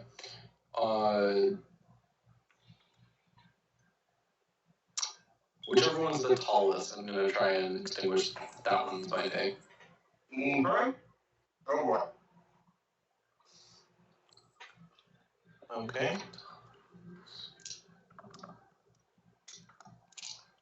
Okay, rouse check. The cast all got together to watch the epilogue. And now they're all at a dinner. And they're like, come hang at dinner. I was like, I'm playing. No, leave it up. I failed the rouse check. I'm at hunger 4. Oof. Inside, you hear the whisper of the beast again telling you, it's like, what's with all of this civility? What's with all of this restraint? The mortals, they only understand one thing. They only understand the stern hand. They underestimate us. They think we're bookworms and fools. They do not understand what we're capable of. Show them what we're capable of.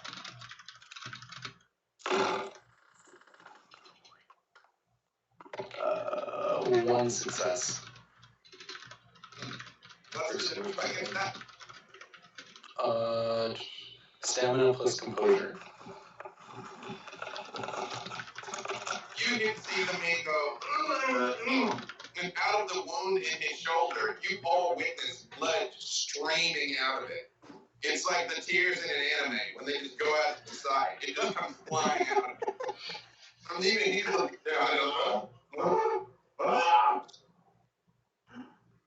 yes. All right, it was Dex plus firearms, Francis. Do you want to shoot at that man that has the blood streaming out of him? I'll pick another one. I'll pick one that is uninjured yet. Okay. 2, 4. Same thing. Boom! And when the shotgun blast hits him, he evaporates in a puff of ashes. Damn. Mm-hmm. These are no joke. You hear again another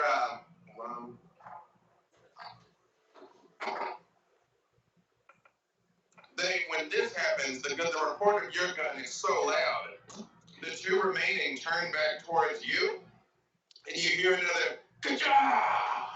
Boom! And the dude he looks down for a second and looks at it. And like he still tries to raise his weapon and just sort of falls to his knees and starts swirling. Then his body again starts to rapidly decay, but does not turn to ashes. There is one left, Lilith. How far? You're in the room. Is he on the opposite side of the room from me? No, he's pretty close because you came in and like shot out the window because in case he had a shot, so he's not far. He's probably to that wall. Okay, that's in my terms.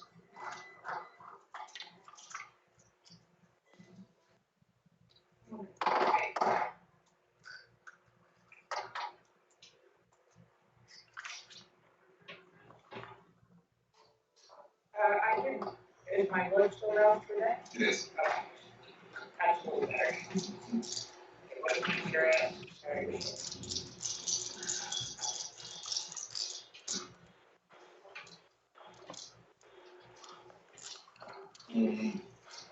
That actually is enough. He's very preoccupied. Same thing. Boom! At first, the first shot just sort of like hits him and he spins around. And you see the hole where the blood was coming out starts to like burn and cinder. And you see his arm sort of goes limp. And he turns to raise the gun at you, and the second one takes bang right in the head. And the same thing, his body falls and very quickly like withers down to like a desiccated husk. Good shit. And you hear over the radio, "Sir, we got it. We got the ball." And Campbell's like, "You got it all? Everybody's in there?" He's like, "Yeah, 10 of us. We ran all over him. They had no chance. We just ran him over." This one guy took off running on fire, though. We were afraid he was going to set off the fire system, but we got him. They're like, "Oh, great. Vault secured." But they look around and like you guys look across and you kind of see Casey's head pop up and you hear a voice come over Campbell's radio. It's like, "All clear?" Campbell's like, "Looks like it." And he looks at all of you and he's like, I don't know how much time we've got. We probably need to get the vault contents and get out of here. And Casey's like, "The drugs, burn any of the drugs." I say we destroy everything we can, get the hell out of there before the cops show up. Sounds like a plan. About what time is it right now? It's about 2 in the morning by now. Okay. Francis, Mhm. you make your way over to the master and there are several keys of what is probably heroin stacked all over the room, like up to the roof. There's basically a path through the middle where you could get all the way through and like access it all, but there is hundreds of thousands of dollars worth of drugs, easily. Well, I still have the shotgun. With the time I've got in there, I'm just going to throw it. You said it's a master bedroom, right? Yep. I'm going to just throw whatever I can, just throwing this all onto the bed together. And once I've piled up a nice hefty amount of everything that was conveniently in hand, I'm going to take a shot at the bed. Just set the whole thing alight. Yep. There's actually no furniture in it. It's a room that would have been a master bedroom. There is nothing but keys of heroin. But yes, there's plenty of things to shoot, yes. Terrible shag carpet, maybe? Definitely terrible shag carpet. That's it, okay. Yeah, I'm lighting that hooker light with the shotgun and just taking as much of it out as possible in a short amount of time. The first one goes off, and you see a little bit of flame, and Campbell walks up, and he, like, hands you a small tube with a pin in it, and is like, "Sir, if I might suggest." Well, that sounds a bit more efficient. All right, then, tell you, why don't you do the honors? He's like, "Yes, you're probably not going to want to see this. I don't think any of you are going to want to see this, actually." I'm gonna start heading out. Come on, He pulls the pin, throws it inside, and closes the door. And you all hear whoosh inside. And he's like, "Yes, we should go. We should go right now." Also the stairs, because the elevators are probably disabled now. I start making my way down. Just head straight out. I do as well. Alright, back onto the cars? Yep. Okay. Right. You all make it out. when you get out, as soon as you guys are coming down, Casey is walking very fast with the case over his shoulder, and like, yep, good job all around. When you see the two SUVs come pouring out at the bottom, you turn and go in different directions. Yeah. And Casey hops into her SUV, Campbell does too, and he's like, are you all coming back to the club? We'll be there soon enough, I believe. We've got one more thing to take care of. He's like, excellent work. We'll see you there. Yep. You all hop in your car and go? Or do you ride with your ghoul? Or do you ride with that? Same thing as last time. I'm gonna ride with my ghoul, but I'll put the speaker on some communication. Okay. So you all drive off. Some of you grievously wounded, all in possession, for the most part, all of you, I think, of some very high-power weaponry. And where to, Sam? I don't think you're driving now, though. It's kind of hard to see. I would tell them to head basically back towards where we came from, where we met. Stu. Thank you. But not quite the same place. He did give you a number. Yeah, I'm gonna call him while we're heading that general direction. Kind of basically toward where we were told that we might find strikes, the edge of Griffith Park. Yeah. He's like, all right, I done done my part of it. Did you do yours? We did. He's like, you all right? You don't sound so good. You sound a little, like, gooey. Yeah, I feel a little gooey. He's like, well, okay. Well, he's here, so, but again, when you come up, like, be cool. Don't spook him or nothing, okay? Yeah, I'll try not. And you guys pull up. There is a parking lot on the edge of Griffith Park that is near where the pony rides are. That is like open, is like right just off of the 5 freeway, very much in the shadow of the mountain. And as you pull in, the bright lime green Ducati is parked in the parking lot. Okay. Nice. So, I will get out of the car. Jesus Christ, man, what the fuck happened to your face? Shotgun. Wow. I ain't never seen no shotgun do that before. Fire. Nice. Yeah. Yeah, he goes, oh, I'm glad nothing happened to you, though. It'd be a crime if something happened to that thing. You know what I mean? She just walks by like, oh. Yeah, he's like, don't hit me, though. I'm serious. No, I'm not into that. He's like, okay, so everybody relax, everybody be cool, okay? And he pulls the phone out, he dials the number, he's like, yeah, this is them. Yeah. Oh, man, I told you it's cool. You count on me. Hey, listen, if it's not cool, you're just gonna turn it like a rage monster and kill everybody, right? So what am I gonna lie to you for? Yeah. Yeah, I know, I said drinks on me, I know. Yeah, okay, bye. A moment later, you see a coyote come sort of trotting out and sort of just sit down in front of you. Sam, I believe you might be our best conduit to talk to this thing, this lupine, right? You may not be pretty now, but I mean, hey, looks on everything, right? Exactly. I'm not sure I need my particular skill set though here. I just look at the coyote and I'm like, hey. Are you gonna speak with animals, or are you just literally gonna say? I just like, hey. Yeah, it just stares at you, but it definitely like furrows his brow, looking at your face. So sorry, ow. Baron Temple said that he wanted to talk to you and asked us to pass on the word. I think there was a little bit more to it, but this is kind of making my memory a little fuzzy right now. No violence, no compulsion. He just he wanted to see you. When you say no violence, no compulsion, a light comes on under one of the light posts that was out, and you see a man that fits the description you were given sitting there. He's like, hey man, you think I'm a coyote? That's like, racist. Specious, I guess. Because I know I told him there's lots of us are coyotes, but I am not a coyote. He's like, but hey, you had me in no violence and no compulsion. What can I do for you?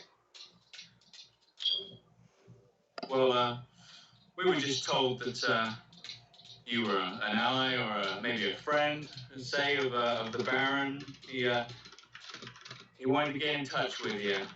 We won't give any more details than that. I don't know if it's like dad, not friend, but we got out of a tough spot together, and he said he had some work for me. He said it would pay well, so I might have neglected to give him my phone number before I left. And he turns and he like looks at you for a moment, Lilith. And then I kind of linger on you for a minute. He's like, I've never seen one like you before. House. And he just sort of like leans back a little bit. He's like, right. And he's like, hey, what happened to your face, man? I thought you guys could fix that sort of stuff. Fire, pain. He's like, all right, you got Victor's number? Give it to me.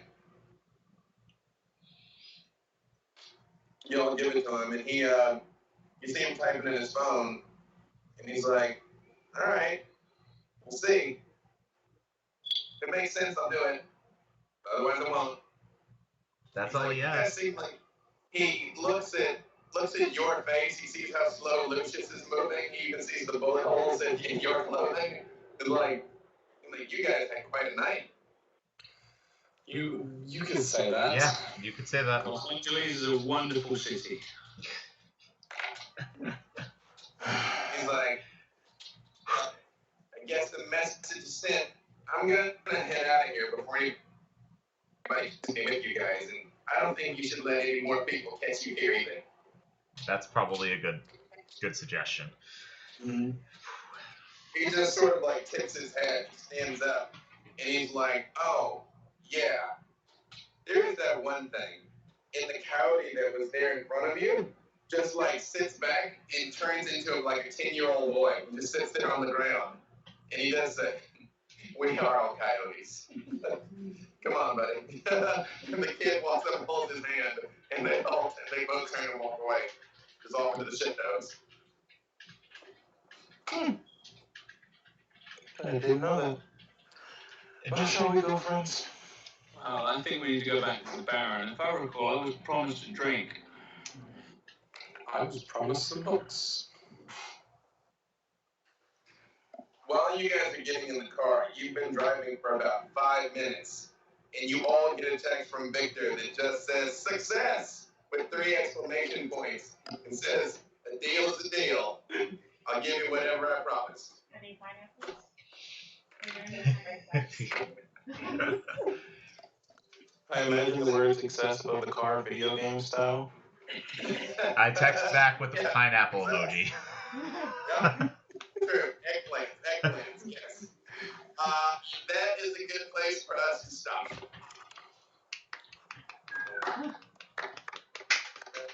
Thank you. I know we went over a little bit, but we started a little late, so I wanted to, get where we were going. Yeah, no problem. And you guys have survived Dragon's Breath rounds, so there you go.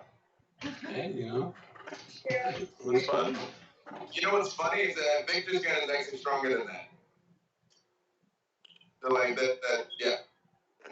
Unless it's somebody special with a lot of fortitude, like no kindred can survive a shot from his gun. Yeah. Yeah. Which is part of why I don't use it very often, because I am aware that it is equal parts weapon and equal parts plot device. So yeah, he threatens it a lot, but he only shoots with it when it's serious. Also, he's terrible at it. Also, only has so many rounds. Yeah, only so many rounds, and he's really bad at it. So yeah. That's why I rolled 3 dice to shoot things, not counting my rounds. So yeah. That's why I never picked up a gun. I have 0 firearms. You were a user of the gentleman's weapons. That was a clutch. That was clutch. Because they were very much capable of killing both Lucius and Sam. Yeah. So you very much came through and did that. And I will say these events are canonical to our adventures. So these are things that happen to Lilith. That is true. Yes. Nice. Yeah. All right. Did you guys have a good time? Absolutely. Fantastic. Great. Glad to hear it. Glad to do it. And yeah, we gotta do it again. So For it's sure. it has been 9.5 hours of saying words now, so I hate to drop off abruptly. I'm going to eat more pizza and enjoy some silence. Absolutely. Thank you very much. Thank you guys. I appreciate it. It was nice meeting you. Nice meeting you and talking to you in person for once, finally. You All as right, well. You guys have a good one. Take care. Enjoy your night.